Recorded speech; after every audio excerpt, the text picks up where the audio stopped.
In the world of radio shock jocks, the biggest are Opie and Anthony. These people say shocking things that border on offensive in order to entertain their audience. I refuse to sit here and think that radio has to be nice. Why? Why does radio, out of any other medium, have to be nice? We are being now held to a standard where we have to be nice and make people feel good. Go screw! Radio bad boys, Opie and Anthony. Controversial radio personalities, Opie and Anthony. Infamous DJs, Opie and Anthony. Talk show radio hosts, Opie and Anthony. Opie and Anthony. Opie and Anthony. Radio shock jocks, Opie and Anthony. Opie and Anthony. Shock jocks, Opie and Anthony. Shock jocks, Opie and Anthony. Opie and Anthony. Shock jocks, Opie and Anthony. Opie and Anthony. If you want to put it, feel free. I've done it before. I'll let you go from to Mike. That's really sick. This is where entertainment is going. More audio of E-Rock in the bathroom.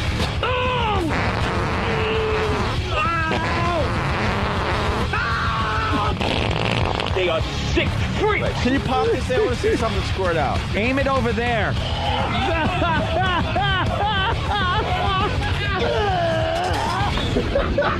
This is the worst show This is the worst show I've ever been on. But enough of this palaver. Let's get the show on the road.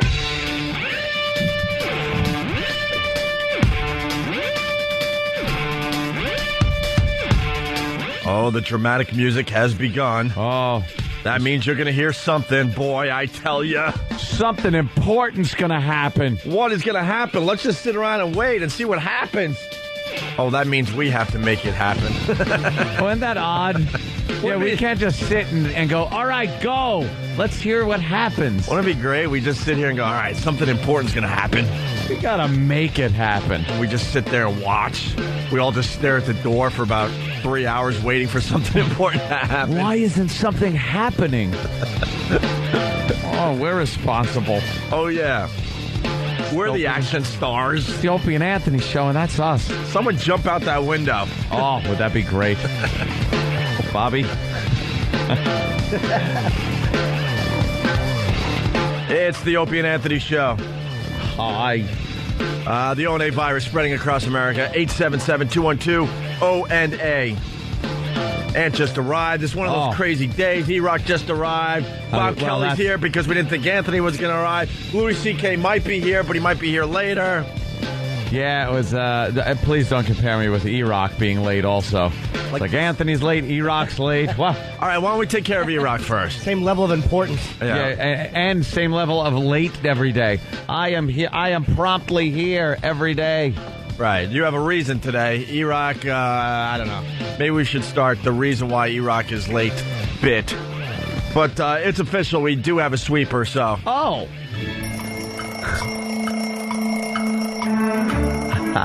E-Rock's late. E-Rock. E-Rock's late. E-Rock. E-Rock's late. E-Rock. E-Rock's late. E-Rock. On the Opie and Anthony show. He's just shaking his head. He's just shaking his head over there.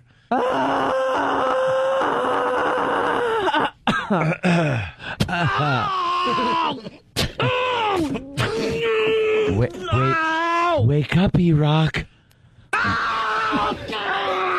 Wake up.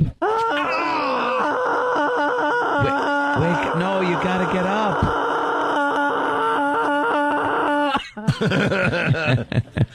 Well, the guys behind the scenes have been keeping track of how late E-Rock is every day. On a daily basis. And it kind of came to a head today because he called in with some kind of weird problem. And we all just kind of laughed because we're like, you're late every day. You're finally calling today to tell us you're going to be late? Wow. And then Tim ran into his production room and made a sweeper. So there you go. What happened to you, E-Rock? What's the deal? My car battery is dead. I do absolutely nothing around here. Oh, so you figured you could come in late. Thanks. So your car battery is dead. What year is your car? It's 2001. Yeah. Oh. Yeah, that happens. It's like a 1978 excuse. Yeah. My Gran Torino didn't start. All right. Car didn't start. What was it completely dead or was it there's a couple of kinds of dead. There's the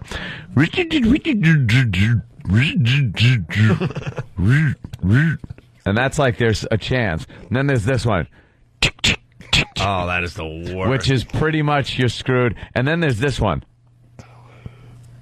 And that's real bad. Yeah, that's just a click. The nothing, the key turning, and oh boy, there's a problem. That's almost better, actually.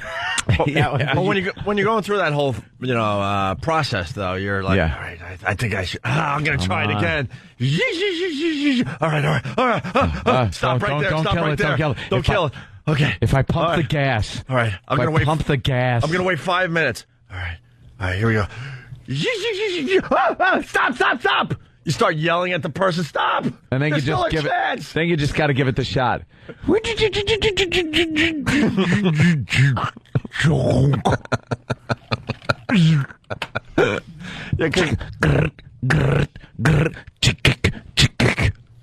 always ends because you're being conservative. You hear it and you're like, "Oh man, I'm not ready to fully give it a shot." Yeah. And then save a little. And then you just go nuts until it's just clicking. Click. Make sure everything's off. Turn my radio off. Turn my air conditioner off. Everything's off. Don't push down on the gas. Max power to the engine. You're going to flood it with gas. Don't push down too much. Don't flood it. Of course, a car that hasn't been made that could be flooded since the 70s. Good point, sir. Good point. Flooded. When was the last time your buddy had to go, it's flooded? You smell gas all around? It's like a high school excuse. Damn it, flooded. Pop the hood and hold down the choke. You have to have a friend. No, it's a special way. Put your finger in there and keep the butterfly valve open in the choke a quarter of the way. Boom. Then you get like a pop of flames comes out of your carb.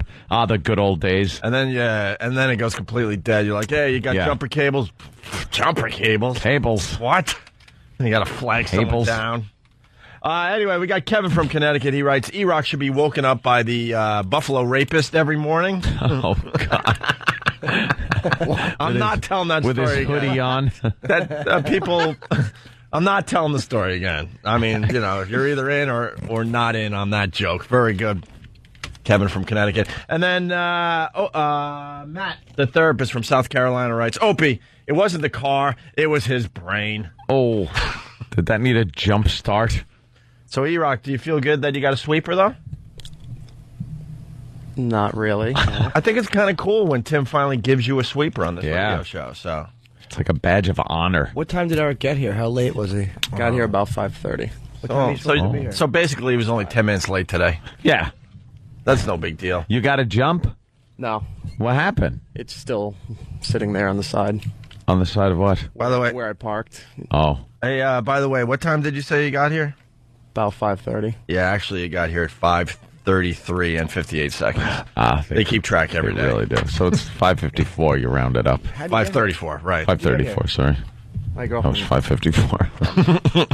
Anthony got here at 5:54. Anthony got here 10 minutes ago. So it was like a NASCAR event driving in today. Oh my God! So I'm doing more traffic. I'm doing the natural seg, but your lateness has nothing to do with Dummy's lateness. So I'm on time usually. So what happened? Well, my girlfriend had to have her gallbladder taken out. It was inflamed and had gallstones in it. It's like a little satchel of marbles. Like a marble bag with Aggies in it. So they had to do that. Yeah. And, like I said, when you're on hospital time, it's just a whole different animal. Hospital time in real time just doesn't... when someone goes, it's going to be a couple of minutes, usually it's like a couple of minutes, 5 minutes, like that. But the hospital's like, it's going to be a couple of minutes. We're going to get right to the problem.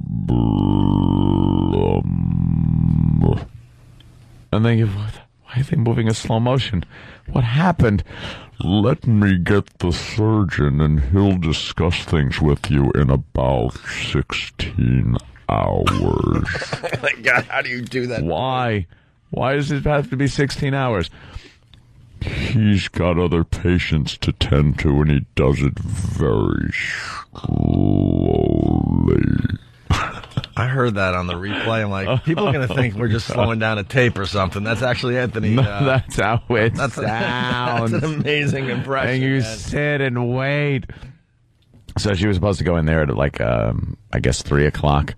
And they give you a beeper. Wait. But you were supposed to do it Monday. Oh, yeah, it was supposed to be Monday. Monday. And then it was 3 o'clock yesterday. What time did the surgery And it was 3 o'clock finally yesterday. happen? Well, they give you a beeper. They give you a little beeper. And say it's time? Like you're waiting at like TGIFs? Exactly. And that's what they said. It's like Applebee's or something. They give you a beeper. The Cheesecake Factory or whatever it's called? You go to the Cheesecake Factory. You're sitting outside with your stupid big beeper? Your beeper. So they give you a beeper in the OR waiting room. So there's people there that are just like, they're waiting for things as simple as, my girl's operation's pretty routine. Right. The gallbladder thing, and she's young and healthy, so it's not a big deal. And then there's people sitting there with doom and gloom on their face waiting for the doctor to say alive or dead. So it's horrific to have to sit there, so I didn't do it. So wait, I've never been in the... OR waiting room is just... oh, wow. There's like 4 rooms... And there's all families sitting in each of the rooms. So some of those people are having that death surgery? Dude, yes. Remember that creepy guy that used to advertise on our show about the cancer of the neck, throat, eyebrows, We eyelids? are here for stereotactic surgery for cancers of the neck, liver, chest, leg, goiter, tongue, eyeballs, hair, armpit. Stereotactic radiosurgery puts seed implants for prostate, leg, anal, and whatever cancer you have, we will try to take care of it.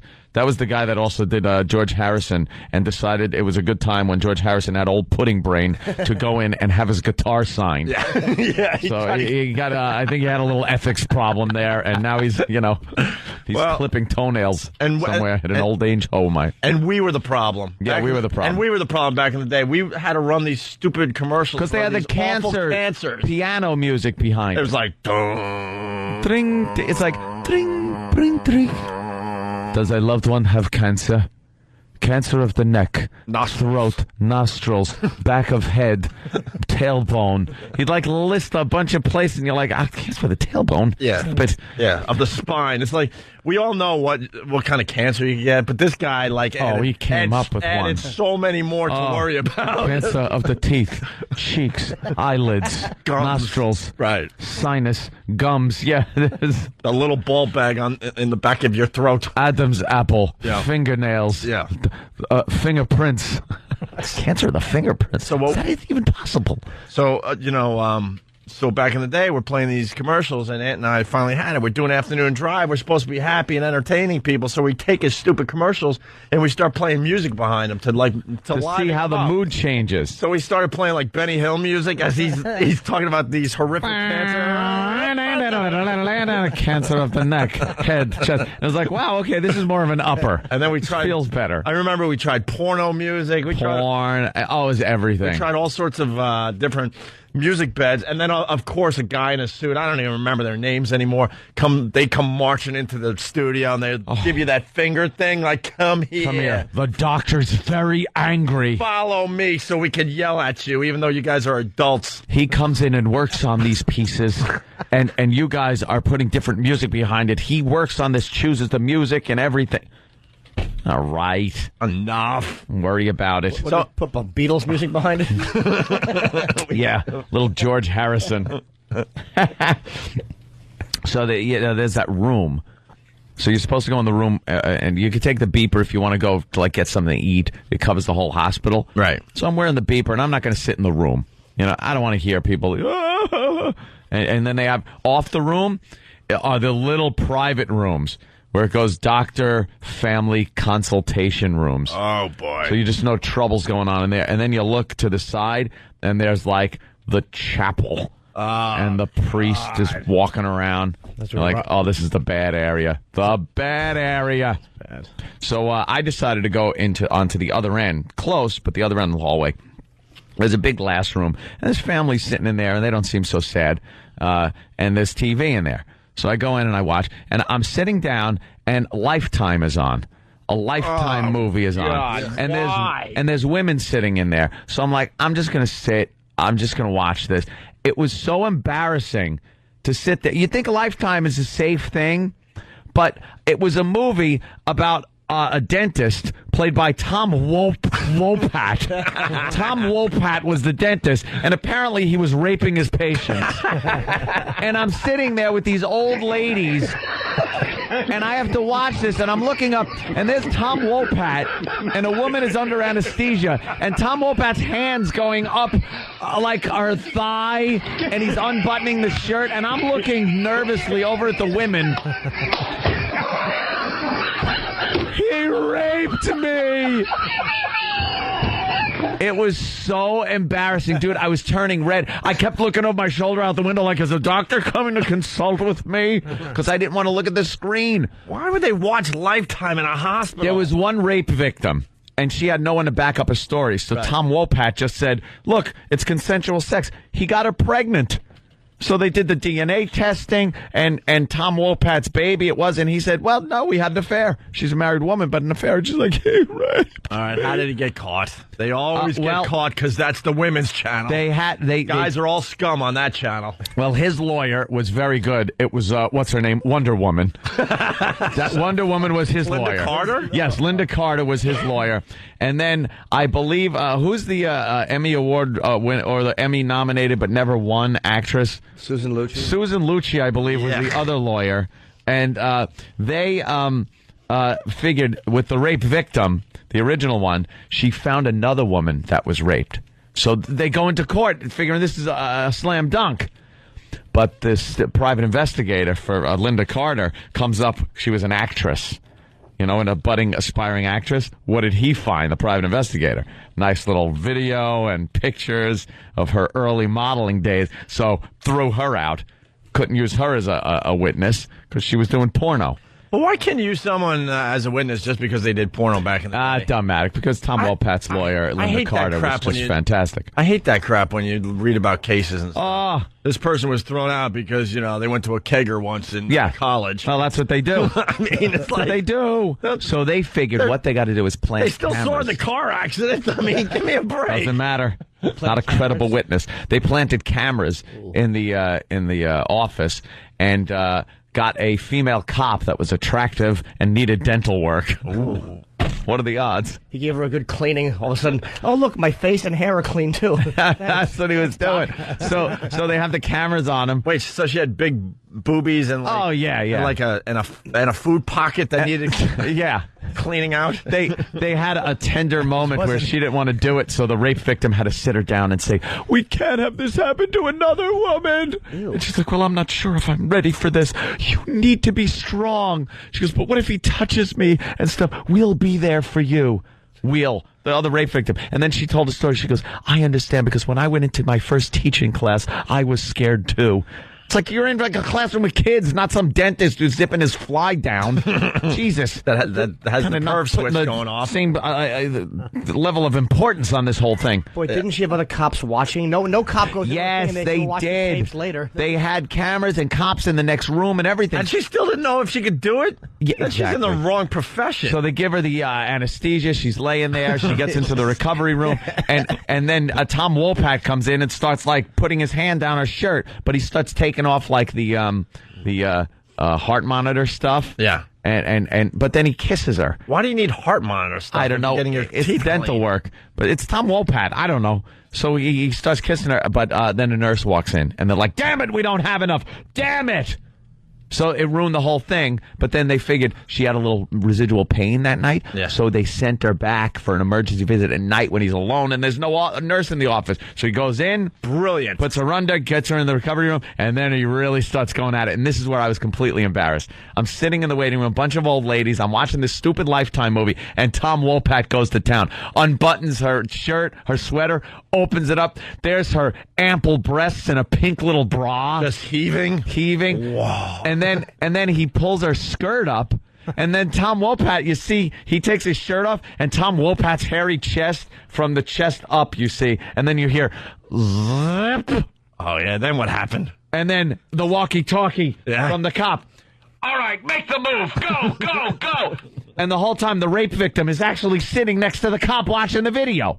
Like she'd be allowed in, and all she's doing is these uncomfortable squirms going, oh, Oh, no, holding herself like, oh, watching the monitor. Then what happened? The cops burst in and go, freeze, police! All right. And they arrest Tom Wopat for the dental rapist that he is. And then they had sex with a cop. Yeah, she was still out. She was still out, so the two cops banged her. Oh, it was great. And then she woke up and said, "Oh, it was ugly. It was horrible." Oh, They blamed it on Tom Wopat. Right. Get yourself to a doctor. Stupid Tom Wopat.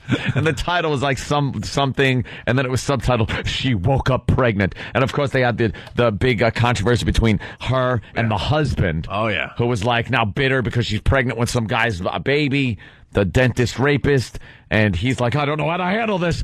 I walk around, I'm the joke of the town. So how did that end? I don't think they got back together. Oh, no. There's some residual collateral damage in those movies. It's so embarrassing. The old ladies are watching, and I'm looking at Tom Wopat's hand going up her leg, and I'm looking at her, and I got my hand up her thigh because I'm just watching the movie. You should just unzip your fly in front of everybody.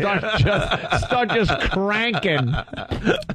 I love this movie. If someone's crying, go, shut up, I'm trying to keep my rod. Keep it down. Pipe down. Why would you watch Lifetime waiting for a loved one to have some horrific operation? Because it's on. Like, I had no choice. Not you. Oh, I know. Why you didn't did have a horrific operation. Yours was, your girl's operation was, it's one of the ones that is kind of easy. Yeah. But I'm sure, not everyone in this situation had an easy operation. They were waiting for the outcome. No. There was people being wheeled by, I swear, with their heads, like big scars down their shaved heads. Like there's brain surgery going on right next door. And I'm watching Tom Wopat. Yuck. And then the after the Tom Wopat movie's over, the woman goes, you could change this if you want, because straight, gay, or taken was coming on, where the woman's got to guess if the guy's straight, gay, or taken. Oh. It's a game show kind of thing.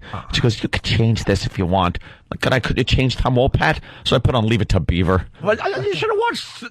You should have watched Straight, Gay, or Taken. I think she didn't want it on. She was offended by it. And I'm sitting there watching Tom Wopat diddle. Leave It to Beaver's better than Straight, Gay, or Taken? I love Leave It to Beaver. Yeah. It was the accordion episode. It's great. All right, who wants to do the Beaver joke? Just kidding. That's it. I watched Tom Wopat just before. Why am I watching it now? All right. Straight, gay, or taken, how would she tell us? She would just smell the guy's breath? Chlorine. All right, we'll get part 2 of the story because we don't even know when the surgery happened. Of course. It's supposed to be 3 o'clock in the afternoon. You're going to tell us the time. Yes. Maybe a quick bet for everybody out there. Oh. All right, I'll put money down. Oh, damn, I know the answer. I'm a shoe-in. All right, they're going to guess what time the operation was. Yes. Considering you got here, as Ecstasy of Gold was playing, I imagine it was pretty late in the day. Rode up like Clint. All right, we got to take a quick break. We got Bob Kelly here. Of course, Jimmy's here. Bobby. I think Louis C.K.'s coming in. It's one of those weird days. Sure. But it will be a fine, fine show. It's Opie and Anthony.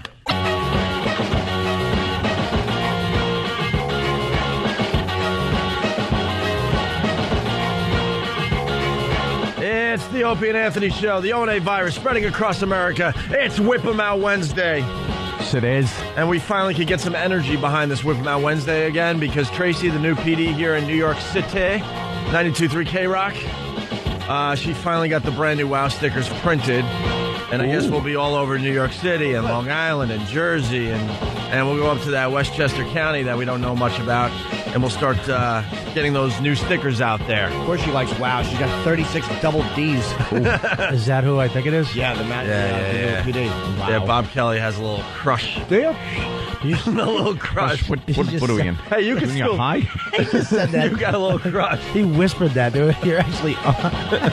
Oh, yeah, there's a few people listening to this, including your girlfriend. Hey, man, you can still window shop. You're not buying anything, Bobby. Yuck, do I hate that. Hey, I can still window shop, you know. When a girl goes, Can ya? I don't care where he gets his appetite, as long as he knows where to come for dinner. See? Exactly. That's right, you meatloaf. Go think of steak while he's... What? I just realized I couldn't say what I was going to make. That would have made that a joke. So I just said words. As long as he comes home to me, all right, we get it. Yes. You're a new age girl. My girlfriend doesn't care. She's like, have sex with whoever you want. Just, I don't want to know about it. What? That's what I tell myself, she says. Yeah, exactly. Let's hope that's what she says. She says, just wipe the glitter off before you come home, please. The glitter. Oh, the guy who invented the glitter and the scrunchie stinks. Yeah. They always leave a scrunchie at your house. Right. Scrunchy. This isn't mine. Hey, by the way, I was thinking about these WoW stickers. WoW, of course, is Whip 'em Out Wednesday. Yeah. People get very excited when they can throw one of these WoW stickers on their car because there are women out there. Maybe we should take a few calls from the women today because to prove this is going on. Women are driving around. They see the WoW sticker. They will flash you. Mm-hmm. So, but I was driving around over the weekend. I was all over Long Island. There are old WNEW Opie and Anthony WoW stickers. Yep. There is XM satellite radio WoW stickers. There's free FM WoW stickers when this station we're on right now did the talk thing for a while. And now there's going to be 92.3 K-Rock Opie and Anthony WoW stickers. Yeah. We are confusing everybody out there on the road. Yeah, I know. They're going to be all over with all different locations for us, some of which we are not at anymore. I like when they write it with their finger in the dirt in the back of the truck. That's the best. That's cool, right? But I'm hoping that maybe you guys could like update your stickers because it's very confusing out there. Sticker updates. Yeah, if you got an old one, maybe get a new one and throw it right over the old one. Help us out a little bit. When we were driving up Saturday for the fun of the Renaissance Fair, we were stopped just before that by a big fireman.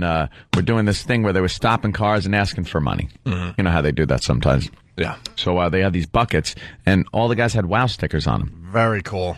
So I pull up, I throw them some cash, and I go, what's the wow? What's that sticker? Oh, Opie and Anthony show. And then they named the station here in New York, said 92.3 K-Rock. I was like, oh, yeah. I go, you listen to them guys? Yeah, every morning. I was like, oh, okay. Take it easy. Yeah, but he didn't recognize you because you were dressed like D'Artagnan. Perhaps that was a problem. I didn't think of that. Well, I stopped. Anthony couldn't possibly be this big of an a-hole. I stopped chasing guys on the LIE that have WoW stickers because they think I'm a creep. I was like, or a chick wanting to wow you and wow them. I would be well.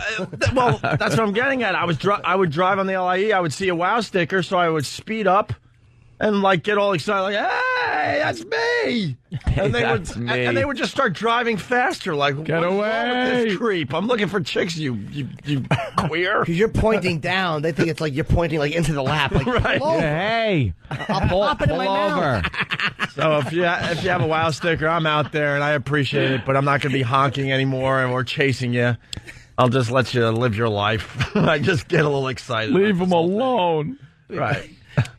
Well, I got the guy and he actually pulled him over and you're like, it's me. He goes, I know, Opie. Yeah, I know. Whatever. Embarrassing. Oh, how funny would that be? I know, I'm late. I'm late for work. Yes, I'm late. I get it. Jesus, man. It's not even my car, man. I'm borrowing it from my brother. All right, what do you got there? The second half of the hospital story. I got to correct my mistake. Certainly It was not Tom Wopat. I always got Tom Wopat confused with Joe Penny. Did you? As you were trying to scrap at 3 a.m. alone? When you were fantasizing about what man would take you? You wanted to be Wopat? Shut up. That was Tom Wopat's hairy chest. Well, it was Joe Penny's hairy chest. Really and then he unzipped. Who cared? It was just embarrassing. So you're watching the Lifetime movie. I was watching that. Else to do. And then a commercial came on for a new Lifetime movie where none other than lovable Kevin Arnold, Fred Savage, is on the screen, and they play nice music, and then all of a sudden he's with some chick, and everything's going fine, and it's a typical Lifetime thing. Everything's going dandy until they really start hooking up and getting together and knowing each other, and then he's just beating the crap out of this chick, and she's like, "Is this love? Is this what you call love?" In a very special Lifetime movie. White Snake, is this love? Let's go, E-Rock. Fred Savage. No, we need that Lifetime crappy, like, sap music. In a new Lifetime movie starring Fred Savage.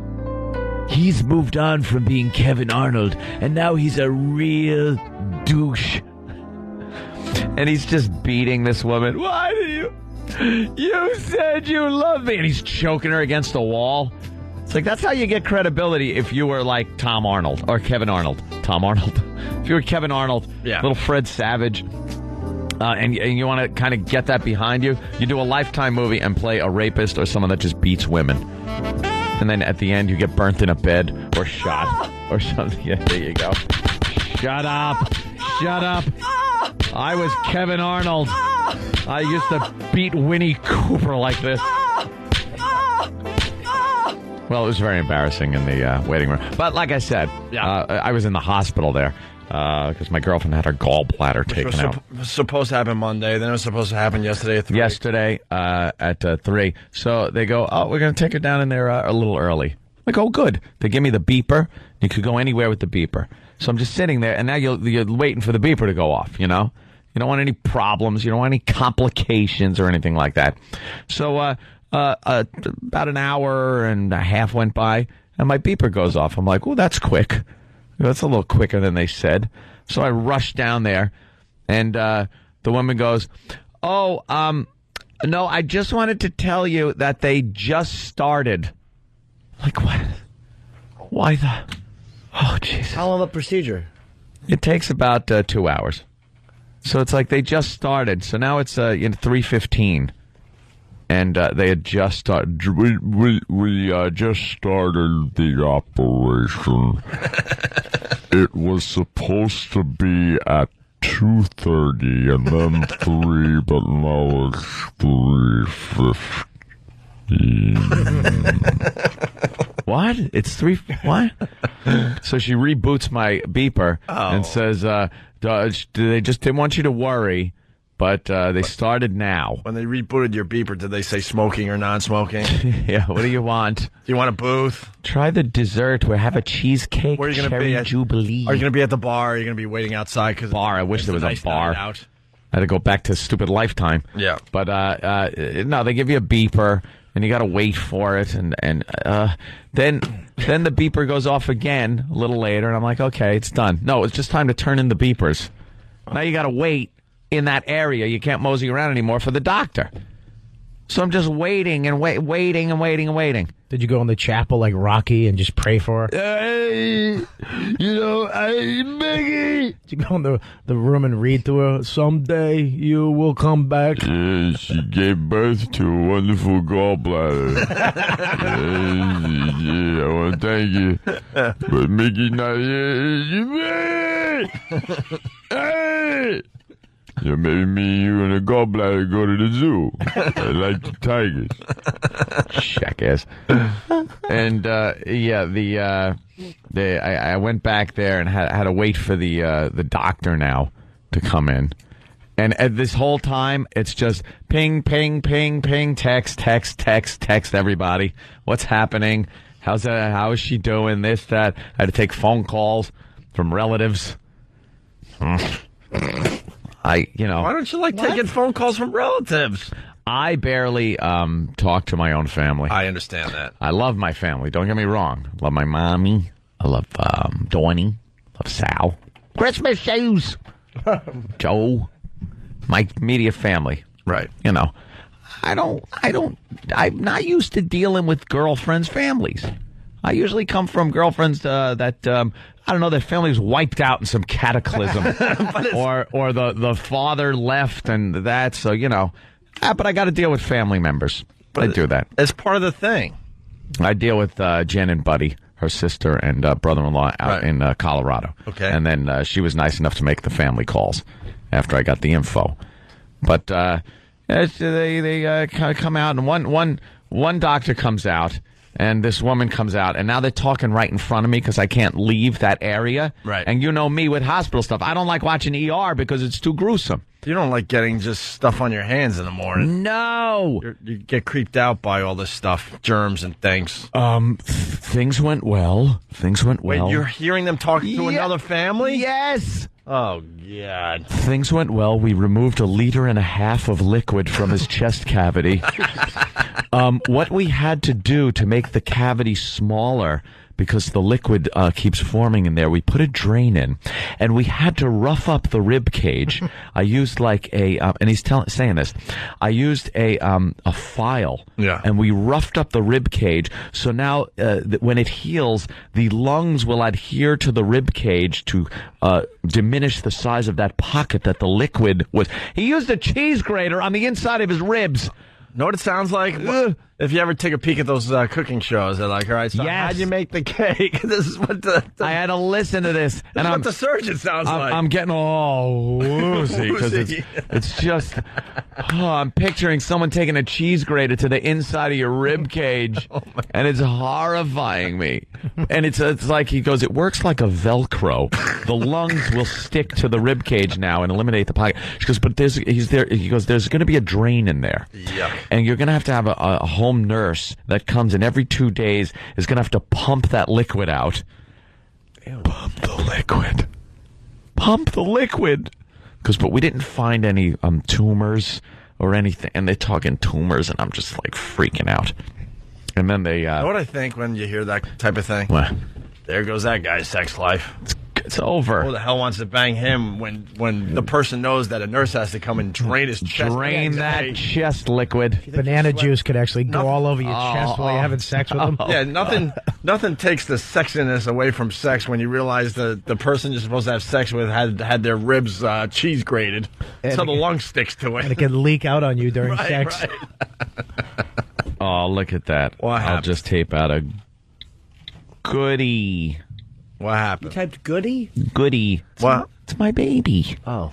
My girl. So then, you know what took so long? Why there was a delay? Huh? You know why there was a delay? Why? Because during all this whole thing, she's been given blood. They take blood. They take urine. They take tests of everything. Checking for everything. They wheel her in for the operation and look at the chart and go, oh, we never gave her a pregnancy test. And she goes, don't worry about that. I'm not pregnant. And no, she wasn't. But they had to give her a pregnancy test before she went in and got the operation done. So it's sitting another hour waiting. But we'll get that pregnancy test right away because this is top priority, and we want to make sure you get out of here quickly and back to the recovery room. Because this is a hospital and people have to be taken care of. Holy mother of God. Hey, I think we got a good combo here. You talk really slow, and then my sick laugh. It's probably creeping people out there. It is creepy. Damn, I got to smoke some more pot to listen to this. Very meticulous. So she's in there. A pregnancy test takes seconds, though. It's a little... Not in a hospital. Just got to see a strip turn blue or whatever it is. Blue, pink. No, they don't. What do you think? They use that store-bought crap? Why not? They take a blood sample and use that. They give it a kick to the abdomen and see if anything pops out. Just stand over this white tarp. There it is. We have one stewed tomato. Oh, come on. Oh, boy. All right. Sorry. That's the test. Kick, and then the doctor cups his ear and listens for the kerplunk. So they did that, and more time goes by, and then a doctor comes by. A woman doctor comes by, and she looks in the room, because I didn't want to be in the room with the families and stuff like that. So I'm standing outside the door, kind of leaning against the wall, screwing around with the iPhone, I got a signal, so I was able to go on the web and just scroll around. And she goes, oh, Mr. Kumia? I was like, yes. And she goes, okay, everything went fine.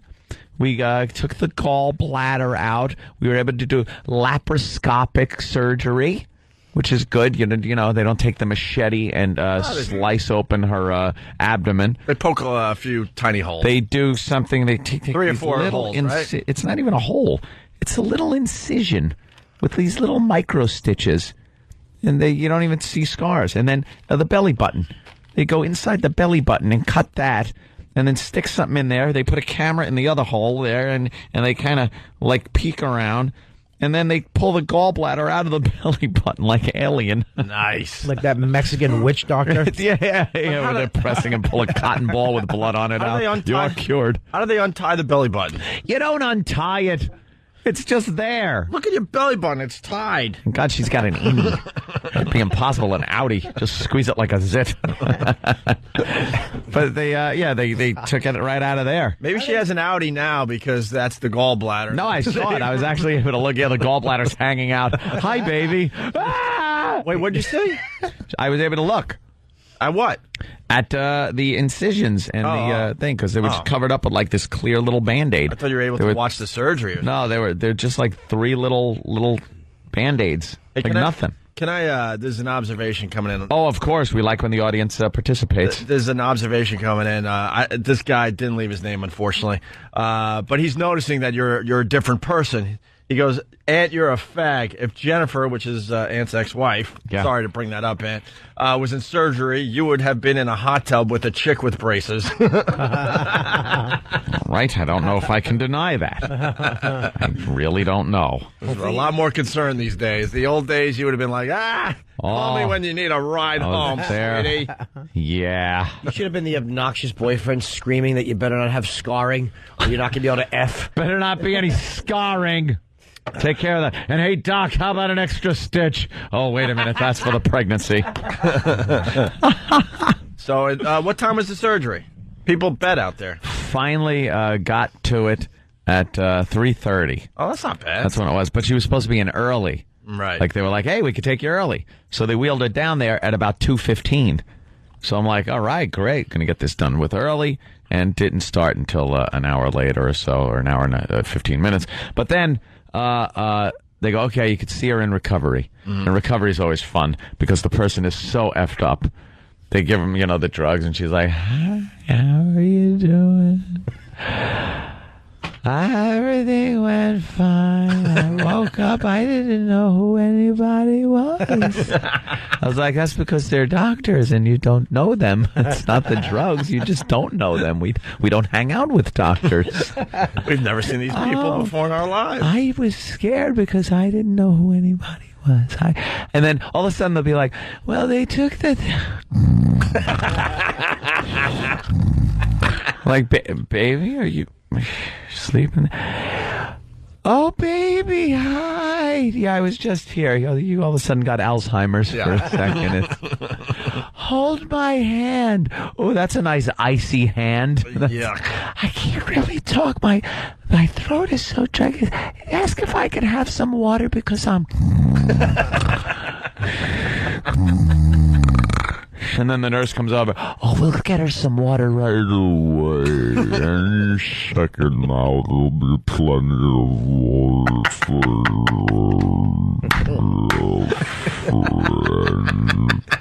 you. She's thirsty. Hi, baby. Number 3, you're up a third time. Oh, and the nurse comes over. Excuse me. I'm just going to give her a little something for the pain. Yeah. Because I thought that's what she had. Yeah, we just can't give her a little more because it's a very tender tummy and stuff. And they inject her with something, and she's just, that was the same stuff they go. She's out. Gone. We're going to wheel her up to the room in about an hour so you can see her then. So I go up to the room, and I'm just lounging around up there watching TV, and finally they brought her up about an hour later, and she's fine. Fine and dandy.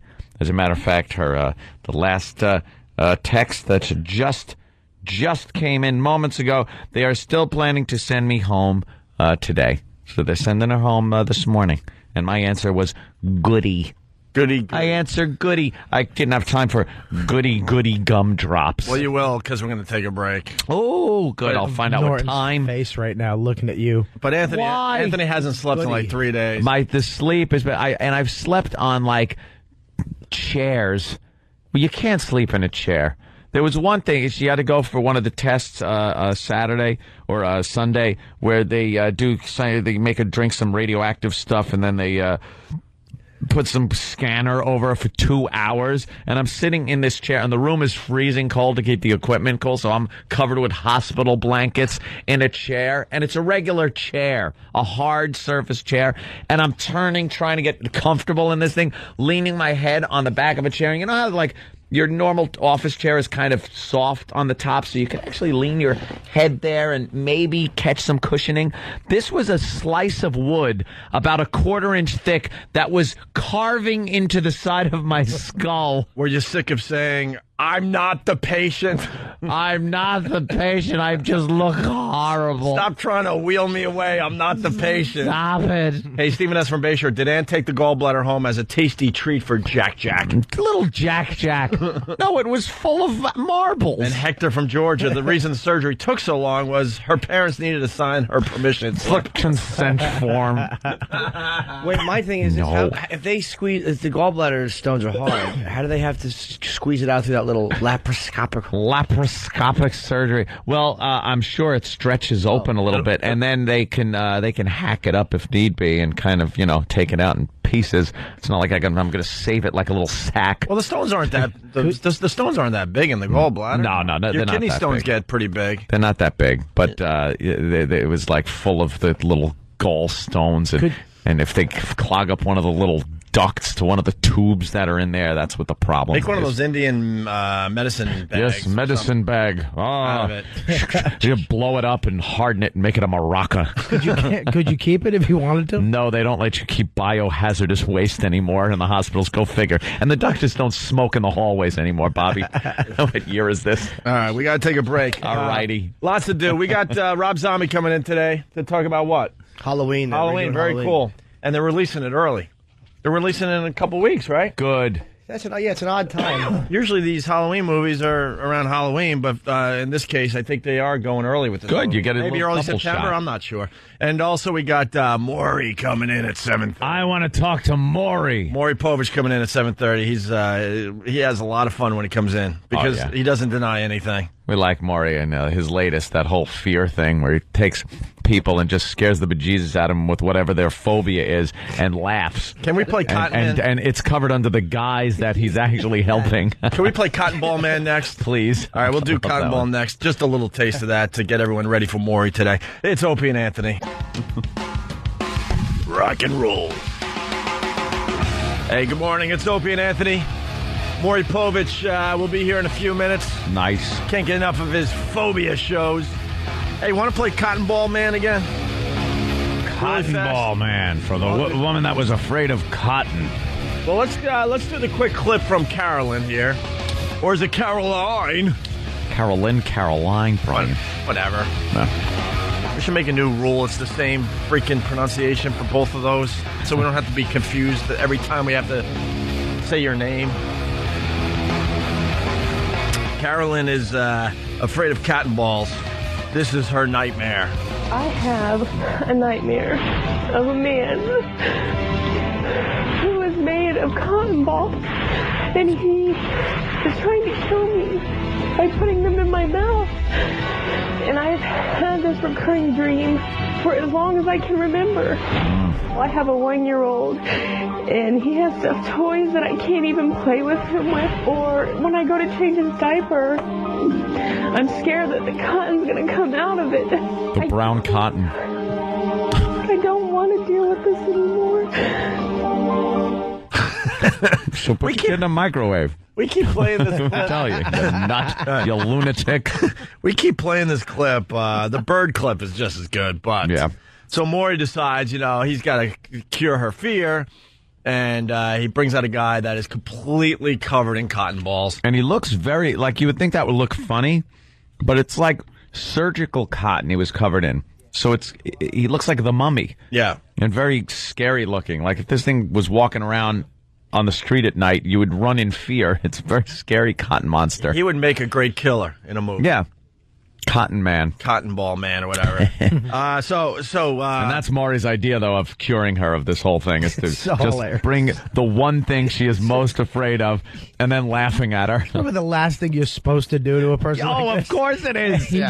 He just makes Baby it the first steps. thing.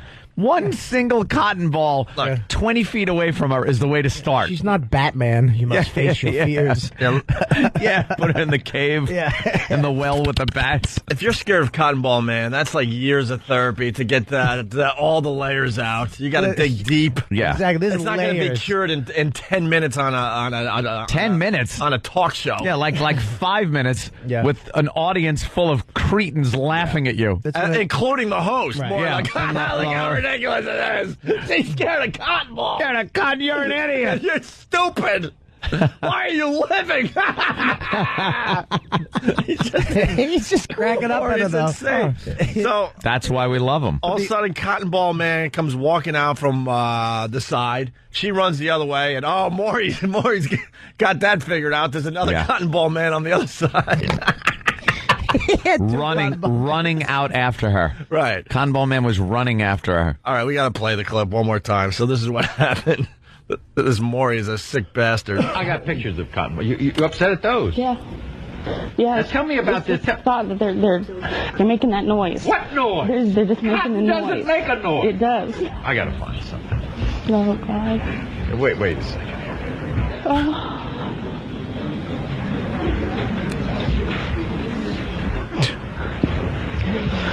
Carolyn, don't go back there. You're going to see more cotton than you want to see. Don't go back there. No. There's a lot of cotton back there. Carolyn, come here. This is one. No.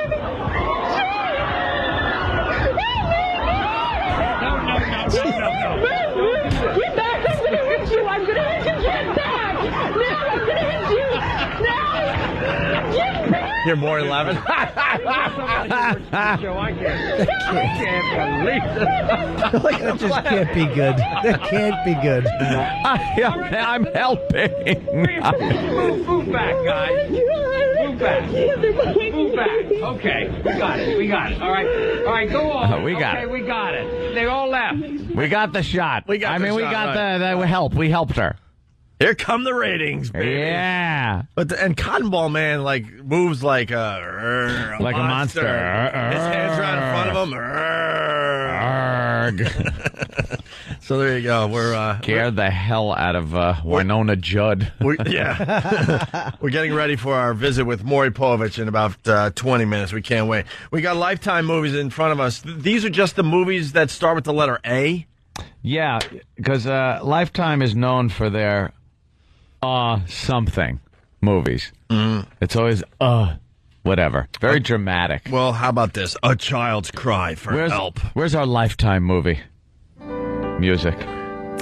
Lifetime. A Child's Cry for Help on a very special Lifetime. A Dad for Christmas. That must have been a good one. Yeah. A Daughter's Conviction. Uh-oh. A Face to Kill For. A Father's Choice. A Friend's Betrayal. A Job to Kill For. They're the same titles. Uncreative asses over there.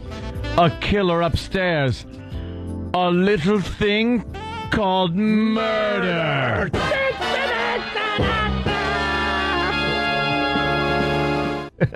A Lover's Revenge. A Nightmare Come True. A Piece of My Heart. A Touch of Hope. A Vow to Kill. A Woman Hunted. Abducted. All She Wants for Christmas. Alone with a Stranger. Ambulance Girl. Oh. An Unfinished Affair. Any Mother's Son. As Time Runs Out. Awake to Danger.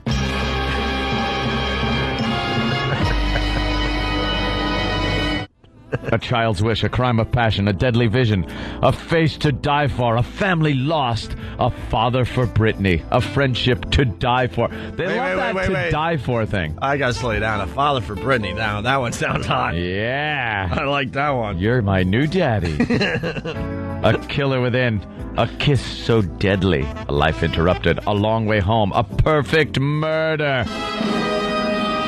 A Town Without Christmas. The town you live in, Anthony. Yes. Yeah. A town with a lot of menorahs. I like A Town Without Christmas. Abduction. A Father's Love. Above suspicion, American tragedy. An unexpected love, and never let her go. Another woman's husband at the mercy of a stranger. The worst is the last one. Aurora Borealis. Isn't that the thing with the lights? Yeah, it's a light thing. Movie. I don't know. You missed. Sure, it involves some guy who looked like cool and like a good boyfriend that she went and told her girlfriends that he was a great guy, and then halfway through he like punched her face, and all she could see when she opened her eyes was stars and the Aurora Borealis. Hey, you missed one, by the way. Oh, which one? Your baby is black. I think that was a Lifetime movie, was it? Can we play the trailer? We haven't played this in a while. That sounds like it could be a Lifetime movie. Yeah, your baby is black. Is black. Nothing you have ever seen before. A real trailer. And nothing you have ever heard before will prepare you for the shock of... My baby is black. Now, the motion picture screen reaches its full maturity in this dramatic, bold story never before told on the screen. Sometimes I'm a bad boy, yeah. Yeah. My baby is black.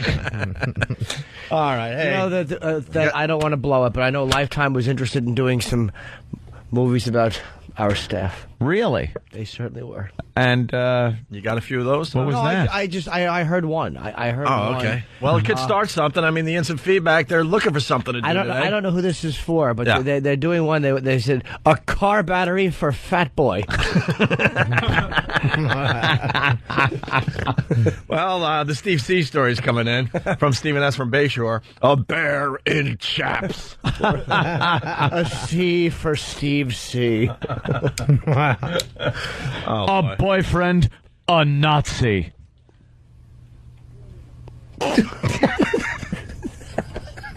A car crash. There goes Holiday. He's on the track. He's at the wall. She's gone. The meth man delivered. No. What are they saying? I was only joking. Scored! No. Oh, my. I'm telling you something. How did that not go in? That wasn't even close. That was a whiff. 3 strikes. I didn't even connect. You're tired, though. I don't know. I thought, and maybe if someone else would have said it. Yeah, I think that was the But problem. you said it about yourself. No. And then you clicked your heels together. Maybe I was talking about somebody else. No, you got to start with I got to help out the instant feedback. You got to start with Although, Kevin, okay, from Marblehead, Mass, my baby is Canadian. The Rich Voss story. Oh, here's one. A salad forgotten. You got to guess who they're for. Puffy from Wagbag. A fish stick for Sam. A special boy wants nothing more than a fish stick. Jason from Rye. A bottle of Jack for Danny. A neck pouch full of fish. Hey, Phil Rizzuto died, man. The Scooter. Yeah. A coffin for Scooter. For Scooter. He was 90, man. He was born in 1917. Where's the tragedy? He was an amazing shortstop. No one remembers that because none of us were alive. I don't even think our grandfathers were alive for Phil Rizzuto's shortstop days. Good defensive shortstop. But was he? He was an amazing shortstop. He a great hitter, though? He was an aggressive shortstop. Was one of he? the first in the game. With those big glasses? Jeez. He'll be forgotten, though, because of Jeter. Will always be remembered as the best that they ever had. Well, I think the rest of America knows who Phil Rizzuto is by now. Stop, of course. Hey, George Steinbrenner had something to say. Oh, see, we're on the same page. Yeah.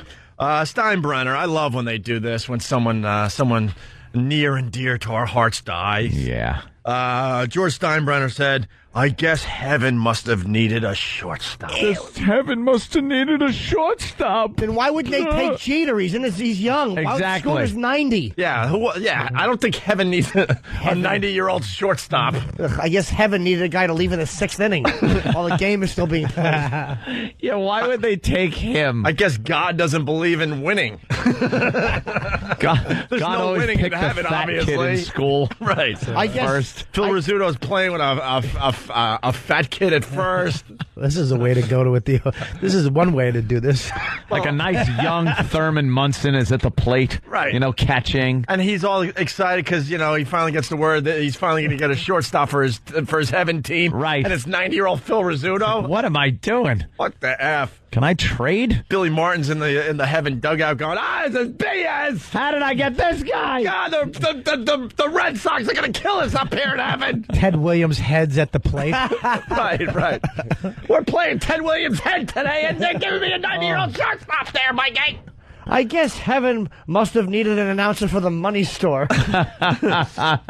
Heaven must have needed. Why don't you shut up, George? That is just so hacky. We all know you just die and you rot. They can't get anybody out on the field because they're all smelling Joltin' Joe's fingers.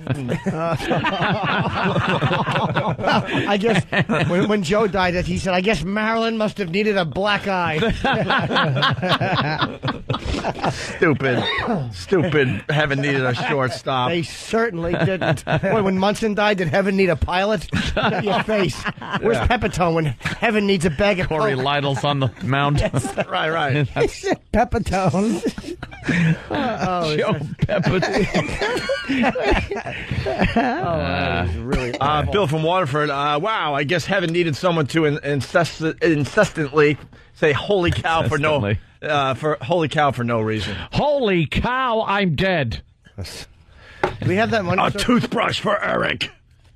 They're still coming in. Poor Eric. They went by too fast. Can't keep Sorry.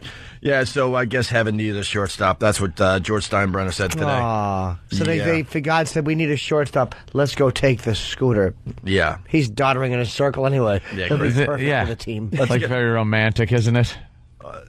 Picked for God's team. Yeah. Exactly. We thought we had God's cat when I was a kid. We thought my cat was God's cat.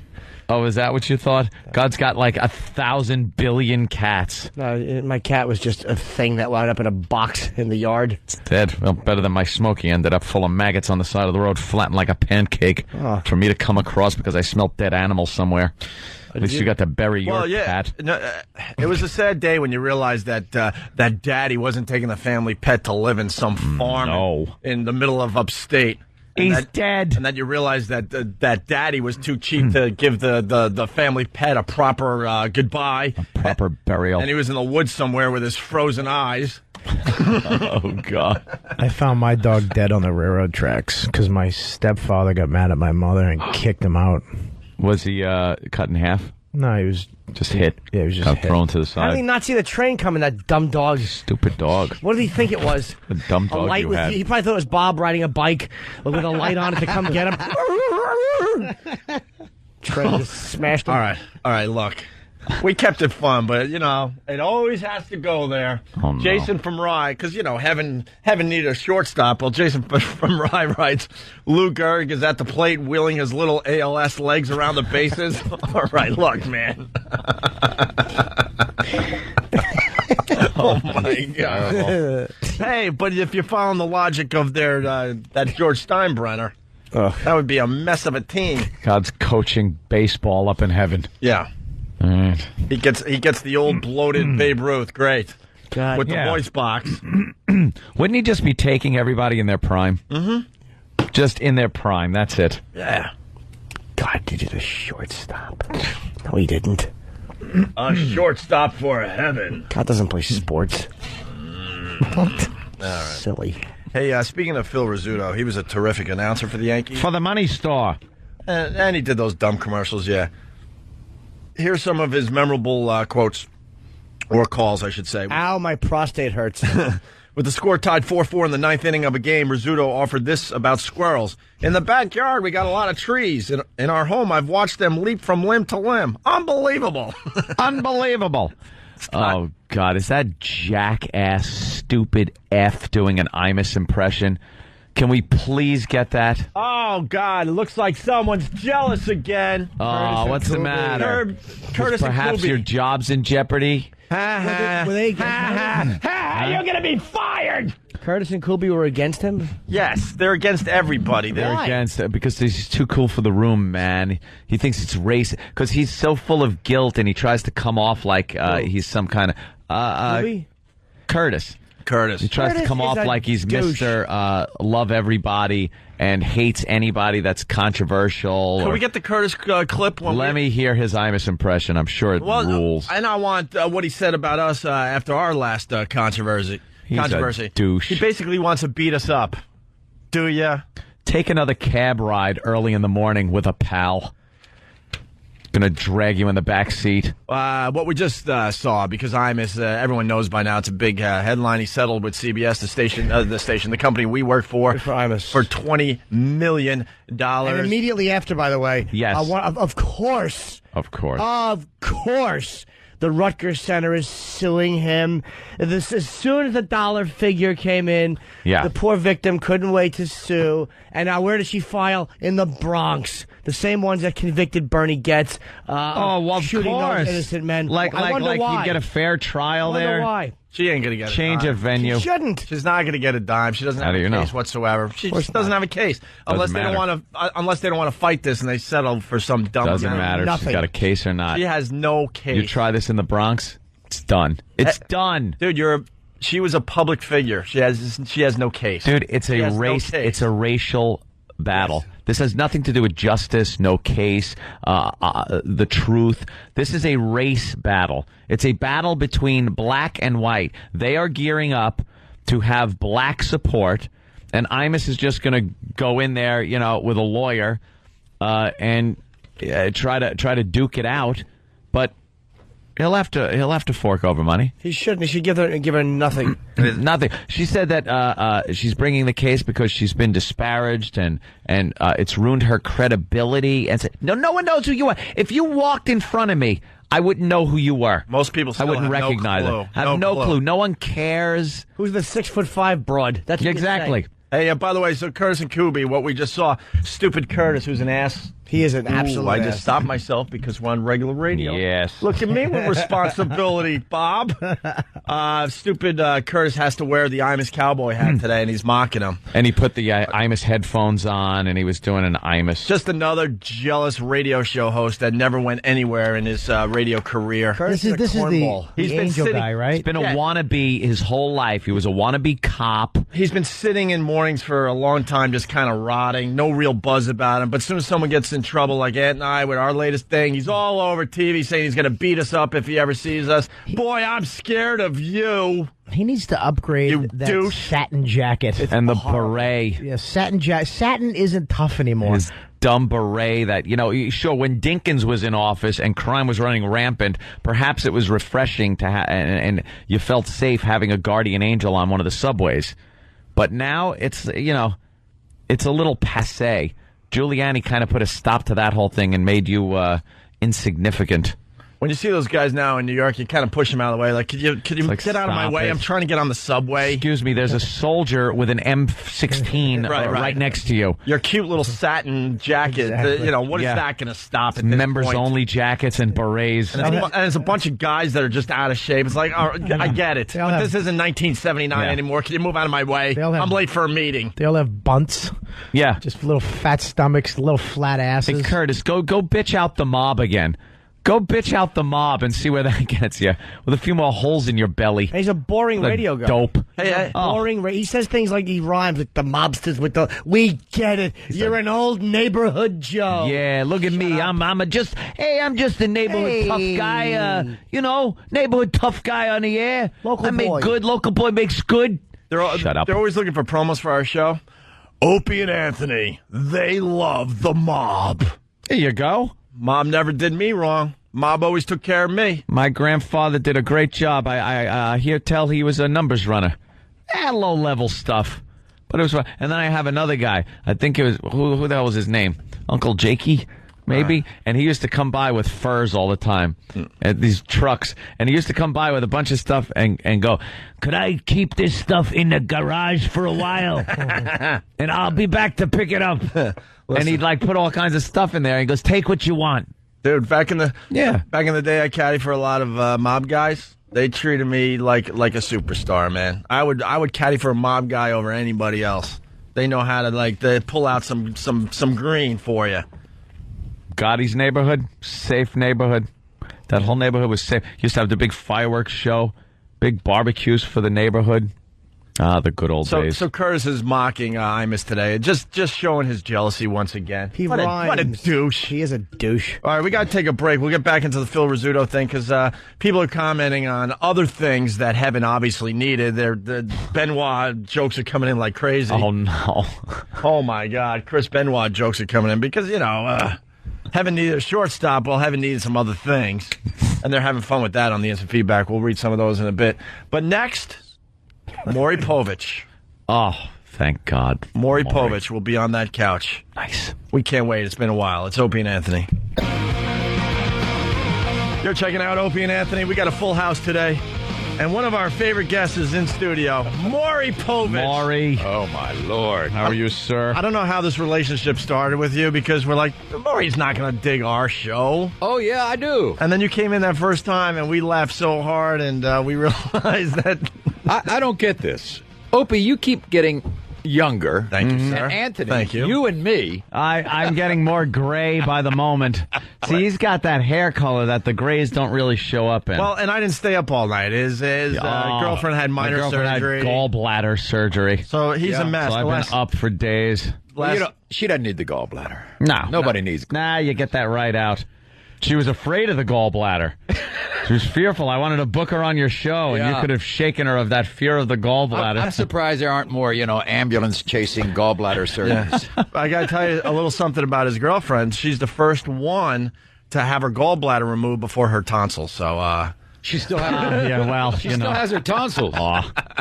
That must be nice. I went a little younger than my own age, Maury. That was a young girl. I know. All right, Maury.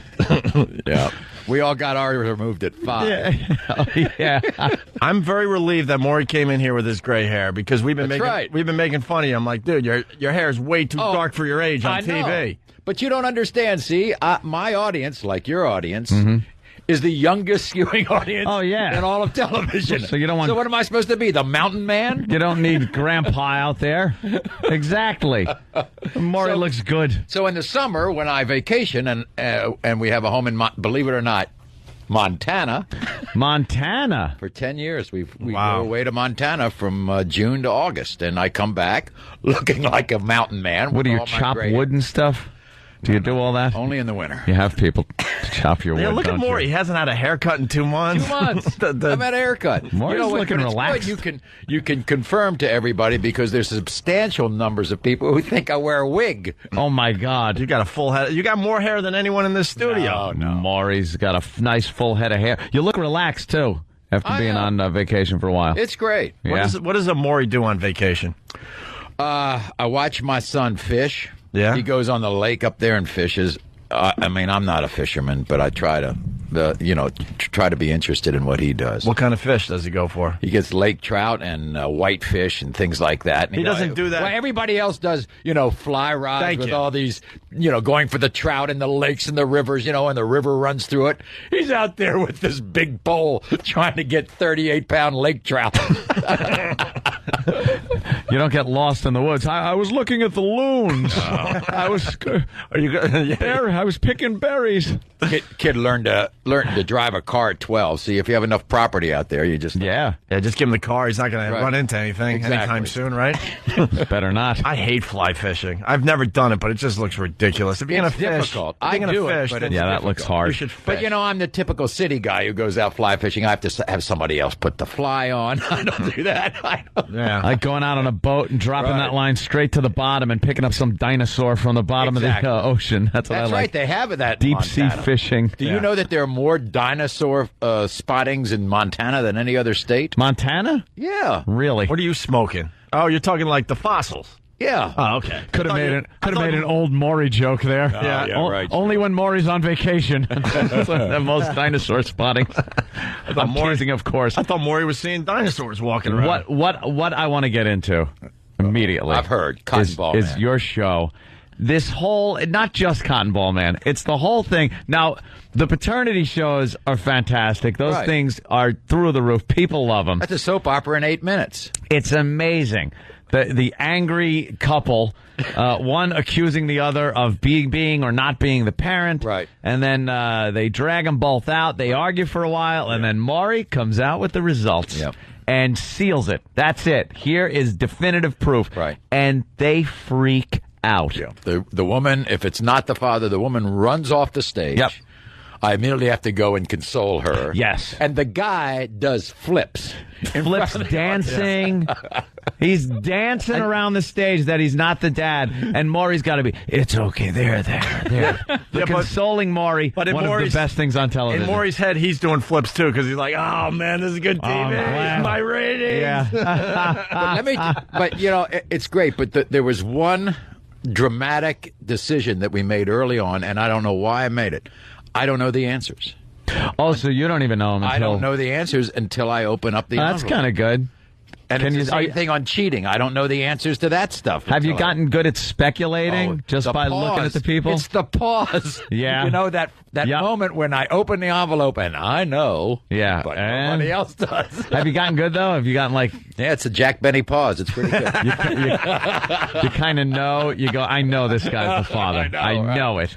But I get surprised all the time. Really? Oh, absolutely. You can't figure it out until you open the envelope. Yeah, because sometimes I'm positive. I'm like, oh, that's got to be the woman. kid. How about the woman? I never slept with anybody else. Never. He took my virginity. Yeah. You are not the father. Yeah. How is she just lying there? Immaculate conception. She went to the dentist. Hey, good callback there, Bobby. Now, I got to talk about the fear shows. These shows that... Cotton Ball Man. Wait, you have people facing their fears. And before that, though, the Primordial Dwarf thing, I just want to point out something. Tyra Banks is now doing Primordial Dwarf. She is. And the first thing I was saying is, Maury did that years ago. He invented the Primordial Dwarf. He discovered him. He went to some small island somewhere and discovered them. We finished those shows like in year 4. Yeah. We're in year 20. Yeah. And what we love is how you played hide and seek. We got to bring up the hide and seek again. Where you hit him in the cabinets and in the wastebaskets. Come on now.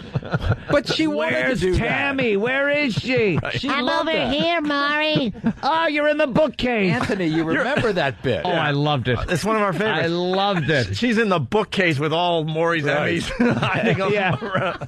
Hiding behind all of my Emmys.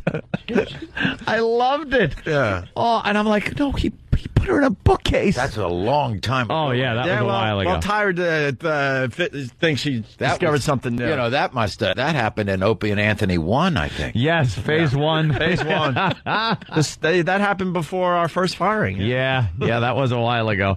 Oh, but it's talking about that, I see your buddy's coming back. Imus. Don Imus. I mean, yeah, we work for the company that fired him, so we can't be too excited. Oh, is that bad, Imus? Bad Imus. Ooh, that wasn't good what you did. That $20 million they paid out could have gone to our show. Now we can't get anything. No advertising budget for us. The only thing I was surprised at was I didn't know he was making that little. They paid him, it looks like half of what they owed him. So, half the contract. We're happy for Imus, the I-Man. And he'll be back doing his thing. Lucky bastard. How do you do that? But more, you It's got like me. It's like, you know, I always wanted Geraldo to return, and he never did. No, never came Once back. he left talk. That was it. He wanted to go legit. No one's ever heard of him since. Off to, When you open a safe and there's nothing in it. That was one of the biggest faux pas. I don't know what he did television. after that, to be honest with you. On television. Well, he gave away our positions to the enemy on Fox News. I do remember that one. Where he drew in the sand in Iraq where where the enemy positions were, or in Afghanistan. See, I always wanted Donahue to come back. See, there are a lot of fossils. Yeah. Not only in Montana, but elsewhere. Didn't he try to come back? He came back on MSNBC for a little bit. Yeah. And then he was like too political for them or something. I think you guys are kind of, in there. Like, you got this niche where you're in there, and it's kind of hard to bring people back because it's like, what? It's so old news and everything. See, that I want to go out. Here, I have one hero on this. Mm-hmm. I want to go out the way Carson went out. Watch you leave nobody ever sees you again. That's it. You do not appear. They want to give Carson all these special awards. Right. Bring him back. Do this big a cameo special on the Oscars. Yes. Yeah, do this anything. special thing. He refused everything. The only thing he did, when Letterman started, he walked out on the stage, sat down. Do you remember this? No. He sat down at CBS? Letterman's desk. At CBS. And kind of like looked around and said, nah. And then got up and left. That was an amazing That was moment. That was the only thing he ever and did. that must have been 15 years ago. Yeah, when Letterman went to 11:30. But Carson did walk out on that stage basically to show, look, he's my successor. And we love Leno, but that's what Carson did for Letterman. Well, they said he was kind of forced out. Jay's manager or whatever, the NBC kind of forced Carson out. So why would he go back and take awards from them when he probably felt like he got squeezed? Yeah. Oh yeah, NBC would call him up every year. Johnny, we want to do a special show. Right in sweeps, of course. And Carson said, "I'm out. I swore to myself I would never appear again." Done. Oh, he's rich. That guy must have made 80, 90 grand a year. Perhaps more than that, Jim. Did you get the DVD set of Carson? Carson? Yeah, no, it's amazing. I just watched the commercials. Yeah, you watch the commercials, pretty much everything. No, it really is amazing. Oh, great Me and my box chick set. were watching that on the way to San Francisco, and I had to take I was such a blubbering zilch when Bette Midler was singing to him at the end, and I had to take my headphones off because I was tearing up on the plane. And sensitive. But she's not crying. She's looking at me like, you Nancy. How do I sleep with you? It was really sad. Hey, so you got our attention again, Maury, because the fear shows we can't get enough of. Yeah. The phobias. The phobias, yeah. I'm just wondering, did you consult with maybe a psychiatrist, a psychologist, therapist, to see if this really is the best way to cure people of their phobias? I heard that, Anthony. You have a good point there. Yeah, because I'm kind of like... shock them. Shock them? With a 7-foot-tall cotton ball man. Cotton ball man. This woman that's afraid of a single cotton ball would throw her into a tizzy. You don't start with the cotton ball 20 feet away from the room, from her in a room with a therapist going, there it is, now calm down, calm down. You attack her with a cotton monster. And I want to tell you something. I don't know where they're coming from, so I figure if he's coming out on one wing of the stage, okay, I'll handle that. And she runs the other way, and we got an entry 1 and 1A over there, the other side.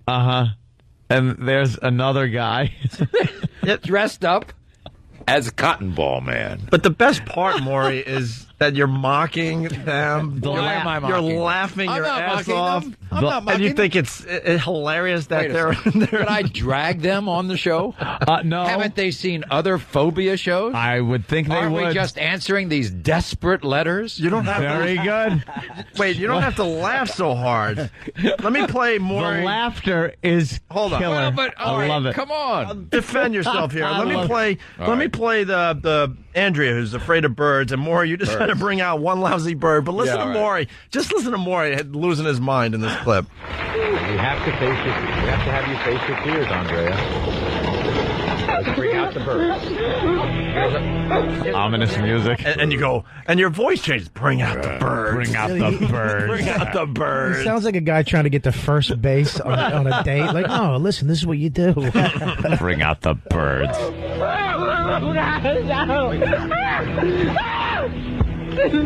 Whoa. Wait a second, Andrea. Wait a minute. You're sick. Wait, Andrea. She wants out of the situation. You're like, no way, I need good TV. Get back here. I love it. Two of the people jumped the entire the entire grandstand in the audience. I mean, they jumped over the grandstand. Really? Oh, yeah. Thankfully, of course, they signed this waiver. You guys know how to work these things. Don't do this. It's one little bird. Come here, Andrea. She's losing her mind. Now, of course, here's the worst part. Yeah. Many viewers, people in the audience, think it's fake. Really? They think this is all staged. You can't stage stuff She's losing her mind. Wait, who said on our show they thought it was fake? I'm like, this is not fake. Maury finds these these crazies. I'm telling you, none of it is. You can't stage that. Right. No, she is hyperventilating. She's screaming. And we got medics all over the place. Oh, do you? Just in case one drops. Maury doesn't need lawsuits. We've got EMTs right. on every side of the God. There's no therapist, but there's medics in case she dies. EMT. Consulting physician, Mengele.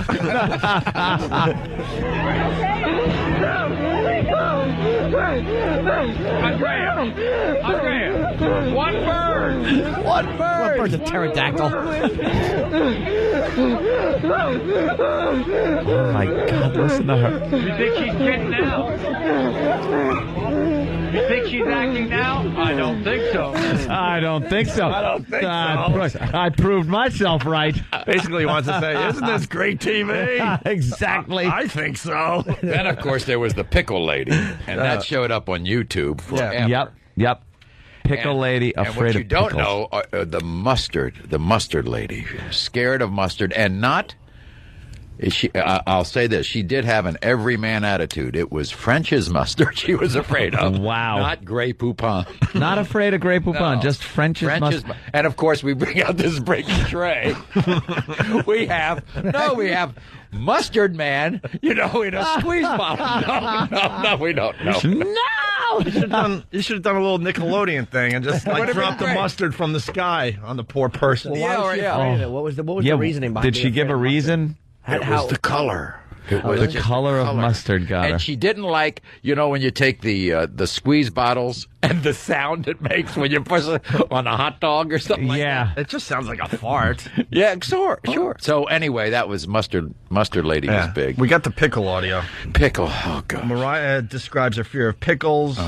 Maury sends her to a pickle factory. Maury asks why she's so afraid. All right. And then, of course, you have to bring out a giant plate of pickles. Of course. The really big ones. You know, in the old days, the ones that were in the barrel. Yeah, the big, scary pickles. Or you can't get your hand out of the jar when you're trying to get your pickle. You don't have to be a shrink to figure out why it's pickles with mozzarella balls. They just terrify me. But how about the coach, spends 13 minutes with them, and they're cured. Cured of their pickle phobia. Yeah, sure they are, Maury. You don't think so? No. No? No, because I think it goes a little deeper. I think, like Jimmy was saying, I think if a girl is afraid of pickles, she probably also doesn't like razor stubble and whiskey breath late in the night. She also Something like tells hot me. dogs. But we can be cruel. We can be cruel. No. My former personal assistant, great woman named Sarah Drew, was scared of mice, and unbeknownst to her, we brought the mice in. Taped it. She went nuts. Taped it, of course. Look at Maury. He loves this. Maury, you afraid of anything? You got a phobia of anything? Snakes. But snakes. That's with everybody. Let's bring the snakes on. Yeah. Look at the snakes. That'd be great. My son, my 12-year-old, he loves snakes. I hate snakes. Yeah, snakes not fun. Not good. Montana, any poisonous snakes up there? No, actually, not in my area, but there are a lot of rattlers elsewhere. Not in my place. My son sees some when he was about 6, he saw the snake, and he has his 6-year-old friend next to him, and he says, "Stay here. I'm going to get my net. I want to capture the snake." He's going up for a butterfly net, and the girl's going crazy. And the snake slithers away, and the girl's going nuts, and my son comes back and is ready to kill her because the snake's gone. Wow. And then he went, "Dad, I got a great idea for shows." Right. You scare the crap out of girls. When you start taping the new season? Like a week from today. Are we going to do something? Our show? Ready? Well, we did it before, right? Yeah. Oh, and by the way, I see you got the cell from South Park. You're going to auction off. What happened? No. I sent you South Park? Oh, yeah. Remember South Park? Oh, that's hanging in my new place. Oh, really? E-Rock's you were supposed to auction that thing off. E-Rock's got Is that what you did with all the Katrina stuff? Here it is, right here. Yeah, we just use it. Honestly, we raised how much did we get? A very good amount of money. We did pretty good for the 55 grand. Somebody told me. 55? Yeah, I thought it was more than that. Yeah. What happened to this? This was supposed to be auctioned off. He's right. You're going to do that. You got to find the next cause. We didn't sell it because it wasn't signed by Maury, so... Oh, we got to sign now. Oh, well, now. My best, Maury Povich, yeah. That's a real... It's when South Park did this show... Oh, the classic show on us. Yeah, that was a good one. And it's a sell from that actual show so, that Maury in fact, I called them up right afterwards, and they said they wouldn't answer my call. They thought I was going to sue them. So I said... they finally answered. I said, "Yes, Mr. Povich." I said... "Look, can you send me some of those cells that you made the show from? I would love to have them in my office." So they sent us some. So what do we... We got new stuff, but I don't know what it is. See, as soon as I leave you, I go down, the producer tells me. But we got to have something new. Yeah. I mean, we've been living off our our rep for so long. Yep. Some new stuff. Yeah. Well, you tape how many shows do you tape? You tape like 5 or 6 a week? We do 6 a week, 2 a day, 3 days a week. Usually Tuesday, Wednesday, Thursday. Wow, that's a nice. The schedule. most diverse studio audience. Yes, in the history indeed. of television. Indeed. In fact, NBC, owns us, so they wanted to move the show to 30 Rock. I said, I don't think you want my diverse audience up there at 30 Rock. It really is. How do you? It doesn't, fit with that NBC. How do you get such a full audience like that, too? They love it. They bust in there. It's they come amazing. from all over the country, but a lot of them are local, and they just love to come down. Yeah. It's great. The worst audience Ant and I saw, we were on John McEnroe's Veiled talk show. Oh, were you? And, oh, my God, yeah. You were on that? Well, technically, Yeah, we like were. the last show, I think. But if you're on a show and no one saw you, then were you really on the show? I mean, let's be honest. Yeah. So, Twilight Zone. But we walk out, right? And these people had no clue who we were. They bust them in. Oh. Half of them looked like they were recovering from some kind of drug My overdose. guys are like my best friends. They call me Murray. They call me Right. I love Yo, you, Murray. Murray, let me tell I you. could do a whole bit. That's it. That's what I got to do. www.themauryshow.com, where all this stuff, you can see all this stuff. I'm going to just a litany of all the mispronunciations of my name. Oh, that is good. By Yeah. my favorite people in the By audience. the audience, Murray. Yeah. Oh, yeah. So we'll have to figure out something for you. We could send a Yeah, bunch we'd of like our, to do We something. could send a bunch of our guys your way. We got some freaks. Big A. Hey, you got to start with Big A, man. Yeah, Big A you could do something with. Or, Like a little makeover and maybe done a with night out. Stalker Body, Yeah. Well, that's why the paternity shows have gotten so big, because one of my friends told me, he says he plays golf, and he was in the caddy shack, and all the caddies are watching the show on the tube in the caddy shack, and one guy was saying to the other, anybody ever accuse you of being the father of your child? Oh, yeah, all the time. All the time? I mean, back home, people say, oh, yeah, all the time they accuse me of being the father of their babies. Well, what do you do? I says, I tell them all the same thing. Well, what do you tell them? He says, I ain't the daddy till Maury tells me I'm the daddy. Have you been around longer than Springer and Martel? Briefly. I mean, like when I say, maybe a half a year to a year. I started. They had one of these slow rollouts, where you start in part of the country, but not all the country.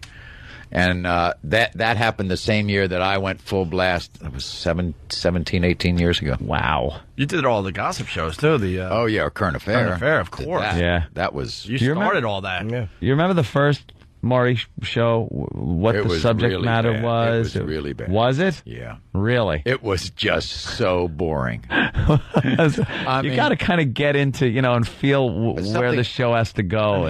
When should you talk to your child about sex? Oh, boy. Was that the first show? Something like Something that. like And I'm wearing a suit, tie, all dressed up.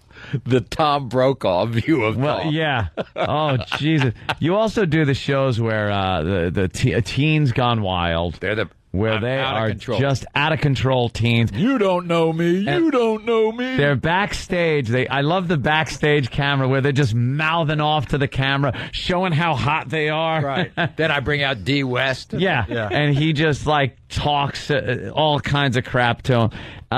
Those girls, you just want to grab them by the throat and smack them in the face. Exactly. And the parents, the mother is just crying. And all the mothers in the audience are going, you give me 3 minutes for that kid. Yeah. It's like the mother's crying. You're like, Murray, she beats me up. We have fights. I'm like, how does this girl beat this woman up? I know. You're or the little ones, the ones that weigh 75 pounds. They're 13. They haven't had a morsel in their mouth for 2 years. And the mother, who, by the way, is bigger than this couch. Yeah, always. Why don't you tell them that the show is going to be Teens Gone Wild, but then call it Horrible Parents? Right. And sit them down and yell at the parents why they're not parenting these children. Because our parents wouldn't allow us. Oh, my God. If I even mouthed off once. It was over. It was over, and I would not do it again. Yeah.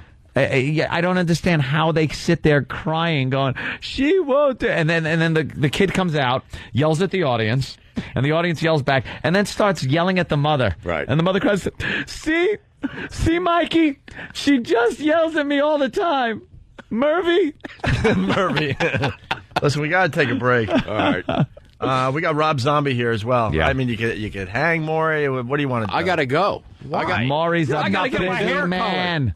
I gotta get my hair. Don't make it too dark on TV. It's getting a little creepy. You think so? Yeah, it looks fun. Maury looks great. It looks great right now. A little salt and pepper. Yeah. Tell him to do a little salt and pepper job this for is you. all white, baby. You got the girls trying to come on to Maury? A couple of the girls going, hey, Maury. Hey, he's a married man. He's But very, you know very what? well known to be married. I'm not saying that he's doing anything. I'm just saying. So you got any groupies? Maury groupies? No. Yeah, a little. You got a nice distinguished look. You got a power base there. I bet you're lying. By the way, well, we have a videotape of you. I love the show you did with your wife there. I know it didn't do too well, but I was watching it. Oh, the MSNBC, that was a good show. I watched it every Then, week. of course, the problem is, so she gives this. She can't sing a lick.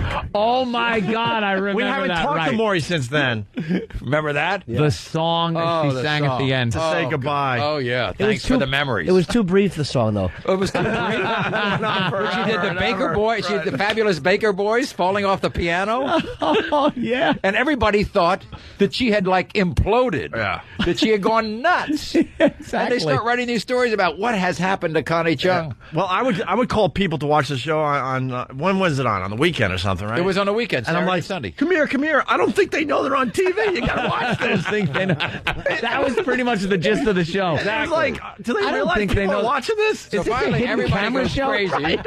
Everybody goes crazy. Leno had the best bit. So he brings Connie on to explain the song that she sang. And Connie says, well, I can sing off-key perfectly. And Leno goes, and you've mastered it.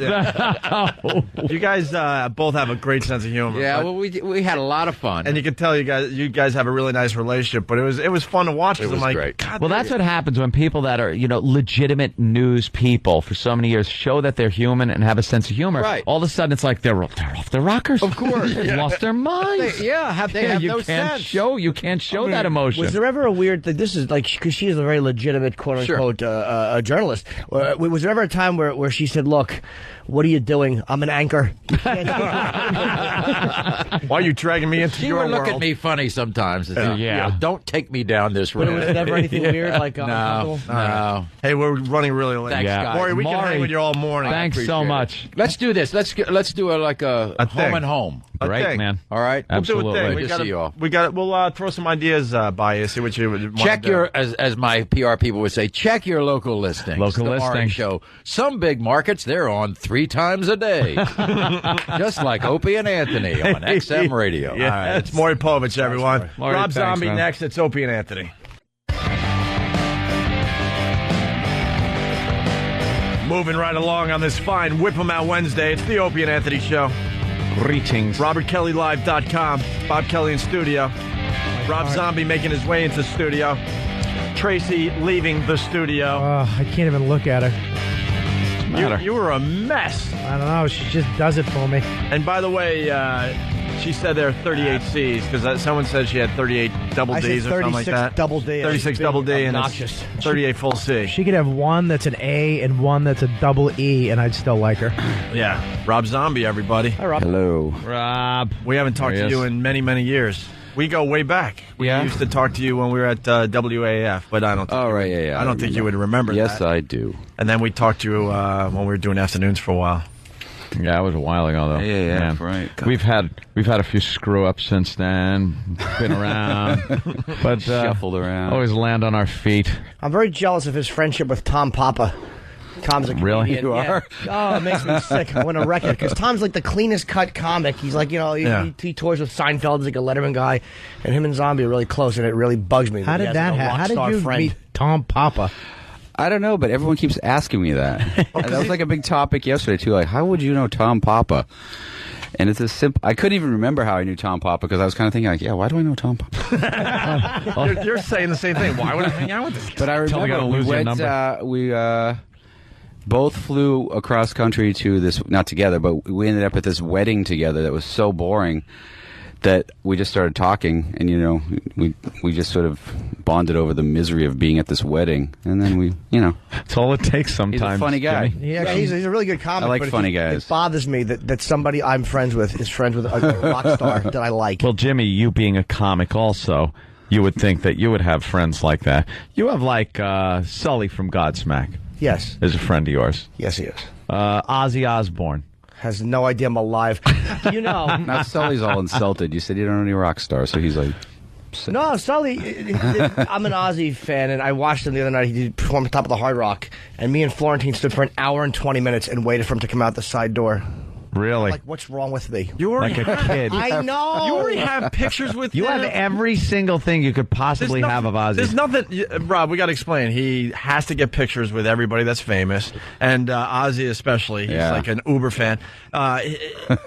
He's got multiple photographs with Ozzy. He's got with him, audio. He's got. How many do you need? That's exactly. Thank you. Going. It's not. Thank you. You're not going to become friends with him. Yeah, there's nothing. How many times? That's his fantasy. That is his fantasy. Well, maybe if He we doesn't want any friends. This is what I want. But Rob is right. This is what where is this going is pretty much what I was saying to myself at 11:30 at night. I'm 39, and I'm waiting for a British alcoholic to walk out so I could just go, hi, remember me? I didn't think you would. Take care. God bless. He even has a picture with all of Black Sabbath when they were inducted into the Hall of Fame. Yeah. The Rock and Roll Hall of Fame. But here's what I want from Ozzy. I want Ozzy to one time walk out, and I'll go, hey, and they'll go, hey, Jim, and keep going. That's all I want. It'll never happen. I know. You could be on tour with him for a year, and it would, you know.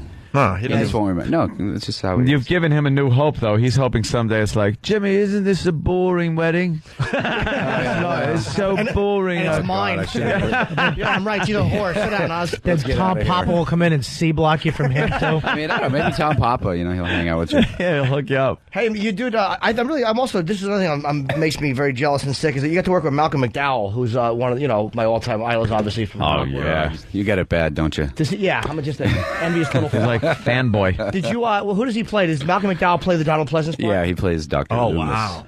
We're talking about Halloween, obviously. We should get everyone up to speed. The remake of Halloween, directed by Rob Zombie. You considering it a remake, or is it a new vision? I don't know. Everything's just a new term for the same thing. It's a remake, I guess. Yeah. There's a lot of new content, so remakes makes it sound like, it's like a shot-for-shot redo, which it's not. So it's the same story. With a lot more backstory and a lot more stuff added. What about, I got to ask you, the Captain Kirk mask? Is that still part of the... Yeah, I mean, that's really the only, if you lose that... The constant, then people go, well, what the hell is it? We went like to a lot of trouble. Making a new Friday the 13th with a catcher's mask on or something. You should have it, a William Shatner mask of what he looks like today. Today it's the Priceline Shatner mask. Right. Age the mask like Shatner aged. Why Halloween? Like, when did you say, all right, this is a movie I just want to redo? Or do? Well, I never thought about it before. It just was one of those opportunities that came up, and somebody offered it to me. And at first, I didn't want to do it. I just thought maybe it was kind of a stupid idea. But I went away and thought about it for a couple months and came up with a way that I thought it could be done. You'd do it differently, and then what the hell? Jumped in on it. Why is it coming out? When it's not coming out Halloween, it's coming out in September, right?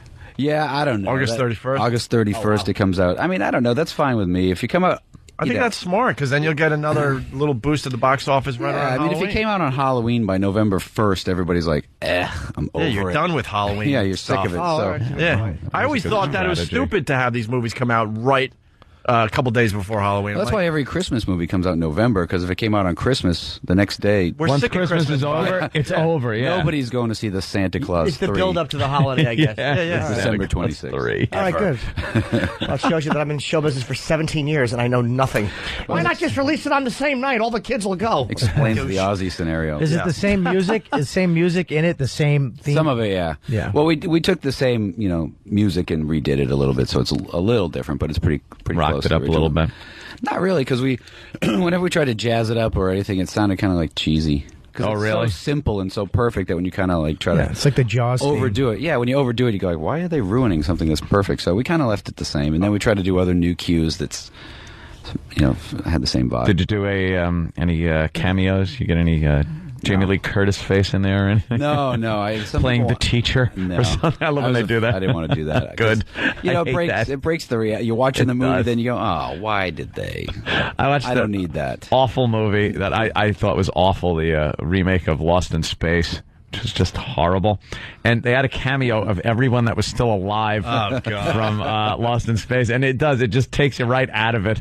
You like to, oh, there she is. There's the mother, and there's Adam West. They had to throw her a bone. Yeah, there's Major West. Look, he's playing some guy that isn't Major West. Yeah, he's playing an old I'm just imagining his version of Halloween, a lot of hot chicks, right? Well, yeah. A lot of busty, hot teenage girls. Bodacious, busty broads. You could always. It's hard to find normal girls to be in a movie. Yeah. It is. I always liked the like regular, normal, like, girl next door chicks in those movies were always better than the busty blonde. Oh, yeah, no, I tried to find people that look normal because you watch that and you're like, oh, it's Haddonfield, Illinois, and here's the high school girls. Yeah. They're all out of Hollywood. They have a lot of plastic surgery in Illinois. How violent is it? Like, because you seem to like gore. It's not that gory, but it's pretty violent. More than the original? Yeah, but I mean, the original is pretty tame when you watch it now. Gore doesn't get people these days as much as this weird kind of suspense, jump out at you crap. Like things that scared me. I'll tell you what petrified me was The Ring.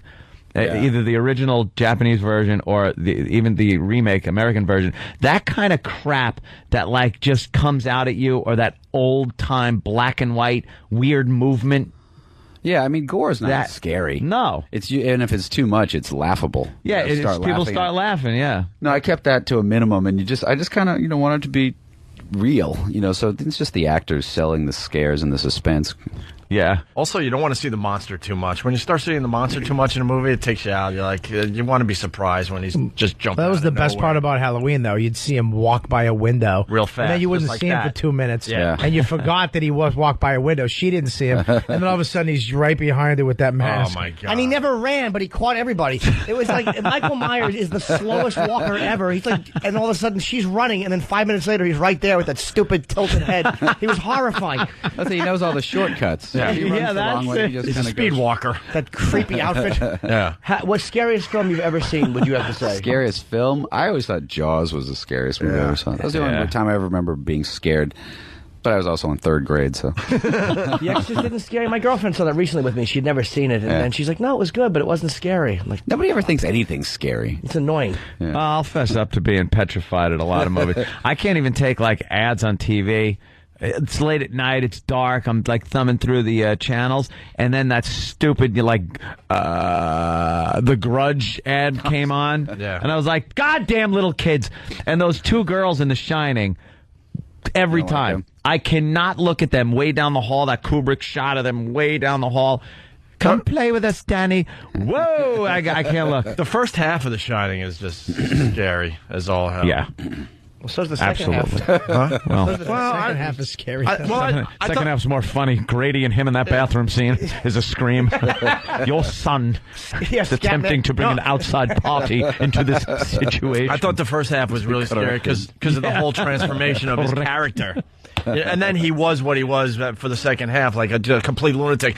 But watching him losing his mind in the middle of this, hotel. I saw it recently, and the way Grady changes in that bathroom, of course, it starts out with, "Oh, let me get that off of you, sir." And then when he's like, you chopped up your wife and kids, and then Grady knows the jig's up, it's like over, and then he just gets this attitude like, you know what you have to do. Yeah, perhaps a bit more.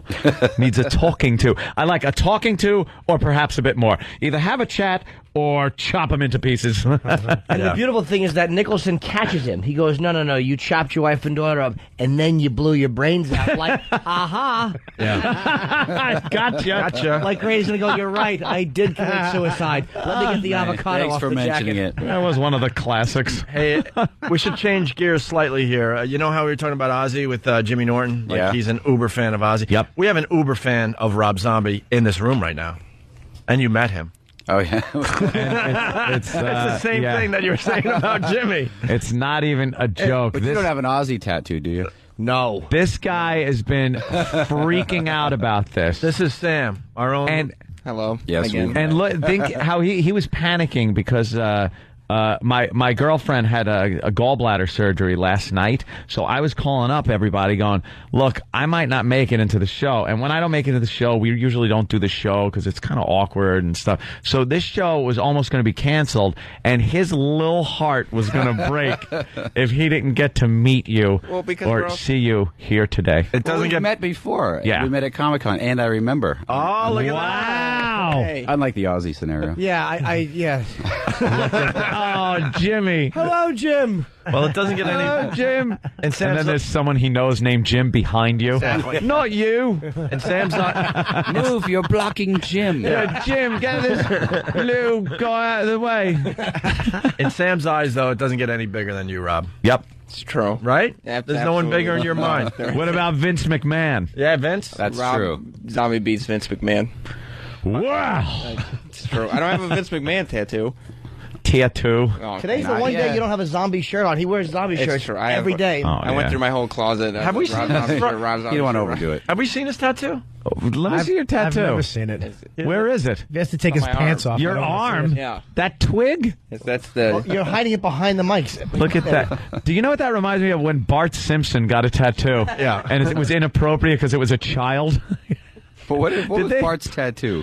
It was something weird. Yeah, it was something weird. Mother, I think. Yeah, was it Mother? Oh, just a moth. A moth. Yeah. Right. Stop. And that's the. Where'd you get the autograph to it? Well, he did an autograph signing when he came out with Educated Horses at in Times Square. Yeah. And I signed with a tattoo gun. Well, now that's permanent. Separates the real fan. Oh boy, we're gonna be here a while. It's been 10 hours and he's only on the second person. Look how rosy his cheeks are right now. Oh, yeah. Drive home from Syracuse because that's when I was going to school. Yeah. Just for the one day. Like I drove home that morning so I could get there. I had my girlfriend wait online at the Virgin store with all the people for a bracelet. Oh my god! Yeah. Oh my god! He's usually- He's never liked it. Wow, I love and seeing then, this. and then so I decided at the last minute that I would just ask him to sign my arm, and then we went to the concert, which is the Nokia Theater, right after it, and so I had to take another day off school to go to the tattoo shop as soon as it opened the next day and get it signed. And you went, go right over this. And by the way, don't Sam, you screw up. Your hero doesn't eat like an 8-year-old. Yeah. You know, you should Well, change your eating habits. You know, someone that's into Rob Zombie like this, you'd think you'd eat a little more, I don't know. Cooler. The guy eats like an 8-year-old. He eats like an 8-year-old child. This guy eats just like an 8-year-old, like Aunt just said. How is that? I don't remember how an 8-year-old eats. Well, watch. We have no idea what he ate last night. Sam, what did you have for dinner last night? It was in Elio's last night. Elio's pizza. And some more celery. Celery sticks. Celery sticks. And he eats like fish sticks and chicken fingers. Yeah. And he eats like finger food that you give a little kid. Right, because and they the kid make doesn't a want to mess. eat much. And then he washes it down with a big glass of milk every night. Big glass of milk. And for dessert, he'll have like gummy cola bottles. Yesterday. They taste like cola, Wax but they're like tips. gummy. Yeah, wax tips. You drink What was your dessert last night? Drink whatever that was out of it. Yeah. We got more ice cream, so I got to have ice cream last night. How sweet. Any topping on there? Sprinkles or? No, we still don't have any toppings in the house. Oh, that's a shame. would- We'll have to buy you It's some. weird that you like Rob Zombie, like with Lionel Richie being your dad. It's just weird. Isn't He it? does look like the head from the Hello video. Do you want to ask That Rob? clay head that the blind girl made. Oh, God, yeah. Didn't even look like him. Looked like Was he Neanderthal blind? man. Yeah, Jesus. But the whole point was, even though she's blind, she knew exactly what he looked like. God damn. Well, the guy's prepared questions. The caveman from the Geico ads. The guy's prepared questions for Sam to ask Rob Zombie. Ah, thank God. Look at his rosy You're cheeks. getting to talk to your hero in an equal setting. Look at Rob. He's like, oh, come I'm like, on, this isn't man. going to be good for anybody. Crap, no. Believe me. It's different than the average interview, though. We try to do things differently. I'm glad he's a realist and not working this up to something good. Right, Yeah, right. like this is going to be a lot of fun for everyone. Rob, I want to apologize. This is going to suck. Rob's like, whatever. Can you at least promote Halloween's coming out? Halloween Yes. is coming out. August 31st. Go ahead, Sam. These are questions. How would you rate your remake of Halloween on a scale of 1 to 10? 1 being really cool, 10 being ridiculously awesome. 11. Wow. Why'd you skip the... Oh, you already know the answer to the first one? Yeah. The first one was, do you remember me? Do you remember my tattoo? But all right, go Yeah, ahead. really We've nice. established Yeah. that. Yeah. That's weird. What do you think about the current direction of hard rock? Oh, God. It's coming back a little bit. There was like a I 5-year guess. I period don't there know. that was No. a little Dude. shaky. Dude. It's still pretty shaky. Oof. Yeah, you think? My theory is that it all died with the grunge rock. Do you think Brett Michaels' new show is going to help? The Rock of Love. I don't know what it's going to help Flava Flav, I guess. It's help him get more girls. It's Flavor Flav with a white guy. I don't know. He makes out with every chick on the show. Yeah, Just tongue kisses them all. Rob, I happen to think Sam is getting to the bottom of a lot of things here, right? Yeah, let's go. Let's get to the issues. The barrel. Go ahead. What do you look for in a friend? Well, I look for someone who will stand outside a building in the rain, waiting By the side whether door. or not I'm there. There you go. There's a little clue for you. Yeah. So, what's next for Rob Zombie? What a typical ass question. What's next? I'm going to get the hell out of here as fast as possible. Good choice. Actually, ask him the next one. Okay. What did you have for dinner last night? I had pizza. Cool. Wow. So we're on the same page. Look at that. Yeah. But he went to a grown-up store for his pizza. Pop some Elios in a toaster. 3-year-old. You like to make scary movies. What scares Rob Zombie? Well, this is doing a pretty good job.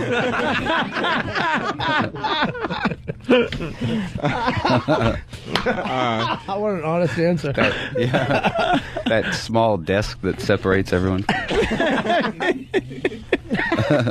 All right, go to the last question so we get him out of here. Okay. He's a very busy man. Yeah. Did you ask Maury Povich these questions? The same ones. Would you have been as successful if your name was Rob Vampire? That's not mine. And he goes, not mine. Not mine. It's not my question. I want to still remain Sam is cool. shaking. I've never seen you nervous. This is little. Sam, hold your hand out straight.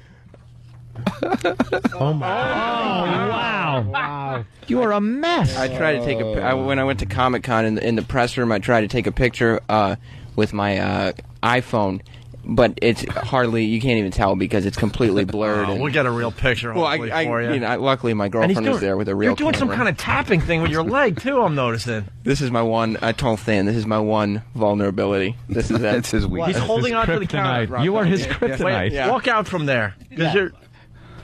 Someone catch him if he falls. Yeah, look at him. He's so vulnerable. He's so vulnerable right now. You guys are- And what Poor did you get boy. your picture today? Yes, I did. And what happened? Well, yeah, I asked him him. shaking. He's got to lean on something. He's very uncomfortable. Oh, is he uncomfortable? I asked him if he'd be so kind to sign the other two pictures I had with him, and then asked him to sign the third one. At which point he asked if there was anything we were doing in this picture that would make it different from the two. Good for you, Rob. Jeez, what an ass. Well, let's get the pictures. We'll compare. Yeah. Where are they? Is there anything you want to ask Rob that you really want to know? Yeah, one last question, because we have to take a break here. Like your own. Yeah, sure. What creatively did you get to do differently as a solo artist that you didn't get to do when you left White Zombie? Oh. As the lead singer of White Zombie. Truthfully, I creatively sort of stayed the same. I just didn't have to argue with everybody anymore. Makes sense. That's, you know. How did you get all that dust off of you? You used to be very dusty. A little mini vac. Remember that time? That was awesome. All right, Rob, we got to take a break. So Halloween when? Coming out August 31st. Yes, we're August really 31st. We're really excited about this remake. We think it's gonna.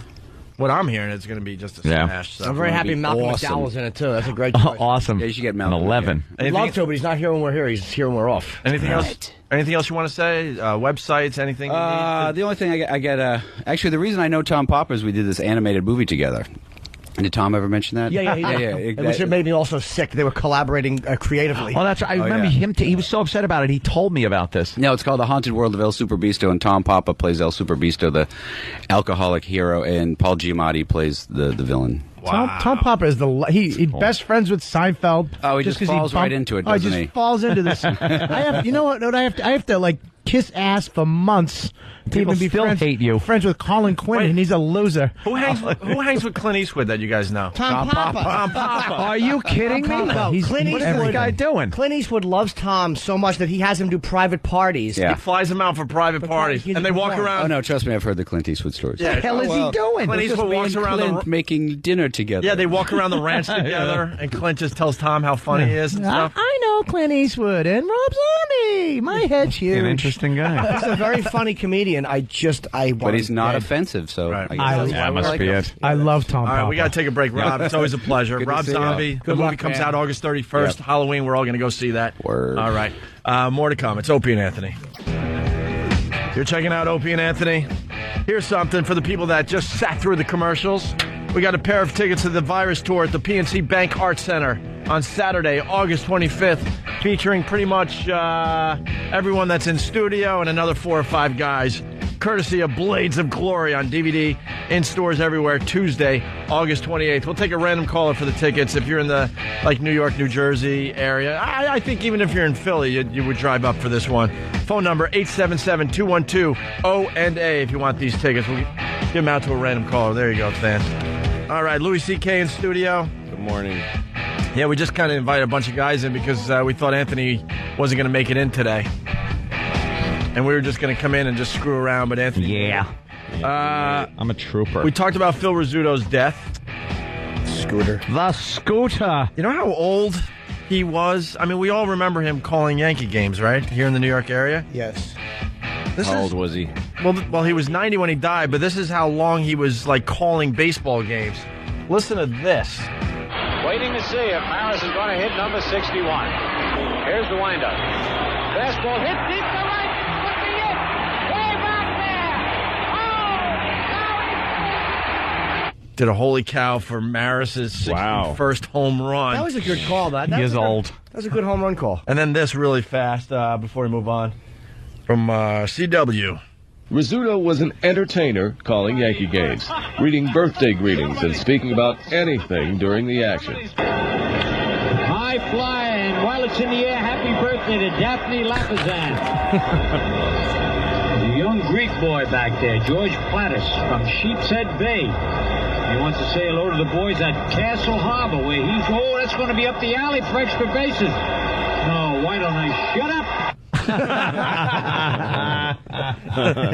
That's pretty funny. See, nowadays, all the baseball announcers, they have to be over-the-top professionals. You don't get that, personal touch like Rizzuto gave you. You don't get the doddering. Yeah, but I like the doddering, Shut man. up. He used I hate that. He used to give, restaurant reviews. I was at this restaurant in Brooklyn, let me tell you. If he'd look at the game, he'd see that maybe the pitcher's, ready to pitch, and he should shut up. Nah, I liked it. I really did, you don't- because it was different. How many times do you need to hear he's, pitching from the stretch? Yeah. Plus the guy's looking guess like so. he might steal. Well, by the way, Lou, Plus, you're watching it, too, so you're like, I know what's really going on in this game. I want to hear some radio interesting is talk. different. You missed the wonderful call. George Steinbrenner said that I guess heaven needed a shortstop. Yeah.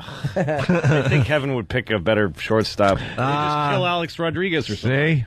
Well, I mean, he's not a shortstop. He used to be. I know, but he could play short in heaven. I live in in heaven, he'd probably be If good. God took Rizzuto, he'd take A-Rod. Good point. Yeah, exactly. Come on. Who's playing now if he needs him? Christopher Reeve? The ball has to be hit, bounced perfectly into his mouth, and he has to spit it. Hey, it's heaven. Anything can happen. Christopher Reeve doesn't walk in heaven? No, he's a lump in a chair who just He's got sits a there. really crappy wheelchair. in heaven. Oh, that would suck. Oh, I'm in heaven, and I can... What? He always He's got a strikes really out. lousy wheelchair with a number spray painted on the back, like the ones at the airport. That's all he's got. All he does is He's whiff. a loser there. Well, once in a while he'll walk because they're afraid of hitting the chair, so they'll just pitch around him. But they always double him up easily.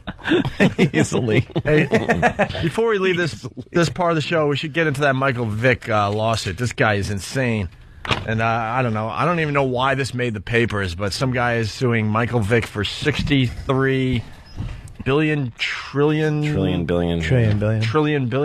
he wrote it out. In relief, plaintiff seeks 63... and then it's followed by 3, 6, 9, 10, 11 zeros. 11 It's not even. It's not even right. Well, because the commas are like 63, comma, 3 zeros, comma, and then 3 zeros, comma, 3 zeros, comma, then 2 zeros. Then and then it so says it's really a trillion hundred. Right. 63, and then all those zeros, and then it says in print $1 billion. Back. So he wants that. But he wants it backed by gold and silver, delivered via UPS. What is he, a Bond villain? Yes. United States Postal Service to the front gates of FCI, Williamsburg, South Carolina, collected from defendant Michael Vick. It's hard to read this because it's in his own handwriting, this complaint against Michael Vick. Delivered via UPS. And some of wants UPS to put gold and silver. Yeah. Billions upon billions of dollars. Hey, read this first part, the actual complaint there.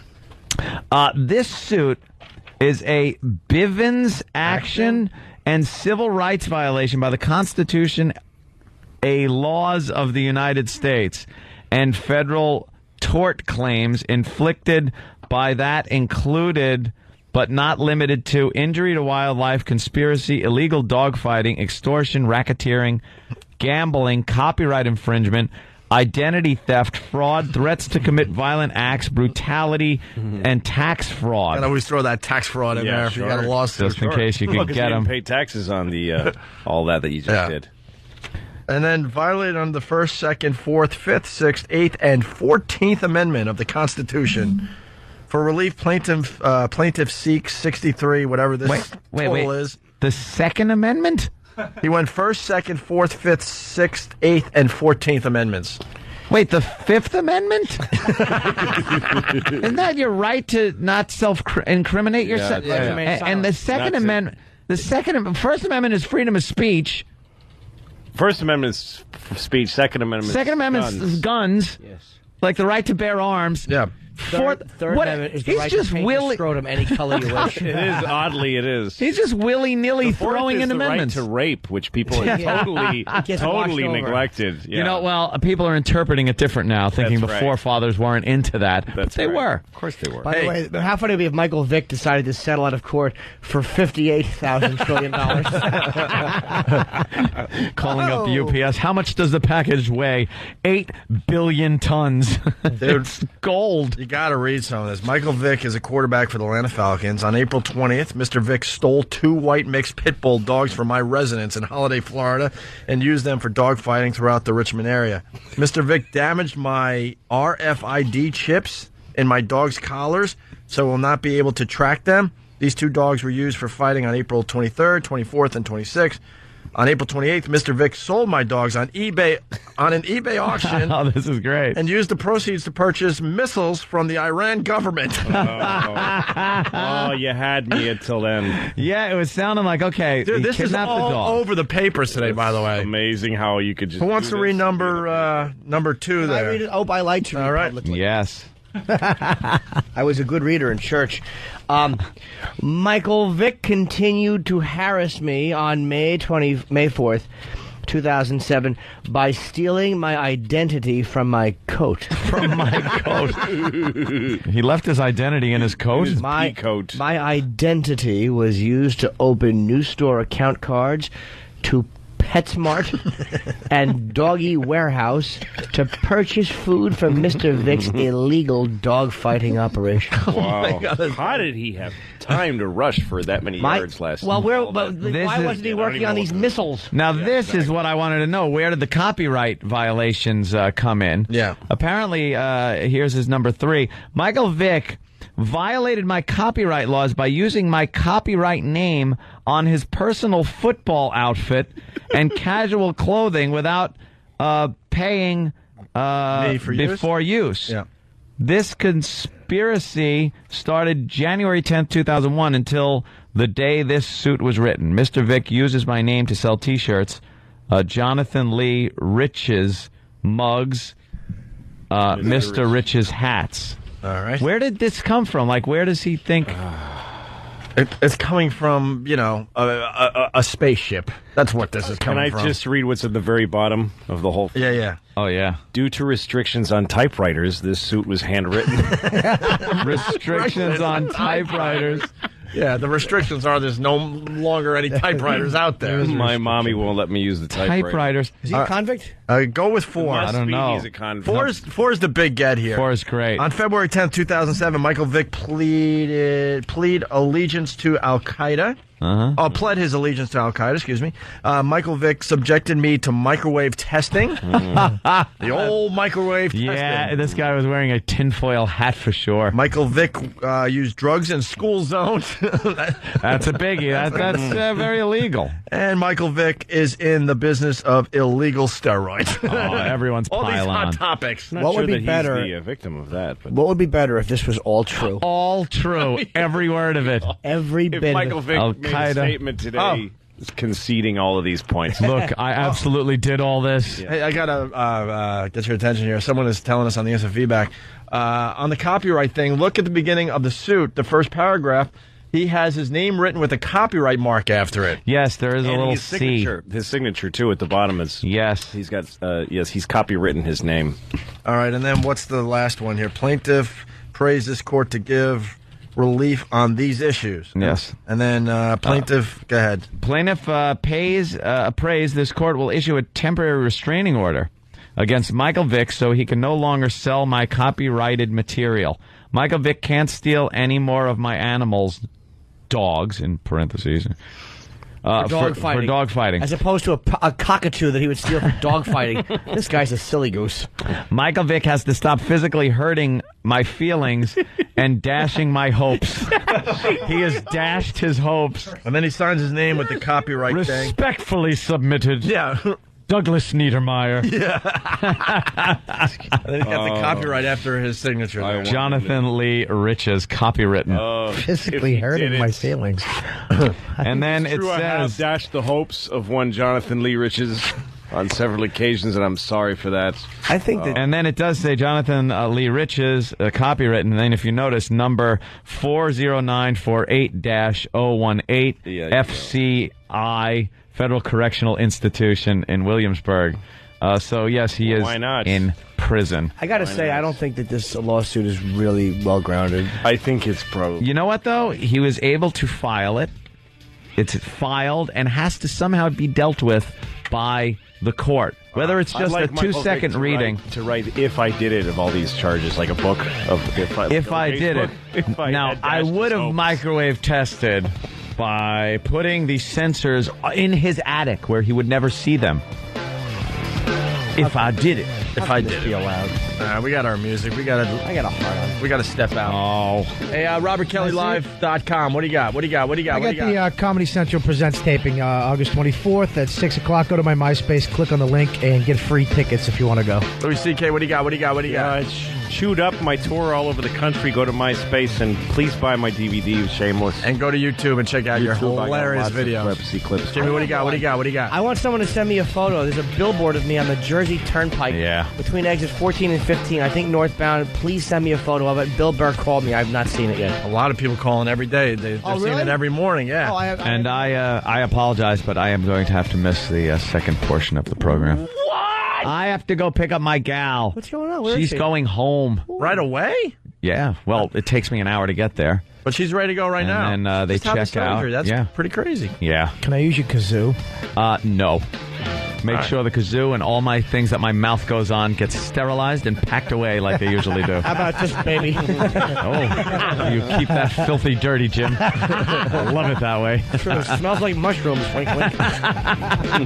All right, we'll fool around a little bit next. Fool around. Maybe I'll call in. How about you call in from your car? That's always fun. Call in from my car and you can listen to me drive home. That's always good. We'll do that next. Give me the hotline number. All right. Guys, if you're not joining us, have a great day. We'll see you tomorrow. Bye. It's Whip 'em Out Wednesday. Opie and Anthony just got me wild. I just got wild! We tell you how to get a wow sticker, but we can't plug the website. Opie and Anthony. The Opie and Anthony Show. Virus is spreading.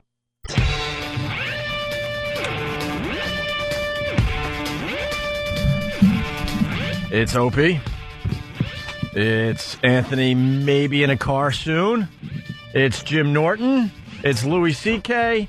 And, of course, it's Fat Bob Kelly, who needed to go smoke in between shows, and now we can't find him. Fat, smoking Bob Kelly. Stupid Bob Kelly has to go smoke. Stupid, fat...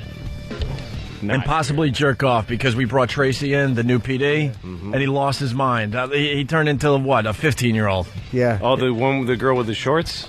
No. She's an intern. Oh, okay.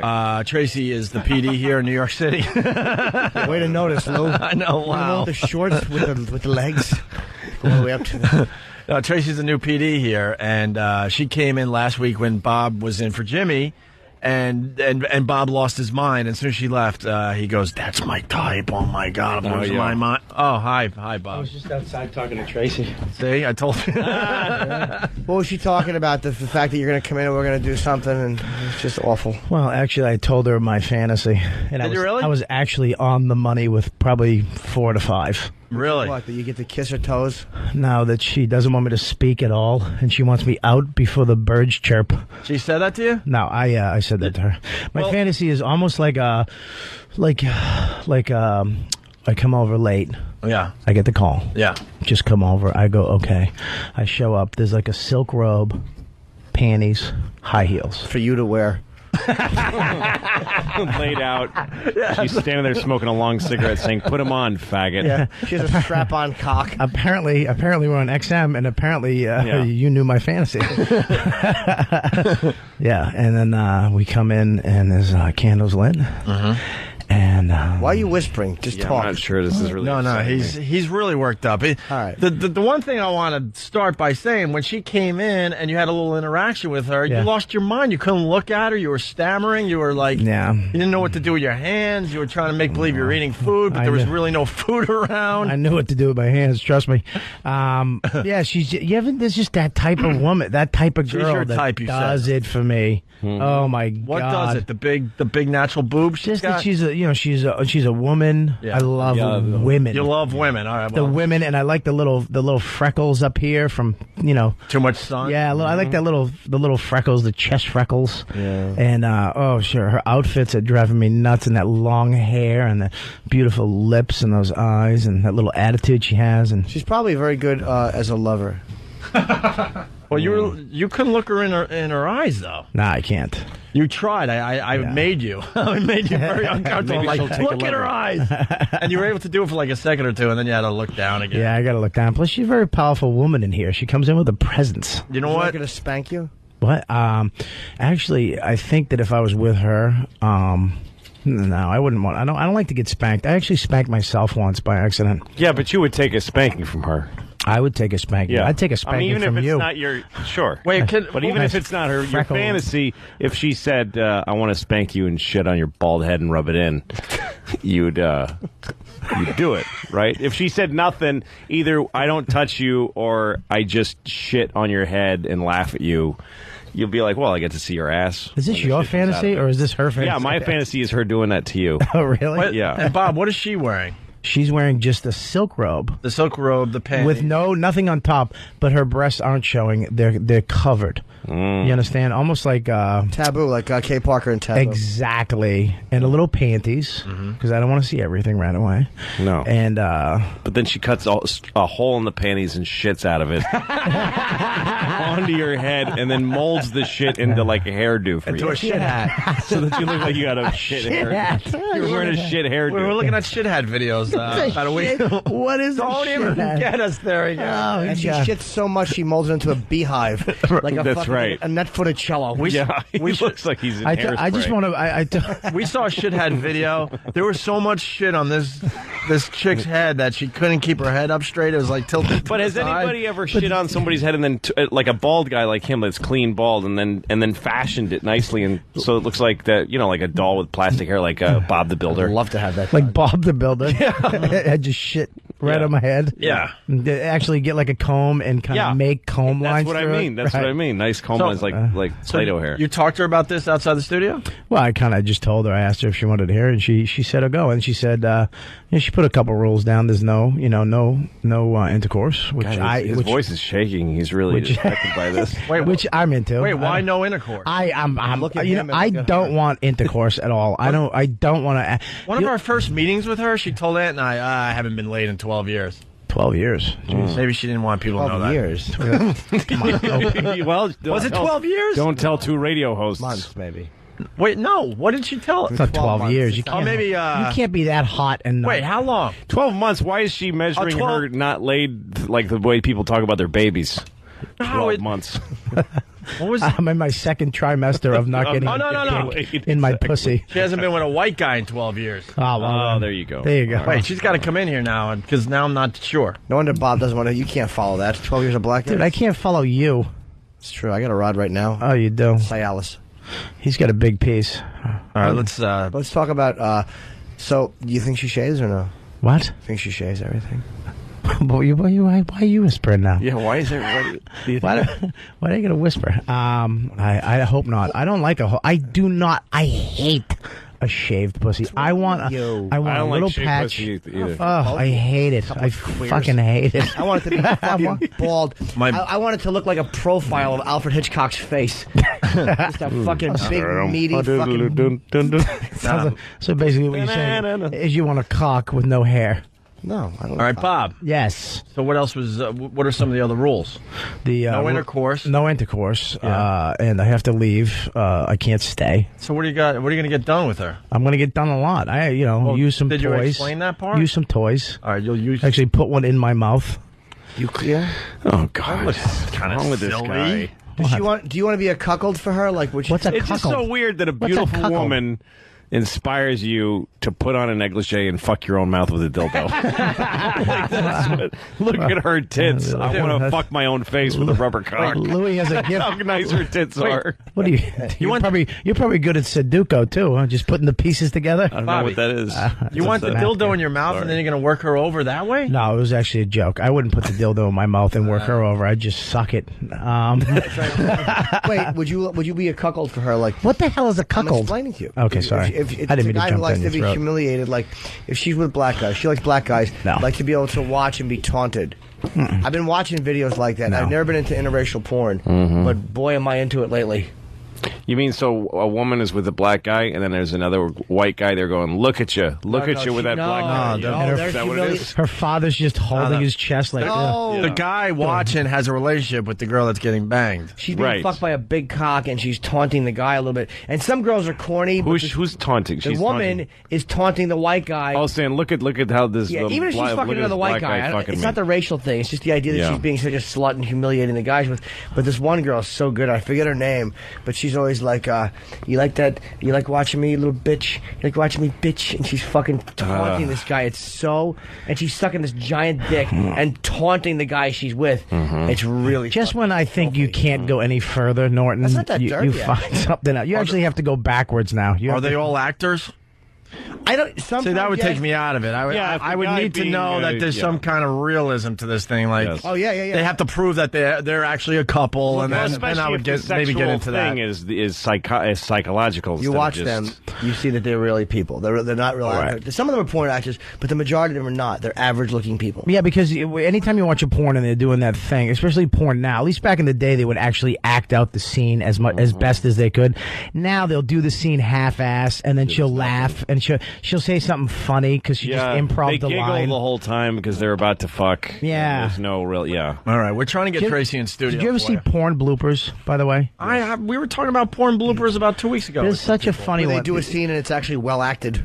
This girl was blowing this guy. Two girls sucking cock. One girl had the cock in her hand, and then just out of nowhere, just takes this huge cock and just slaps the other chick in the face with it. It's fucking hilarious. I would love to see porn bloopers. I've never seen them. It's on YouPorn. Type in porn bloopers. This chick's just sucking a cock. She goes crack, and the other goes ooh. My friend, she does porn, and I forget what. Is Anthony on the phone? Yeah, we've been trying to get to him for 5 minutes. Sorry, Anthony. I was just listening to the conversation, and when those movies are real and not movies, it's called a home invasion. There you go. I don't like Anthony. Already missed. Anthony's seat being empty. That's weird. Hey, Anthony. Yeah. Ant, we're doing a little. Everyone's moving up a chair here. Jimmy, why don't you move over to Anthony's? All right. Oh. Louis, why don't you move over to Jimmy's spot? And Bob, why don't you go to the couch? I'm gonna have to. Bob, go to the couch, Bobby. All right. Nice talking to you. If I had Anthony's button, I'd push it right now. Already. Someone's fucking up the program. Look at this idiot. No, you fucked up. I get to go. Asshole. I fucking hate New York this time driving. Why? Speaking of, this is not acting. This is Anthony every day of his life driving home. Anthony, where are you? This fucking guy, I'm on Van Dam. And this dumb fucker was trying to make a left turn, so he blocks the entire lane that I'm in by trying to make a left turn. Nobody likes a tattletale except, of course, me. Oh, my God, no. Can you get next to him and get him to talk on the air? Oh, he already the turn. I'll get people to yell, believe me. I get people yelling at me all the time. The savage fucking drivers that drive these black cars. Taxing and limousine service. Not the yellow cabs, but the black car drivers. Yeah. They are, the town cars. Horrid drivers. When they get shot and they are found slumped over a wheel, I laugh. Because I cannot stand them. They're way worse than cabs. Fucking paperwork. They're filling out paperwork and the light's green. It's an arrow. There's a gap of 5 cars in front of them, and I missed the light because this guy is fucking filling out. I had to go to blah, blah, blah, blah, blah. No, those whining. Stop it! Shut up! Shut up! Shut up! Jimmy's working your buttons.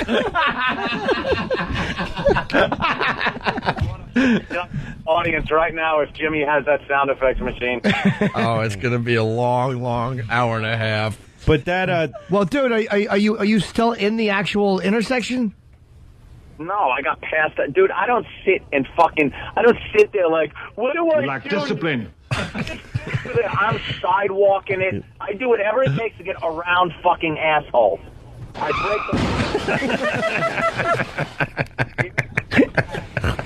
I am above the law. I don't pay attention to lights. I don't pay attention to speed limits. Yep.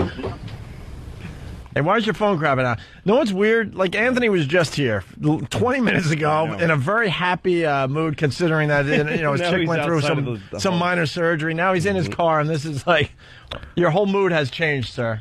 Outside of the Holland Tunnel, miserable. Yeah. These New York and Jersey cocksuckers that have no concept that there are other people on the road that want to get somewhere. Like, well, you know it's them. You know it's them. You are never to blame. Oh my God, Jimmy. Jesus, that's terrible. Like, no one has anywhere to be. They're just out here to fuck with me. Why don't they drive fast? How come do they ever look at the flashing walk, don't walk sign and realize that light's going to turn fucking red in a minute or in a couple of seconds? Why don't I get through so that the guy behind me maybe could get through too? No, but they leave 18 car lengths in front of them, and the second it turns yellow, they hit the gas, and they get through and I get stuck. Why don't hit the gas? Whippersnapper. What? Yeah. Go ahead, Ant. Hit the gas earlier, and we can all get through. But these boring. Oh, got it boring. I hit the wrong button. No, I meant to hit. How do I switch banks on this fucking thing? No one's helping me. I was trying to hit what? That was it. Very complicated. What? Oh, sorry.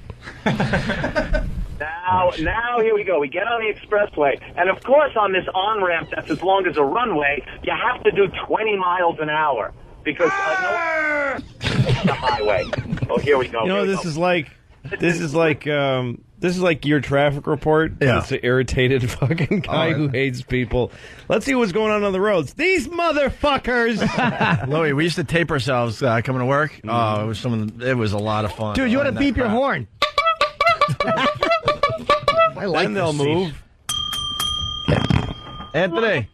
You fucking Jersey cunt. This guy looks at me. He thinks he's going to be all fast with me. He wanted to cut in front of me. I didn't let him. And now he's looking at me like I'm a fucking douchebag. You fucking... Oh, if I could use racial epithets. Lean out the window and go, Good evening.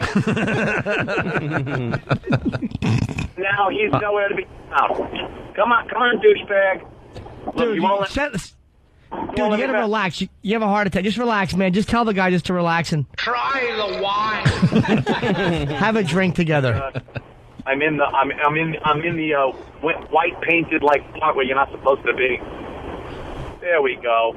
Nope, stay there. There we go. I don't like people that you come up on their ass and right when you decide to go around, they decide it's time to get out of the way. Well, that scared me. I heard a siren. I thought I was being pulled over. So the other guy's bothering you, right? He stinks, and I don't like it.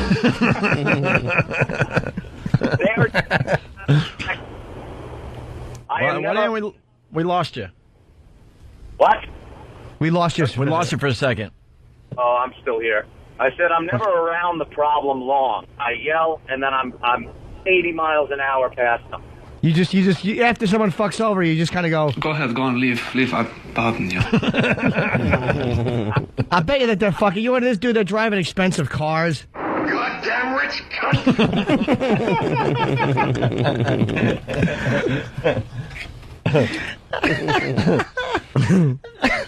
So childish. This fucking rules. Hey, is there a lot of cars out there, Ant? What do we got going on? Yeah, it's packed. Watch yourselves. That could be a problem. Yeah. But I seem to be moving along at a pretty good pace right now. They seem a little more relaxed. You're on your way. Are you in the tunnel yet? Expressway.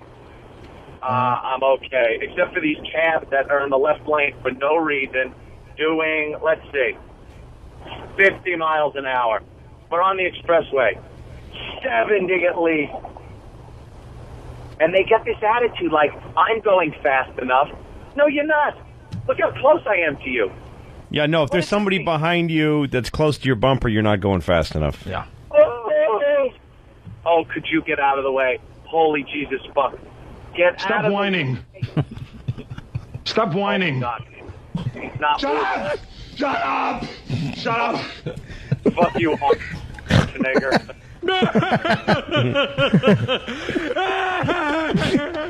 Did you see that jerk? Dude, you know what? You gotta relax, dude. You're in traffic. You just, Act like wherever you are, that's the place to be. Place to be. And I'm not in traffic. I'm in, like, cars that don't know to get the fuck out of the left lane. Boring. Dick! Shut up. This cab has got to move. You dick! I love this button. I don't have to say anything. Yeah, you know what I'm afraid of? Jimmy is not going to want to give that up. I don't already. Yeah. Sucks. This sucks. He was I fucking love this machine. And he was calling the guy in your way a dick, by the way. Yeah, not you. Not you. We'll give him a machine with one button that works. Just one. One lousy button we'll give him. Why not just call... I actually want my own machine. I think I could really contribute. No. I know how to do this. Thank God. No. Penis. Show. Hey, Jimmy, Jimmy's like kind of sitting at your seat, Amp. He's also fiddling with your whistles and stuff. No, don't fiddle. I swear. I'm going to just have all new ones, and I won't use them until I get new ones. I'm not doing... Oh, wait. Unless you what? What do you need? Just make sure the girl doesn't come in. Oh, all right. Uh-oh. Oh, Your no. bell is going to get rung by his little Willie bell ringer. He's ringing the bell. He's ringing the bell with his penis, Anthony. He's ringing the bell. I couldn't stop him. His big mushroom head was pounding down on your bell. He just checked into the hotel with his cock. Oh no! He just paged a bellboy with his panasia. Anthony, use it with a fart. Huh? No, I didn't. Oh, dude, you got to make the whistle blow by using a fart. No, I'm not. I don't have to fart. Well, hey, let it be known that. Hold on, let it be known that Whistle's Steve going in the just asshole. handed Jimmy the whistle. Oh, the whistle is in his asshole. The whistle's in his ass, Anthony. I tried to stop him. Make it whistle. Yeah. Make it whistle. He's gonna try to make it whistle. Let's go. It's roller skating time, everybody. I don't have to. I'm not going to make it whistle. Make it whistle. Why not? Well, we're taking pictures of Anthony's whistle and Jimmy's butt crack. Oh God, dude, you can reuse this. Oh, you can hear the little balls. He just dropped it out of his ass without using his hands. It's now on the couch. Can you fart hard enough to ring that bell? I wonder. Like, No, I can't. I don't have to cut a gasser at all. Actually, no. Can you shit and let it drop on top of the bell? Oh, what's that? What's that, Ant? Does he have a gasser that could blow the whistle? No, I was going to try that, but I didn't, so for myself. What if you use the horn with the bubble end there and blow air into your asshole with that horn? And see if your eyes bulge out. Yeah, and see if it farts back out again. Our anus.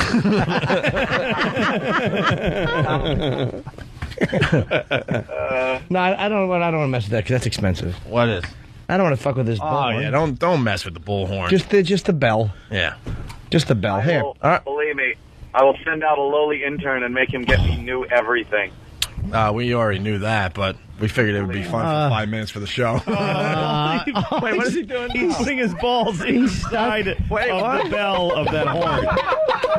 He's he's blowing the horn onto his balls. He's got his 2 peaches stuffed in your horn. Stuffed in. Like a couple of hairy melons in a tuba. That was almost like a cartoon. Oh, my God. That's how Bugs would stop the guy from beeping the horn. There you go. All right, well, you might want to throw that on the couch, I Phil. freed it up. What? Yeah. Throw it all away. It gets thrown away. Well, you should reuse that whistle, though. That'd be a fucking great moment. You could sell that on eBay, that horn. It's had your balls in it. When I put it in my mouth and say how familiar it tastes. All right, Ann, how's the ride? Good? Yeah, we're doing good. I could just sit here and, you guys do a show. I'll chime in. All right. Food! All right. All right, why don't we bring Tracy in here? All right. And Bob, in between shows, talked to Tracy about his little fantasy. Yeah. Obviously, Bob's got the girlfriend and stuff, but this is like that window shopping thing.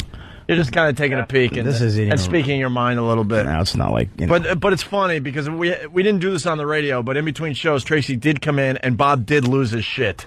Yeah. He really lost his mind. So, was it like Sam, Bob Zombie? Close. Yeah. I hope he described the Sam thing for everybody. He looked kind of like a newborn fawn. He couldn't stand up without holding on to anything. Little rickety legs. He was shaking so bad his knees were just wobbling. Knees bending outwardly. Yeah. His mother's licking It's really like the first time you afterbirth get off his face. Shaky, kind of nervous thing. That's what he looked like. Right. Oh, by the way, Anthony, good news. We got a sweeper. Anthony's fucking traffic report. It just came in from Tim. Let's take a listen to this here. It's Anthony's fucking traffic report on the Opie and Anthony show. There you go. All right. Hey, Tracy, why don't you sit on the couch there? Yelling. Tracy, our fine PD here in New York City for 92.3 K-Rock. You're on the XM show, so you can curse and stuff. Hi, Trace. Well, that's good because I really can't control my language. So Bobby said that he had discussed his thing with you. Oh, it's more of my fantasy. He said that he was sharing some of his fantasies. And what exactly was it? What did he say? You better get your head and your ass wired together, or I will take a giant shit on you. No, that's not exactly what he said. Okay, that's way off. Hey, Bob, will you look at her, please? I'm trying to, but Bob was nervous. He said, are you about size 14? But it was very generous, I think, that you let him share it with you. In front of a whole bunch of people, too. Wait, how did it go about? He walked up to you and just said, "This is my fantasy"? No. What did you exactly say? I kiss you on the mouth. I was outside smoking, and she actually turned the corner, and she turned the corner. Yeah, she turned the corner. What? Yeah, he sees it so dramatic. Was her hair blown in the wind? Actually, there was a little breeze, which is weird because there's no breeze out there today. And she turned the corner, and she said, "She goes, you got a light, stud?" And then she started singing the song, "You better wake up," or something like that, like Grease, I think. But no, then she turned the corner, and I said, I have a fantasy. Can I tell you? Show me how you suck a guy's cock. The last time I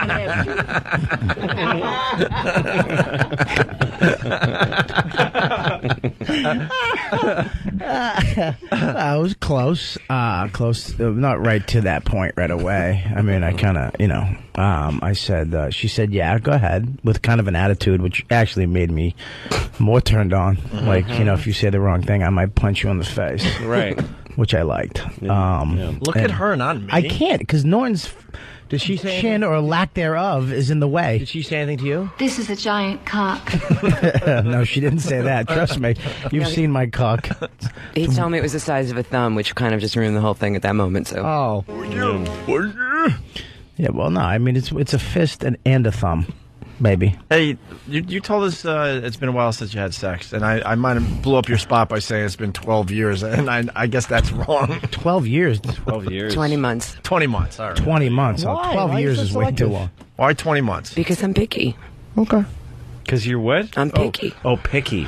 It's the voice, too. You hear the voice? You like the voice, Oh, Bob? she smokes like a pack a day. So when you were telling her all your fantasies, were you doing with the blueberry that's stuck in between your teeth all morning? Do I have one? Can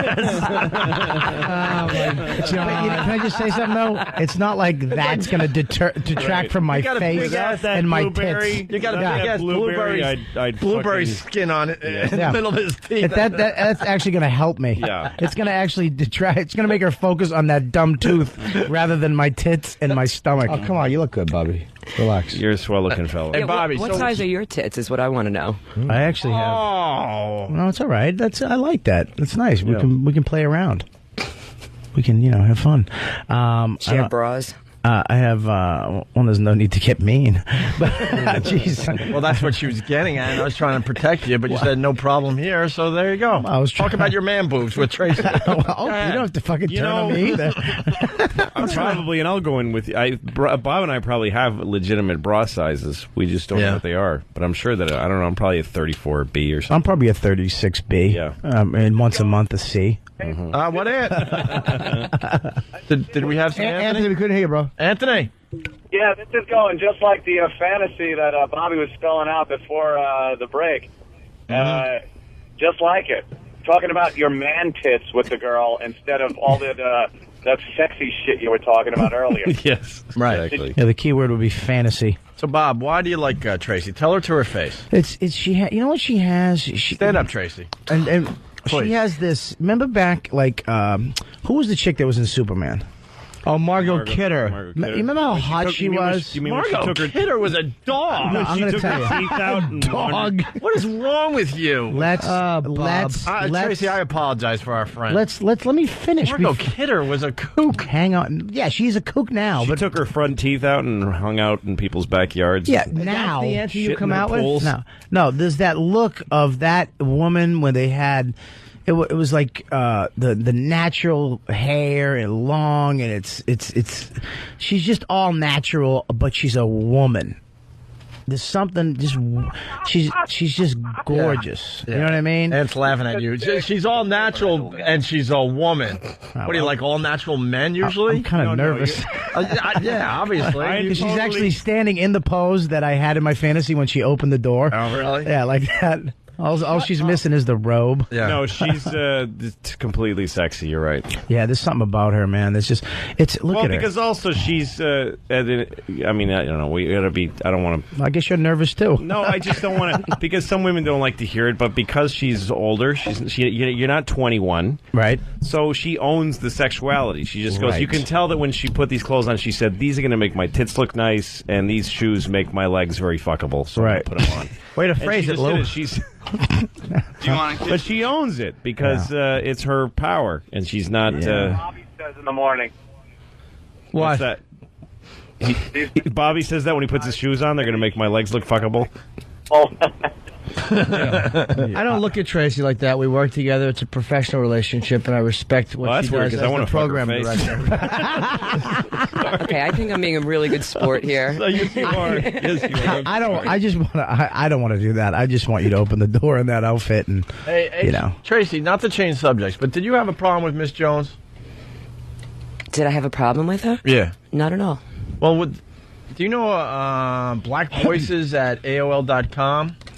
Tracy, last name, former bigwig who ran Hot 97, is portrayed as a low-down, lying, celebrity-seeking bitch who often criticized Miss Jones's show without offering any tools. What's that? And? Is there something there? No, she's trying to sell books. Who's that? Miss Jones. Oh, you're in her book? Yeah. And what did she say about you? Basically what you just said. What the... Who's Miss Jones? Oh, we're gonna get into that on the other side. She's a radio host here. in New York. You just gave us a nice little thing to talk about on the other side. Who threw Todd into the fucking...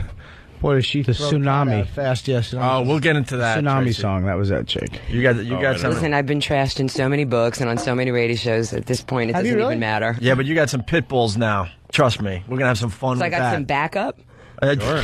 Right, you got some pit bulls that are going to have a lot of fun with what I just read in the coming weeks. Well, Miss Jones. Liar whore, and you know it. There you go. Exactly.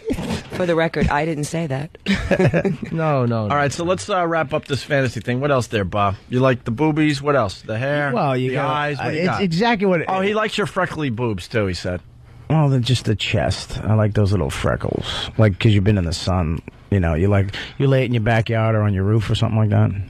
Topless on Reese Park. Are you kidding me? No. Dude, I might... Wait, you go topless in a what? On Reese Park. Where's that? It's right between Brooklyn and Queens. Where? Can you give me... Can someone Google you want that? directions? Wait, And I want dates. Hold on. Is it a nude beach? No, anywhere in New York it's So legal. do you see the kids kind of hanging around you? There's other topless Does women. it bother you that there's vans of old men with popcorn just staring at you? No. No? It turns her on. So if a guy stares at you while you're out naked, with topless, I should say, and a guy, dudes are looking at you, you have no problem with that. I'm kind of oblivious to it. I'm just like in my own world, not paying attention. Honestly, please answer me. Is there any part of you that was like... Wait, you're oblivious to people looking at you as you're topless? That's such a lie. I'm serious. I'm sitting there reading or listening to the station. I'm not paying attention. You know guys are looking at you if you're topless. Yeah, but she's a strong don't and care. self-possessed woman, so they don't have any power over her with their looks. Like, it's one thing if a guy can look at a woman's tits and make her feel differently, that's him having power over her. But she's a strong person who doesn't care. It's like somebody looking at your face. Like, I don't care you're looking at my face. I don't give a shit. She's got perfect. Her tits, she knows they're great. She puts them in the sun. Perfect. She enjoys the feeling of the warm sun on her They're tits. perfect. That guy can go fuck himself. Yeah, that's what I say. Fuck him, too. That guy's, and that's what that guy's me, but Bob is turned on by that indifference also. Hold on, we got info on this park. E-Rock, you know something about this park? That she the sunbathes topless in? Yeah, it is actually kind of common where it is. It's over in the Rockaways. Thank you. Wait, it's a common thing for the girls to be topless there? Yes. Yeah. So it is a common thing. I've heard that. Can guys take out their stomachs? No. And that's all you got, E-Rock? And are there pervs just kind of hanging around there because they can see topless women? It depends on the time of year because sometimes there's a lot of families around that area. But for the most part, there is a lot of older gentlemen just perusing the beach with their metal detectors. That's true. But they're there the night before dropping a shitload of nickels. It's like, yeah. Ooh, I found a nipple ring. Are you a lot of nipple rings on that beach. I'd imagine. You don't have any piercings, right? I do. You do? Can I guess where? You can guess. I don't think I'll be able to tell you, but you can Well, guess. she doesn't wear a bra, so obviously no nipple rings. I would say ears and belly button. Nah, she goes a little crazier than that. I would say clitoris. Clitoral hood. I would say above the labia. I would say Are you expecting me to answer? No, you can do whatever you want. Okay. I told you. It's She all goes belly it's up to button, you. obviously, right? Ears and belly button. You got a little belly button ring. Yeah, that's belly obvious. Oh, look at that stomach. That's pretty damn Look good. at that stomach. Are you out of your mind? God, that makes me angry. Why? She's a lovely lady. I want to bite a pencil. That friggin' stomach is just insane. She's a woman. Yes. Imagine showing up. You know she'd have some cool music I never heard of on. Some tribal beat. Yeah, some type of like jazzy tribal thing she got when she visited Africa on a tour and whenever she was there. And oh God bless. And everything about you's natural. Can I say that? Or the last time she went to a Puff Daddy party. Oh Jesus, now you gotta.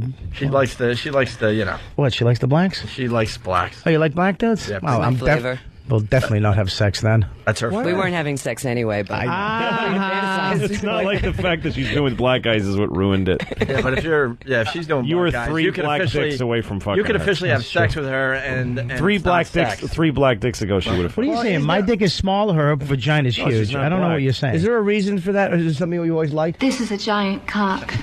Is there a reason for black guys, or you don't? It's just the guys you always liked? No, it was just that was the social circle I moved in, and that's who I met, and this was a long time. So those are the people you deal with, those are the people you meet, those are the people you end up dating. Right. So what are you dealing with now? Nobody. You have no social circle. 20 months she went. 20 months. I have a rabbit. A rabbit. Prison. Yeah. Is he still on the phone? Yeah, he just said your social circle is basically prison. Would you work in a cafeteria? I had a hairnet on. So do you like white guys too, or that's just? Yeah, I mean, sure. She likes a rabbit right now. That was convincing. And we're talking about these. I don't know why she hasn't hooked up in 20 months. What's the name of your vibrator there? The iVibe rabbit, and it's purple. The what? iVibe. Is that the rabbit? The iVibe rabbit. Do you have any glass dildos? No, I swear to God, I thought she meant an animal. No, the rabbit is a very popular sex toy. Oh, I didn't know that. Yeah, there's many different versions. I have. Yeah. You're doing it with that thing? That looks scary. What thing? We got a copy of the iVibe rabbit. Look at this thing, Blue. The hell? Looks like a cell phone. It looks like a cell phone. It looks like you call somebody on that fucking She's thing. fucking the original cell phone with the battery pack. Yeah. How many minutes you get with that thing when you're not? Jesus, you can make a rubbing your clit off. You can make a smoothie with that. It gets caught on the piercing, though. You could crush ice and make a little smoothie. It looks like you bought it from a Mr. Softy truck. See, she just gave you a little tip where the other piercing was, but you weren't listening. I already knew where it was. You're a bad listener. I knew where it was. I called it. All right. Well, wow. What do you do with that thing? I mean, that's crazy. Do you fight like gladiators with that? Wow. Do you ever feel? No one's getting great at those buttons. Do you ever feel silly when you're using the iVibe rabbit vibrator? Silly. Why would I feel silly? What does it tell jokes? Because it looks kind of. It doesn't. It looks kind of robotic. See, that's how hence it looks its like. appeal. But it has a big, like a square. That shows how. That's how unvisual women are. It does. She doesn't. That's how little appeal a penis actually has. It could be fucking purple with gray buttons on it and an LED display, and it's just as good as a cock. It is purple. That's what I'm saying. Yeah. Fancy talk for a whore. It could actually have Don Knotts' face on it. And it wouldn't matter. She's like, fine. As long as it didn't have yours, It's not like a Wait, go back to that picture. It looks like a. Why are we gonna? Jesus. It looks Why like are we gonna cut me out? I mean, it looks like a remote for your TV too. How many? Can you change your channels with that thing in between sessions? You can program it to change your cable and open your garage. What's the hype? It's a vibrator designed after the iMac computer. Hey, Lou, you like the iMac, Yes, right? yeah. All right. And comes in the same array of colors, the it's iVibe like rabbit. it's like the old Blueberry iMacs when they were like blueberry and raspberry, the colors. Has advanced IC chip technology that allows you perfect control over your pleasure. How it's supposed to be used, although it does make a pretty centerpiece, you kick back, send it in, turn it on, and enjoy all its wild pleasures. Send it in UPS. And the best parts first and foremost, it's power. Power. If wanted to, those rabbit ears can go all crazy on your clit. Speaking of the rabbit, it has been attached to the shaft so it could flex back. Now you can insert all 7 inches. You go for the all 7? I'm not answering this question. All right. All 7 inches of the shaft. Up goes okay. It'd be funny if you go over there, there's 2 of them taped together. I'm not really sure how. On the end of a broomstick. I'm not really sure how far I can take I was this. just trying to add funny to funny. Don't take it that far because Tom will kill Gilding me. the lily a little. Yeah, we can't. Yeah, we're not really sure how far we can take it because technically let's- she's our boss. Yeah, let's. Come on, Bob. I don't. Actually, she would never give us a problem. It would be Tom. What's that Tom supposed would to give be? us Some a kind of sick joke? All right, you want to hear my fantasies about Tom? Hold on, let me. Yes, I fantasize about his tie. Hold on, here we go. 7 inches of the shaft without worrying about whether or not the rabbit ears will lie up against your clit. A major improvement from the classic jackrabbit. Do you agree? That thing was such a pain in the ass, right? You had to worry about how the ears. You hated lie the on your clit. jackrabbit? You know what? The batteries kept dying really quickly. This one has more staying power. It's a convenient all-in-one toy. There's no separate controller or battery compartment to keep track of. It's all at the base of the vibrator. Her neighbors think she's been doing renovation for 10 years. What is she doing in there? Hey, you gotta, and they suggest you hold on to it Harry Carey style. They're suggesting you use the vibrator Harry Carey style. Harry Carey. Oh, I see. They have ones with remote controls too. Yeah. All right. You know, those glass dildos are great, though. How far away do you get from your vagina that you need a remote control? All right, now we're taking it across just the a little room. bit too far. Jesus, how many black You're guys have talking you about a been with? remote control vibrator. Yeah, can Am I you supposed take to it ask off? you about the weather after that? Any follow-up to that question is disgusting. You know, Lou, else you we got? can't. You have to realize that you Yeah. can't. We can't. She's our boss. We can't talk to her. I don't work here. Fuck you. You look like assholes right now, man. Sorry, you're right. All right, keep going. Is there anything else on this page worth mentioning? Yeah, at some point I actually have to go and do some work. Yeah. She's uncomfortable. She's a little. Yeah, she's gonna go. No, I'm being really good Look, about this. ready? Oh, you're fantastic, and that's why I love you. Hold on. Say music's playing. You're cool. This is what K-Rock's playing. Say you're all right. Oh boy, Green Day. Haven't heard them in a while. Hey, when do you take? Yeah. Doesn't sound anything like their old stuff. No. Hey, Yeah, a lot of work to do today. All right. Yes. All right. Date rape. Play 11. When do you take over the music? What do you mean? Like, are they still programming out of Los Angeles? No, she's been doing it. Okay. Her big decision is what to follow up the Green Day record with. Should I go with Red Hot Chili Peppers today, or should I do some Sublime? I like the playlist. They play Sublime too much. No, I like the Sublime. Too much though. It's good. Oh no, Sublime. Not enough song. I want to hear Eben. I don't just want to hear Date Rape. Sublime needs to be heard by many more people. Yeah. They never got their proper due. Well, they have now that he overdosed. How many songs are you playing by Sublime? We heard Date Rape this morning. I think there's like 5 in the library. That's not bad. How many Ozzy songs? You know, I don't know. Okay. I would like an answer. And by the way, that's not what I'm spending my days doing. It's trying to find other air personalities. So we have some other people in the air. Screaming at me. Representative from What happened? Nothing. He's pointing up. No, I wasn't. I was pointing to this because you whapped Yeah, that. I know. and I just whapped went it and it went... bang. All right, Bob. Are you done with her or what? Yeah, well, first of all... done abusing me? I haven't abused you. Yeah, why honey. don't I you hope say you something know nice? that. How about I've a hug or actually- something? I haven't abused you at all. I hope you know that. I've actually just... How about a hug? I've just explained, and my fantasy wasn't, it wasn't like I was holding you down and pulling your hair and making you say... Yeah, that would have been interesting at least. Well... I was actually, if you got what I was trying to say, I was actually saying that.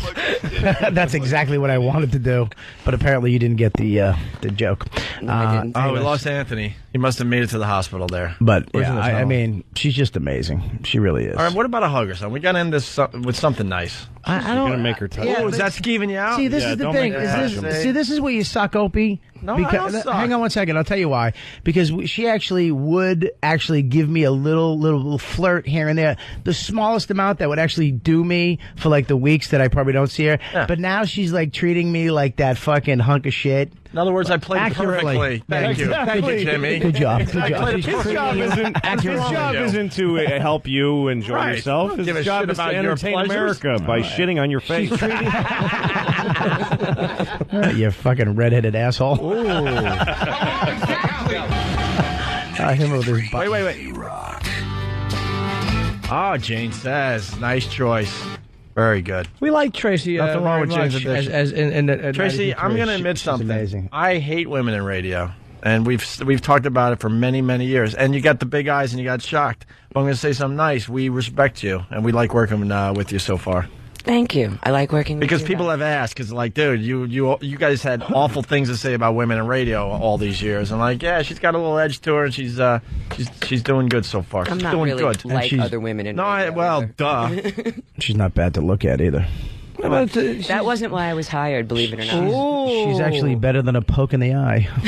That's You're saying she was hired for her tits? Yeah, what are you saying, Why Bob? would they hire somebody? Bob? Because the fact that, like at the virus shows, you have women walking around with no clothes on. Nobody's even talking to them. Right. Like the strippers at the virus shows. Yeah, I like, know. excuse me, I'm trying to get a glass of water. Could you get your tits out of my way? Like nobody cares. I ignore those. Why dopes give the a virus key show. position to a woman for her tits when the tits are like laying around like dirty socks? Right. Exactly.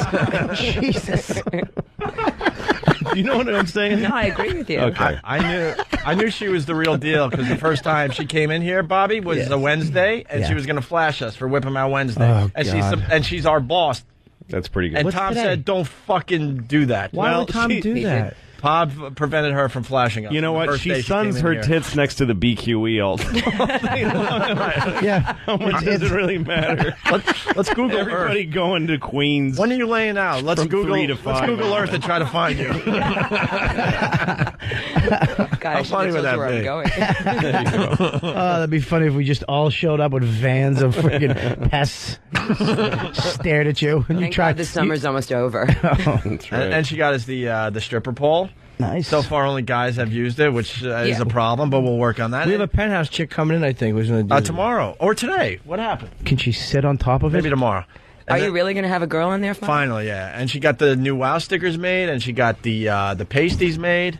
I don't know why we need 10,000 pasties, but she got them made. I didn't make 10,000. Yeah. I thought pasties on parade, could be fun. Sure. Yeah. You should have done a car crash.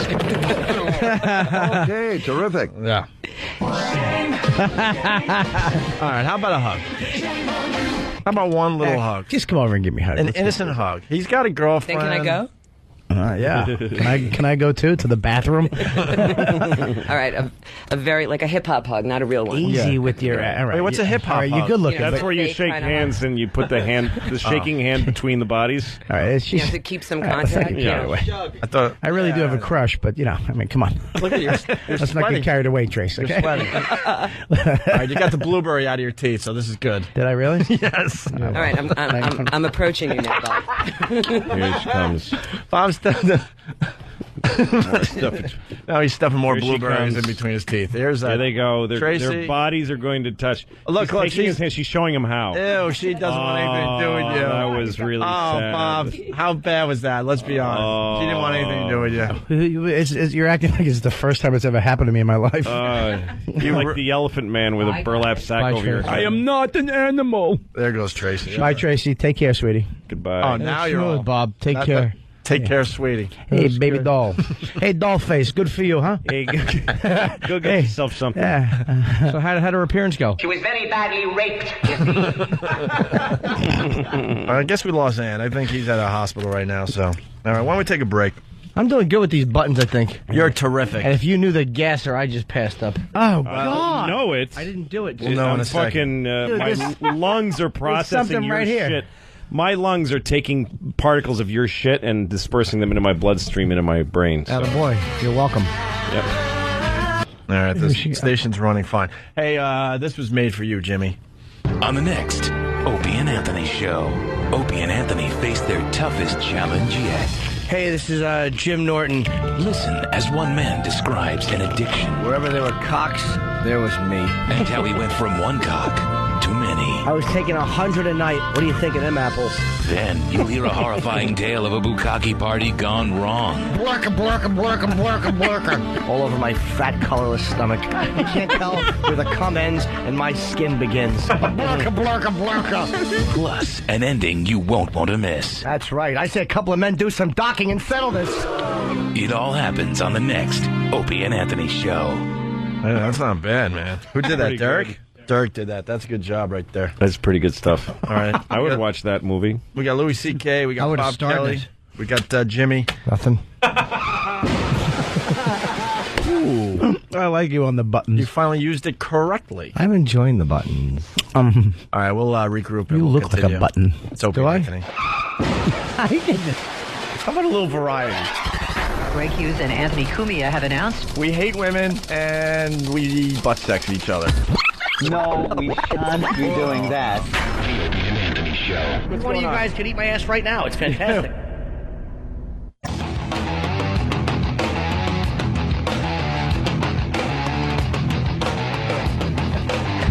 It's Opie and Anthony. Anthony, of course, went home early today, but he did a fine job from his car for a while. He's Bob picking Kelly in his gal studio. up from the hospital. Yeah, Jim Norton in studio. Louis C.K. in studio. And there was something, I can't remember. There was something with Bobby that I was thinking about in the bathroom. Oh, your sick contest you want to do. Well, Why don't you explain? Because I'm going to sound like an ass if I do it. What, the baby wipe? Yeah, he wants to do a baby wipe contest. What is that? Well, that's where you get a thing of baby wipes, and then you just randomly, everybody picks one, and you have to take one swipe of your ass and see who has the cleanest or dirtier ass. Why the fuck do you want to? I actually like that. How about let's go to a ball game and hang around or something? I don't want to do it for an Drink some beer. Louis, I don't want to do it for an afternoon. I want to just take one swipe and see what happens. What are you? Oh, in that case, everything in moderation, Bob. That sounds awesome. And then you're acting like the show doesn't fucking do that every day. I don't want to scrutinize a baby wipe that you just fucking rubbed on your asshole. And then what happens? Apparently, he's not confident in his asshole. And then what? But then what happens? Do we just laugh at the person that has the messiest ass? Well, how does it play out? No, in your actually, the person with the you could go two ways with it. The person with the dirtiest ass could win, but it wouldn't be us. It would be like, you know, when you bring the guys in to play like what the hell is that? Right. You could have them do it because it'd have to be people that the listeners know really well. And Jimmy can't be in the contest because he has to clean his ass. So I know where you're getting at. What? I know. Don't. What? Go. Oh, that's all right. Show me how you suck a guy's cock. All right. The last time I'm going to ask you. Where am I going with this, Bobby? Huh? You want to play now? I don't know. Me and you go head to head. I'll play right now. My asshole fucking squeaks. You can eat lima beans out of it. Really? I know. Yeah, Jimmy's gonna come out clean. All the time. Why all the time? Because I'm a fucking clean guy. I have a hairless asshole, which girls love to sniff and lick. Bobby, why don't you start the contest off? No, you're out of your mind. Go get some fucking Why don't you start the contest? You really need to work on it. You know, you used to be so good at that. Now you just now you start singing and you're giggling and you kind of look away. Bob, you're really weird. He's figured out my poker face. I hate you for that. Get some. No, it's funny because he suggests it. He goes, "How about if we rub baby wipes on our assholes and show them to each other?" But don't make me do it. Yeah, Bobby, why don't you start the contest? Oh, you're not going to get. All right, I'll do it. If we all jerk off, it's fun. If I just jerk off, it's weird. I understand, Bobby. Bob raised a good point. I do. I raise a good point. What? Bobby, if you do it, I will do it. You know, I have a tattoo. Actually, a friend of mine said that too, and he never got one. So go fuck yourself. All right? How's that sound? Don't get pissed at me. Don't use my needy and my fucking wanting to belong against me. But don't get pissed at me. All You right? suggested this. Yeah, I didn't suggest it for us. I suggested it. You know, you could do it. No. The first time you told me it was for us. Yes, this all began with you saying you weren't even here. We all. Yeah, I'm sitting here watching it come out of your face. The wet those words. We all put baby wipes on our assholes. And then you started to feel weird, and you changed it to the people that come in. Well, actually, Opie, the original plan was for other people, but Opie used his mind skills. And no, you said it though. Yeah, because I didn't want to say it. Though. Oh, good, guys. Let's do some asshole wiping. All right, Bobby, start the contest. I'm not doing that. And everyone's look. Why are you doing it? What? Why? I don't need a reason not to wipe my asshole and show you what was on it. Yes, you do. All the guys are doing it, Lou. Yeah, well. Let's go to. Hold on, Jake in Buffalo. Go, Jake. Try to get in here. Yeah, we can place bets on whose ass is the dirtiest or the cleanest. Well, they're already betting on Pal Talk and some feedback. See, Bobby, you might be onto something. Yeah. All right. Opie, you in? Yeah, if you do it on it. There you go. Wait a minute. You got to. No, we all have to view it. You can't just wipe your fucking. I'm not viewing Jimmy fucking wiping his ass. I saw him do it. You just got to make sure. I do. Please, look. I don't want to. You don't need to ask twice with Jimmy. Twice with the same paper. Look at that. Oh, look at that. Look at that. There you go. There you go. Wonderful. Ah, Jesus. Here we go. Twice with the same paper. All right, Bobby's I dug it in there. Bobby's wiping his ass. How deep did you get it? Did you go inside with the finger? No, I just rubbed it. I'll go with the finger. Hang on. It's caught in my fat ass. Hang on. I'm actually going to pull out an umbrella. He's so happy. He looks so happy. This is what he wanted to happen, and it's happening. Oh, he's pulling out a hair. I pulled out one of my girlfriend's hairs. You're hoping it's a girlfriend's hair. Is it clean? It's pretty clean, man. There you go. Pretty good. Wonderful. Lou? Pretty good. Good for you. Yeah, enjoy yourselves. Yeah. All right. How awkward do you feel now? I'm not doing that. I feel if I did it by myself, I'd feel awkward. But if little Jimmy, me and him played a little game. Jimmy, he's throwing it at Craig. I just missed Craig's head, but it was clean though. I dug it right in my crack. Yeah, I had a clean one. Wow, that was a fun game. Hey, Bob, that was a great game. Well, who won? That killed 2 minutes. Nobody. Well, I'd say if you get a few people in here that maybe have a dirty ass, You have a dirty ass. I think Lou's ass right now. It's fucking. It looks like fucking a Katrina victim. Yeah, he hasn't showered since his last show. Dude, I got butterscotch pudding once again today. I'm not doing it. Oh, come on, just do it. It's leaking out. Just test it. I would love that. Test it. I want to see you. Too much wasabi with my sushi. I think. How about Iraq? Iraq. What do you say, E? What do you say? Come on. Just clean. You probably pulled out. There's a Why, load you on tried it. it already? Adult wipes. Get some homemade mustard on that wet nap. I would have too much homeless guy dick blood on mine. Oh, I hear you. I hate that. Are we going to do... kind of embarrassing. Come on, Ope. Wipe one down. Let's see what you got. Come on. Just do it. I'm doing an extreme male camel toe tomorrow. Don't worry. I'm bringing in my sweats. Oh, just whip it That's down. my thing. I'll do that tomorrow. Give it a swipe. Just take a swipe and let's see what you got down there. Be a man. Get Steve or Steve will Danny. do it for you. Someone else has... I want E-Rock to do it. Someone else has to do it. E-Rock's doing it. All right, there you great. go. But you gotta, Is this used, this one? No. Are you sure? I threw it out. Relax. That's gotta clean. reuse them. You can't reuse them. All right, He's gonna have a shit shroud of taurine on his... All right, wait. But you got to get it nice. You got to get from the taint all the way up to the ass crack. Once you, assist. Go do it for him, Bobby. No, help him hey, out look, there. I made the game. I want it to be done correctly. Rub it in there. Get it in there, sweetie. That plump little buttocks. It's cold. Yeah, it's I know great. it's cold. Get your actually stick your finger in there a little bit. Come on, stick your finger in. Somebody wrote it's wipe it out What do Wednesday. you got? There's some hair, but it's clean. it's clean. We're a fucking very hygienic show. Yeah, Fan? very good. Fan? What do you got in there? All kinds of stuff. Is it bad? No. You get a dirty crack? What do you have? What do you got? What do you get? Someone's going to wipe their crack. What the fuck? Craig. Go on. Craig, why don't you wipe your crack? Craig, wipe your crack. Craig is the star of the dodgeball video. Most likely, it is gonna be dirty. Oh, just Really? do it. That's the joke. No one wants to be to clean assholes. Clean assholes are boring. It's going to look like you just ate chocolate chip cookies. It's going to be like dog food and... All right, he's getting in there. He's too. getting in there. He's actually... Wow. This kid ain't He's shy. squatting. He's squatting like I tell my daughter to when I have to wipe her in a parking lot. It's clean. Oh, Bob, this is a terrific bit. Well, I'm sorry that nobody has 0 a for dirty 6. asshole for you. 0 for 6. I telling say, you. Ope, you should give Oh, it away. you got a nice hot mustard sandwich down there. And I say you should take it out. It's bad. I'm not. Get your Frenchie's mustard right on that napkin. Just the one feel better. swipe. It'd be a cool, refreshing And wipe. your ass will be clean. Everybody will know you got a clean ass. If Lou does it, I'll do it. All right, Lou. I'm not doing it. Oh, well. Lou's there you gonna go. Is your ass really dirty? Yeah. No, I mean, it might be. I don't know. It doesn't is. matter. I mean, look, if you want to say my asshole's dirty, go I ahead. think Lou... Okay, your asshole's dirty. Okay, there you go. Enjoy that. Little fucking tricks aren't going to I work. actually took a shit in my pants just now. Louis wants to be legit. He doesn't want a story coming out that he was wiping his Oh, I ass don't on look. the Are you out of your mind? Have you seen any of the videos on his website? Yeah, we were playing them It's got yesterday. nothing to do with... I don't care Talking what... about his videos, first of all, going to be some of the You guys funniest are fucking welcome to videos out start saying that I'm gay right now. I don't know who says anything, but I just don't feel like putting my hand with a wipey into my asshole and showing it to All right, Bob we got Kelly. somebody else. Oh, you know this Danny, is... this could be really Oh, ugly, God, man. this is- It's funny. You know he just ate hot wings and drank a ton of beer last night. There's going to be a tequila worm on it. Yeah. He's going to have 5 different color hairs on it. All right, Danny, what do you think? Well, my gases haven't been pretty this morning. What? So it might be a little... Does it look like baby food My ass is carrots? still wet. I know mine's bad because it's been kind of itchy all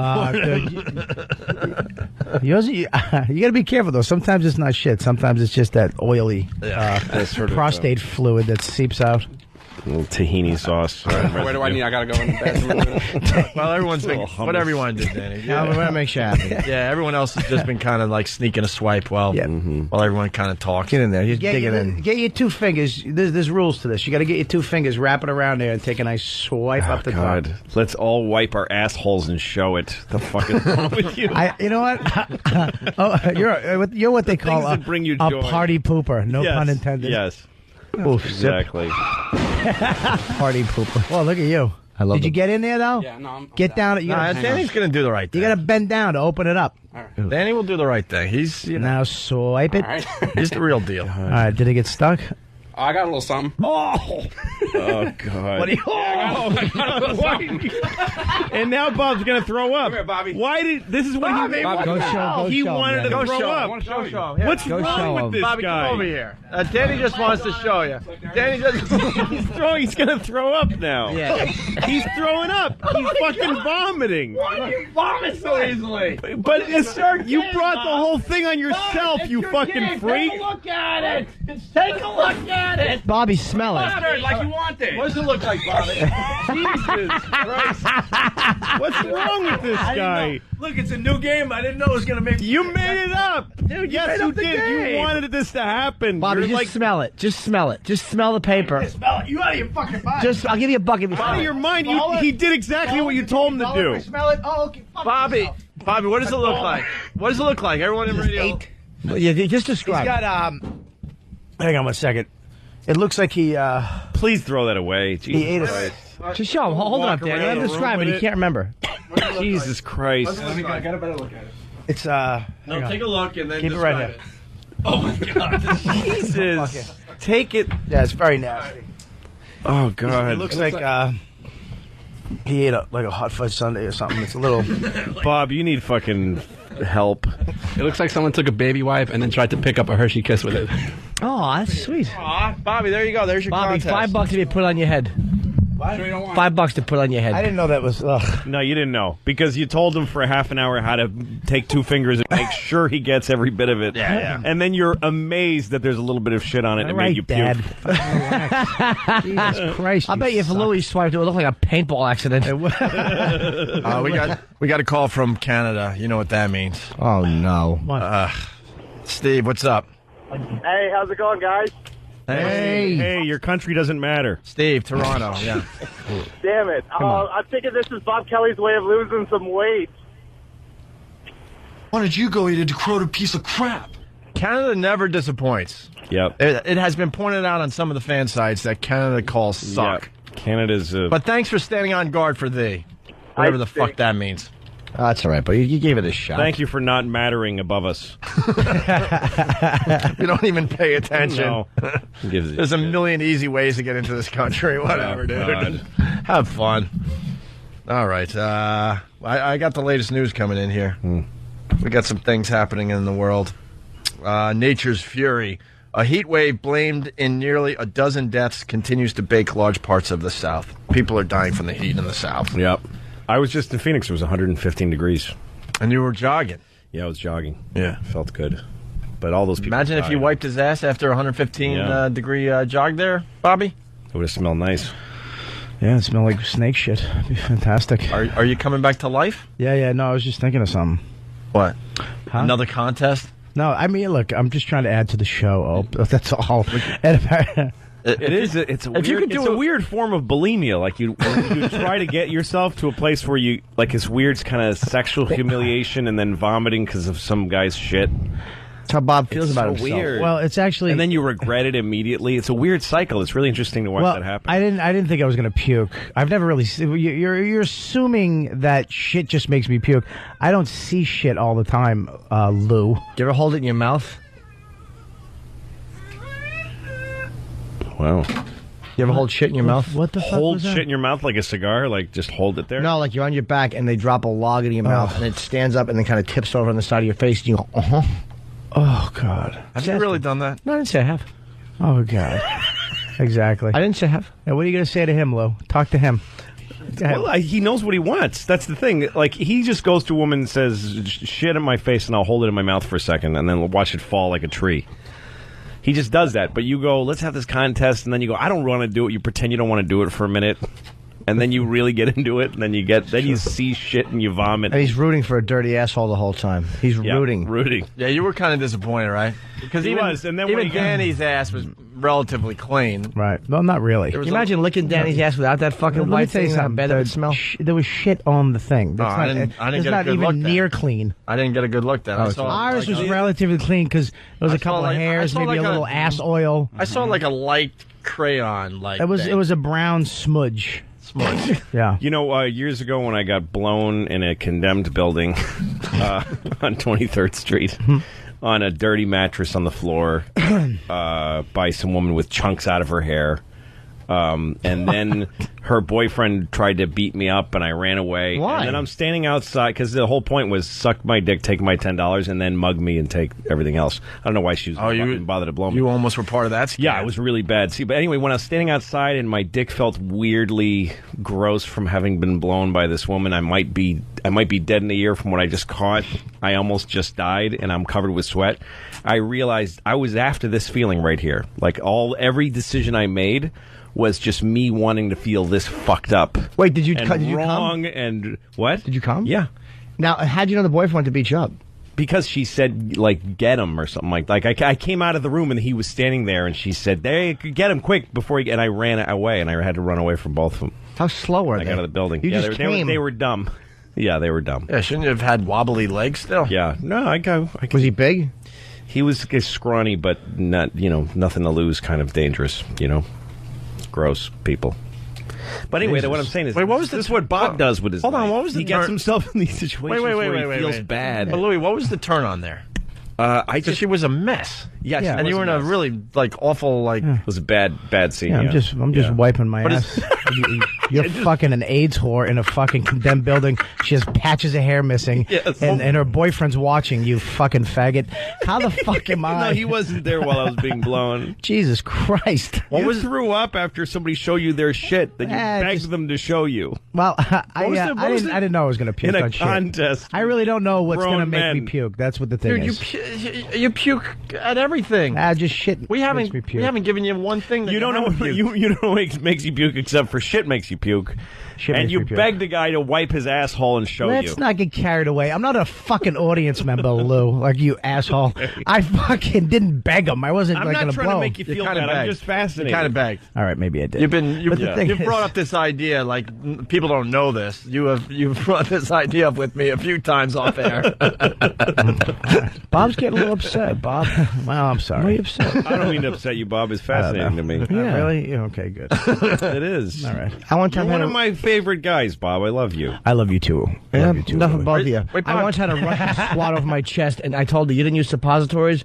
And she said, "No." And she went to shit, and a fucking suppository bounced off my chest, and then a pile of wet meatloaf fell onto my stomach, and it reeked. It reeked of fucking ethnic food.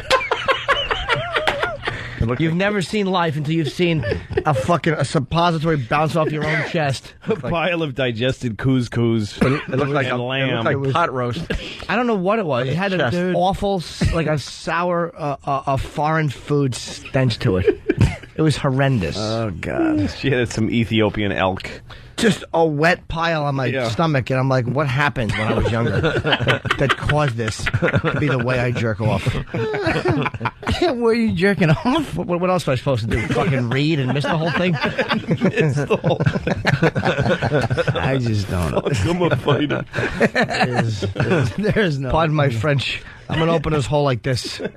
Bob, you want anyone else to wipe their asses? No, I'm good. All right with that? I'm good, Ope. Thank you. All right. I'm good. And that's my last idea I give you. You can go fuck. Hey, it gave me something. It would have been great if that scene. You turned everything against me, you It would son have of been a great bitch. if that scene. You never wants a team play. Hey, this is a good idea. Hey, No Bob, one you wants wipe to your hear ass. team player. That's true. They really don't, Bob. That's true. All right. All right. At about 1:30 in the morning on April 12, William Lewis walked down the hall at Texas Women's Hospital. That white bundle in his hands, his 4-day-old baby girl. Aww. Several minutes later, a Houston police officer shot Lewis with a taser, and the baby, Carla, crashed to the floor. Officer David Bowling and a sheriff's deputy claim they thought Lewis was kidnapping his baby. Lewis contends he and his wife just wanted to leave the hospital and simply did not follow hospital rules. So the guy got tased. He got tased for leaving the hospital with his baby without a wristband or something. Yeah, they don't know. I mean, they try to talk to the guy. There's a history with this guy of domestic violence with his woman. So there might. How do they know? What do they look him up before they fucking I don't tase know. him? I don't know. That might just be stuff I found out after. But the guy was being a douche. They got a baseball card for his wife beating. But wait, look at his stats. Let's tase this. We need more in the story because it gets to the point where they're tasing him as he's leaving the hospital with That's crazy. A 4-day-old. What happens? Does anyone? The babies have little bracelets. It's really genius. So you can't steal babies. Did they tell him put the baby down or put the baby back? I and think he kept they walking? did. I don't know. They were trying to talk to him. He wasn't being cooperative. They didn't just go, yes, sir, hit 4, You don't and then tase zap him. somebody who's fucking Holding a baby? I agree. But he's a big guy. It doesn't seem right when she says the baby crashed to the floor. It's a baby. It's not a crash to the floor like a bunch of tin cans and a... Yeah, it's a little baby. The 22-year veteran officer appears to arrive at the incident holding his taser. Under this circumstance, when you know you've already got an issue up there, you've already got a large male suspect who's already agitated and already threatening, you'd already come up with your taser. After a couple of minutes of talking with Lewis, Bowling shoots his taser. When the Houston father went down, the baby did as well. Lewis claims the newborn fell on her head and suffered severe injuries. After the fall, officers handed the baby to her stunned mother. She has since spoken out against the officer and defended her husband. Wow. I've got to wonder what kind of a moron would tase an adult holding a baby, said George Kirkham, a former police officer and criminologist at the University of California, Berkeley. It doesn't take rocket science to realize the baby's going to fall. Yeah, man, you're not going to hold on to the ball. Hold on to the ball. Hold on to the baby when you get tased. The guy's dying to use that taser. The elevators would not move because wristband sensors on each baby shut off the elevators if anyone takes an infant without permission. You can't get out. How come the father wasn't wearing a wristband? I don't know, but because they always give the father a wristband. Yeah. Well, there you go. That's terrible. I'm sorry. Ooh, perfect, Jimmy. Perfect. I still have my wristbands from when my daughters were born, so I can go steal babies. Why not? Fuck them and eat them. Wow. The thing is, they don't turn it off. I had 2 for lunch. Wait, here's this guy. Brooklyn Ace knows a little more. Brooklyn Ace, what's up? Yeah, I have a feeling I have the same article in front of me as you do, Opie, because I sent it in to Steve. The part that I found amusing was Child Protective Services has custody of baby because of a history of domestic violence between Lewis and his wife, Jacqueline Gray. First of all, why does she have a different last name? Sounds like there's a huge issue here. But it's like... What? Right. No, you raise a good point. No, it's not. My wife and I have different names. No, but he's right. This guy's right, though. Why would you tease a guy with a name? Brooklyn Ace. Ridiculous. Later, guys. That's right. Hey, K-Rock's doing something because their phones just exploded. Let's see what they're doing. Can we answer their phones? Oh, come on. How do I get over here?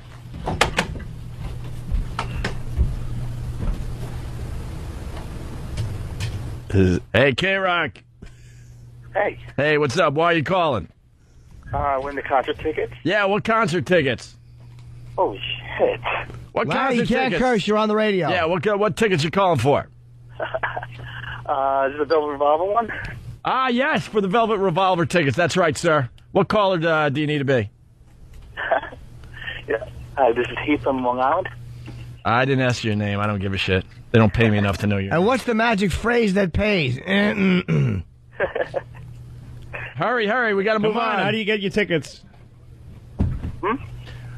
All right, next. K-Rock. Hey, am I calling 92? You are calling for what? Calling for the Velvet Revolver tickets. And what did we tell you to say?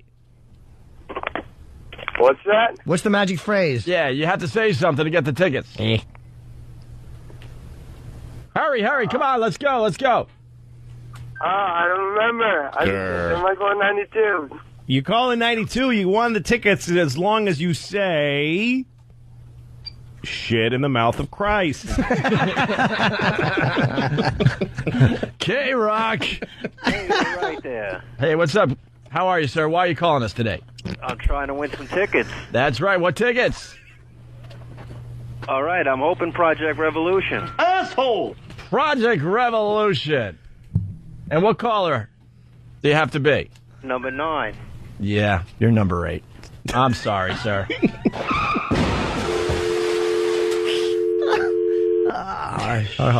Hello? Hello? Hello? Hello? Yeah, hello. Hello? Hello, yeah. Did I win? Hello? Is the caller there? Hello? Yes. Hello, yes, hello. You're on the air. You're on the air. Hello? What's your name? Yeah, Mike. Mike Tasselov. Hello? Hello? Yes, hello. All right, cool. Hello. So, what caller are you? The phrase that pays, right? What? Yes. What caller are you? I'm calling number 93. What tickets you looking for? You're right. You're caller 93, but we're looking for caller 92. Thanks for calling. Sorry, sir. Hello. Did I win? That depends. Oh, he's one of ours. Hello. Hi, am I calling 92? Hey. Hello. How you doing? Hello. Okay. Hello. What's going on? Hello. Hi. Hello. The caller's there. Hey, what's going on? How are you? Hello. Hi, this is Lenny. How are you? Okay, how are you? I'm great. Am I calling number 92? Am I calling number 92? I don't know. Somebody said this is caller 92. What's going on? Oh, God. I don't know. So who Am I am I talking calling to? 92? Who's this? My name's Pat. No. Hello? Hello? Hello? Hello. Is the caller there? Yes, the caller's I'm here. here. What's going on? Oh, hold on 1 second. Hello, the caller's here. Hello. Hello. Is the caller there? Yes, I'm here, man. What's going on? Hello? Oh, hello. Is the caller there? Yes, it's here, Lenny. What's up, man? Where's the female? Hello. Is the caller there? Hello? Hello. Oh, okay. Yeah. Is the guy there? Yes, the guy's here. What's up, boy? What caller are you? Is the girl there? 92. Is the girl there? Yes. Is the guy there? Yeah, I'm here. Guy there? Can't hear him. Yes. Girl there? Yes. You ready to go on the air? You ready to go on the air right now? Yes. All right. Get ready. Here we go. Time for the prize patrol. Hello? Hello? 92.3 K-Rock. Who do we have on the line? Lenny, what's going on, man? How are you? Is the girl there? Yes. Is the guy there? Yeah, man. Girl? Hello? Show me how you suck a guy's cock. The last time I'm going to ask you. This is great. Come on, man. Who's going to get him? You got to fight it out. Will it be the girl or the guy? Come on, I'm at work, man. I can't. Let's go. Where are you? I'll come down and get the tickets right now. All right. How about this? Insult contest. Let's go. Go. Info contest? Yeah. What do you got to say to the broad? What do I got to say? I don't know. You said info. What kind of info do you want? I'll give you some answers. Liar, whore, and you know it. Is the girl there? Yeah. What do you have to say for yourself? What? Well, at least this is fun. This is better than something. At least I got a shot. Come on. Why don't you guys insult each other, and whoever does a better job will get the tickets. There you go. There you go. Are you serious? Yes, go ahead. Well, why the hell should she get him since I was the first caller in 92? Boo. That wasn't that good. Girl? No, it wasn't. I don't know. Girl, come back. Let's go. What do you got for him? Hello? Yeah, insult the guy on the line. Insult the other guy and you win the She doesn't even tickets. know where she's at, man. Come on. This girl doesn't even know. She probably doesn't. She's not even in the city, doesn't sound like. She's got some accent from, like, Long Island or some hick-ass accent. Come on, man. What do you got to say about that, lady? Look, she doesn't even know what planet she's About on. what? She's not paying attention. What? Miss, you gotta. Come on. We're having an insult contest. Hey, Hello? You got to insult the guy. yeah, we're having an insult contest. He's beating you up. What do you have to say to the guy that's on the phone with you? Hello?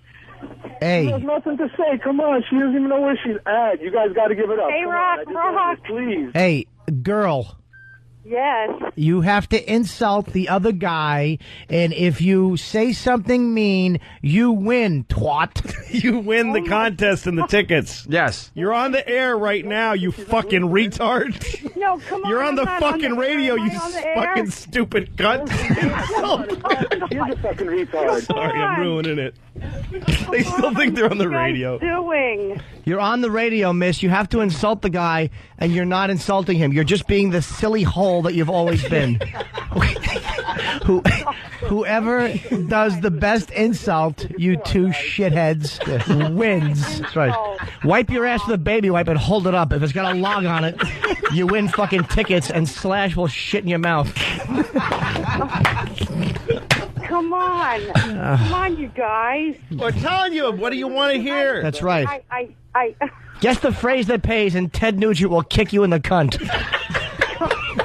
Come Come on, K-Rock rocks. Come on. That's not the phrase that pays you you silly titless nothing. Hey, what's the girl's name? We got an idea from Nate Sack. Girl's name, what's your name? Pat. Hey, Pat, can you repeat after me?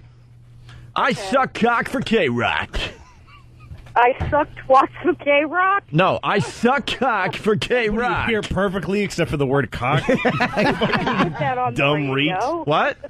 You can't put that on the radio. Yes, you can. We're gonna beep it. We It's are okay. the radio. Yeah, well, we're trying to be a little edgier with the station, so we'll That's bleep right. that part. So after me, I suck cock for K-Rock.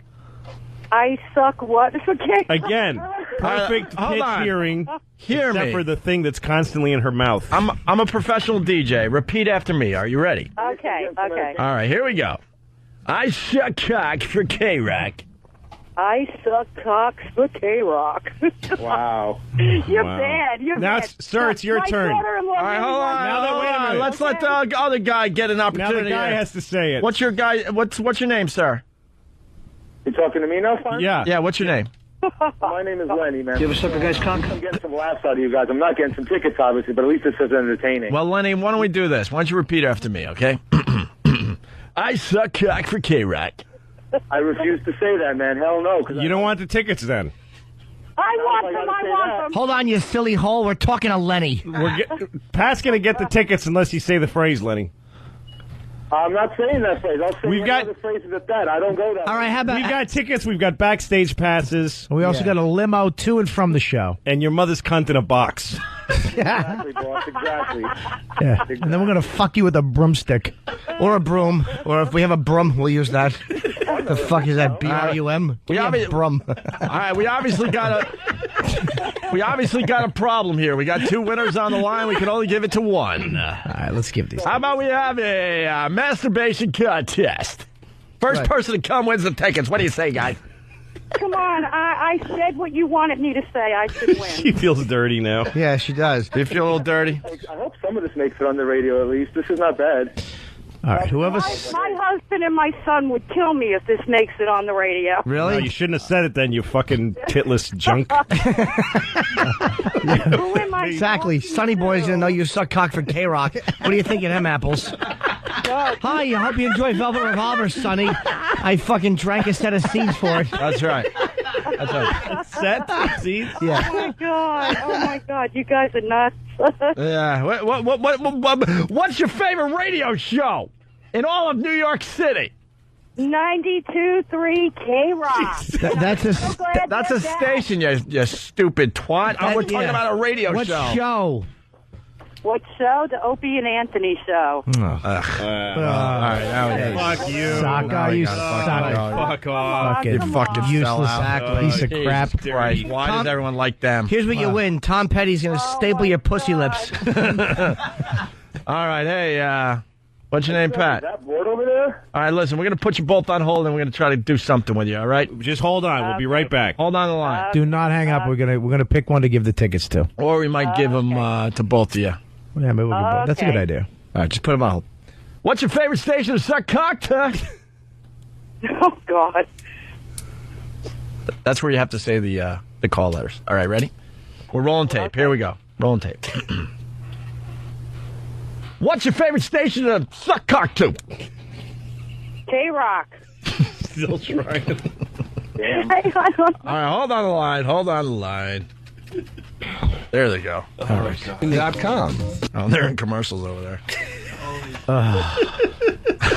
All right, why don't we take a break? We'll do line of the day next and get the fuck out of here. Oh my God. It's Opie and Anthony. It's the Opie and Anthony Show. Opie and Anthony.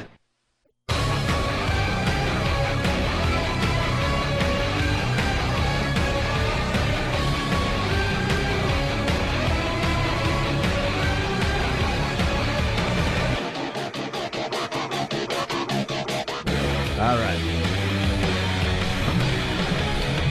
I think we've done enough damage here today. Yep.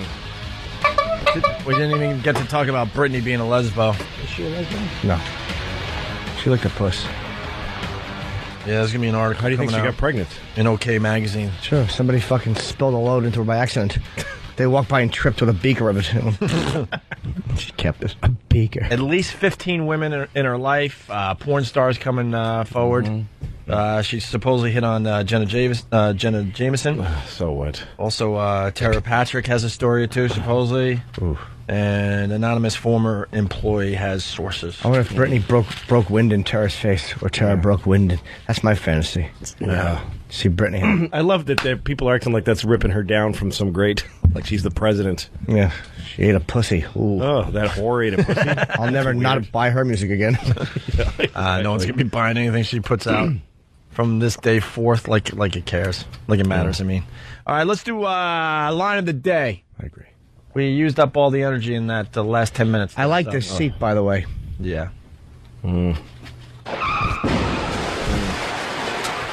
Here's the first runner-up line of the day.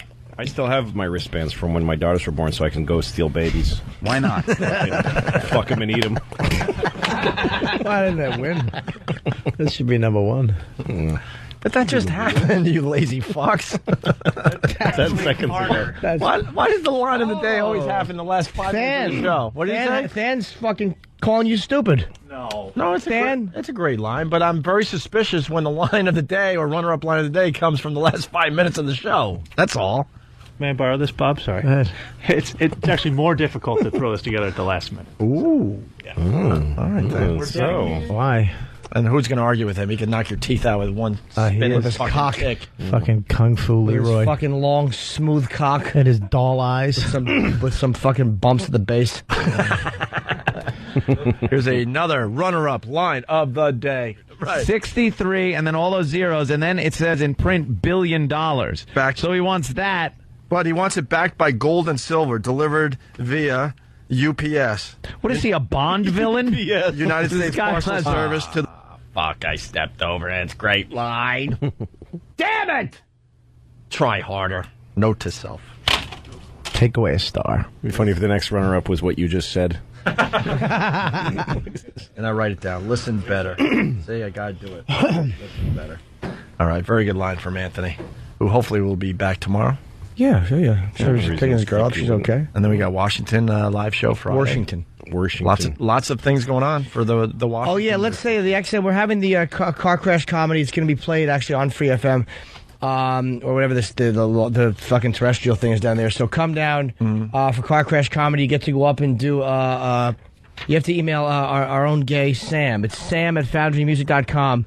But in the heading, you have to write car crash comedy, faggot.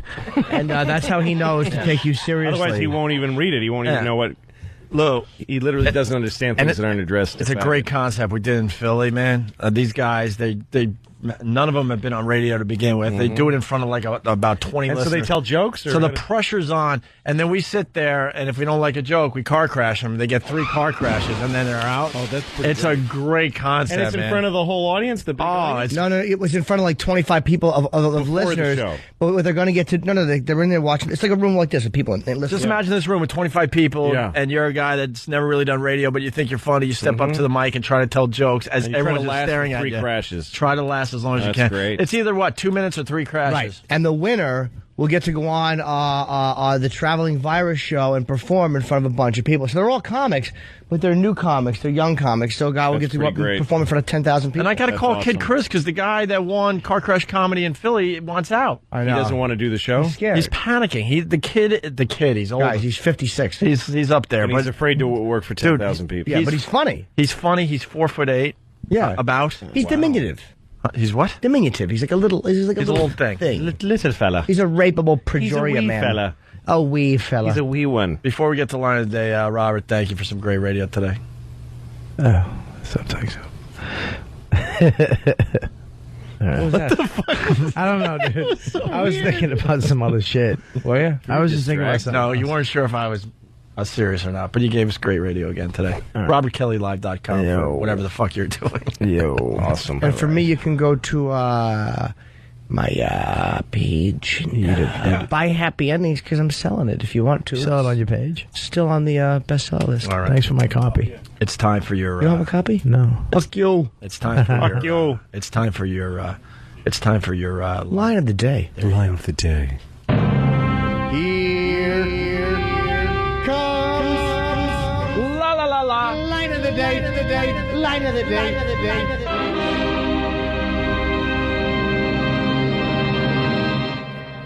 I don't look at Tracy like that. We work together. It's a professional relationship, and I respect what she does as the program director.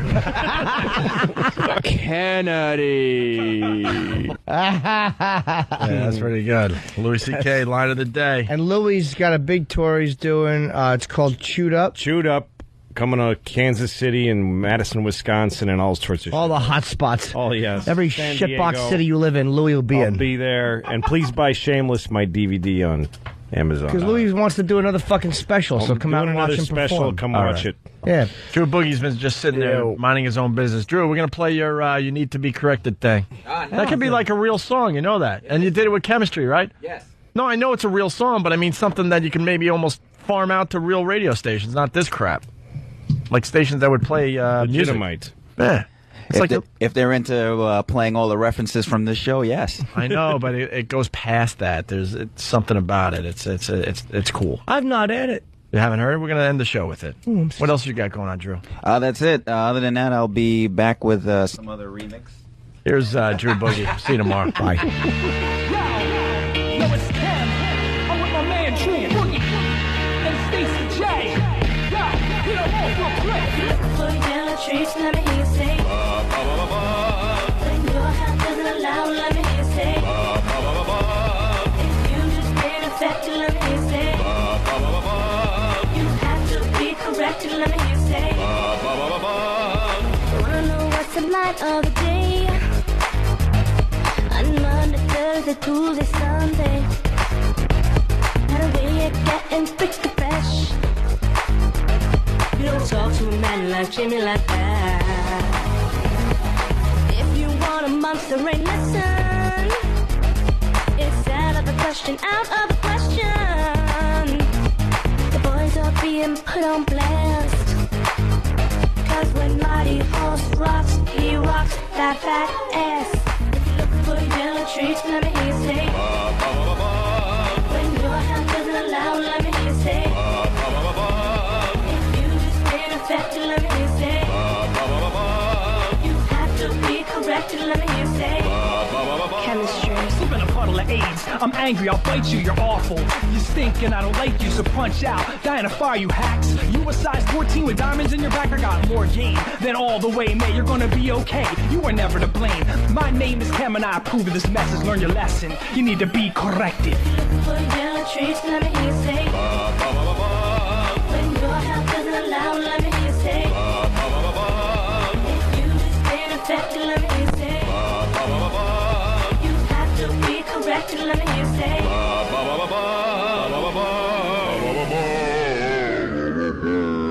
Hey, this is Rob Zombie, and you're listening to Opie and Anthony. Opie and Anthony.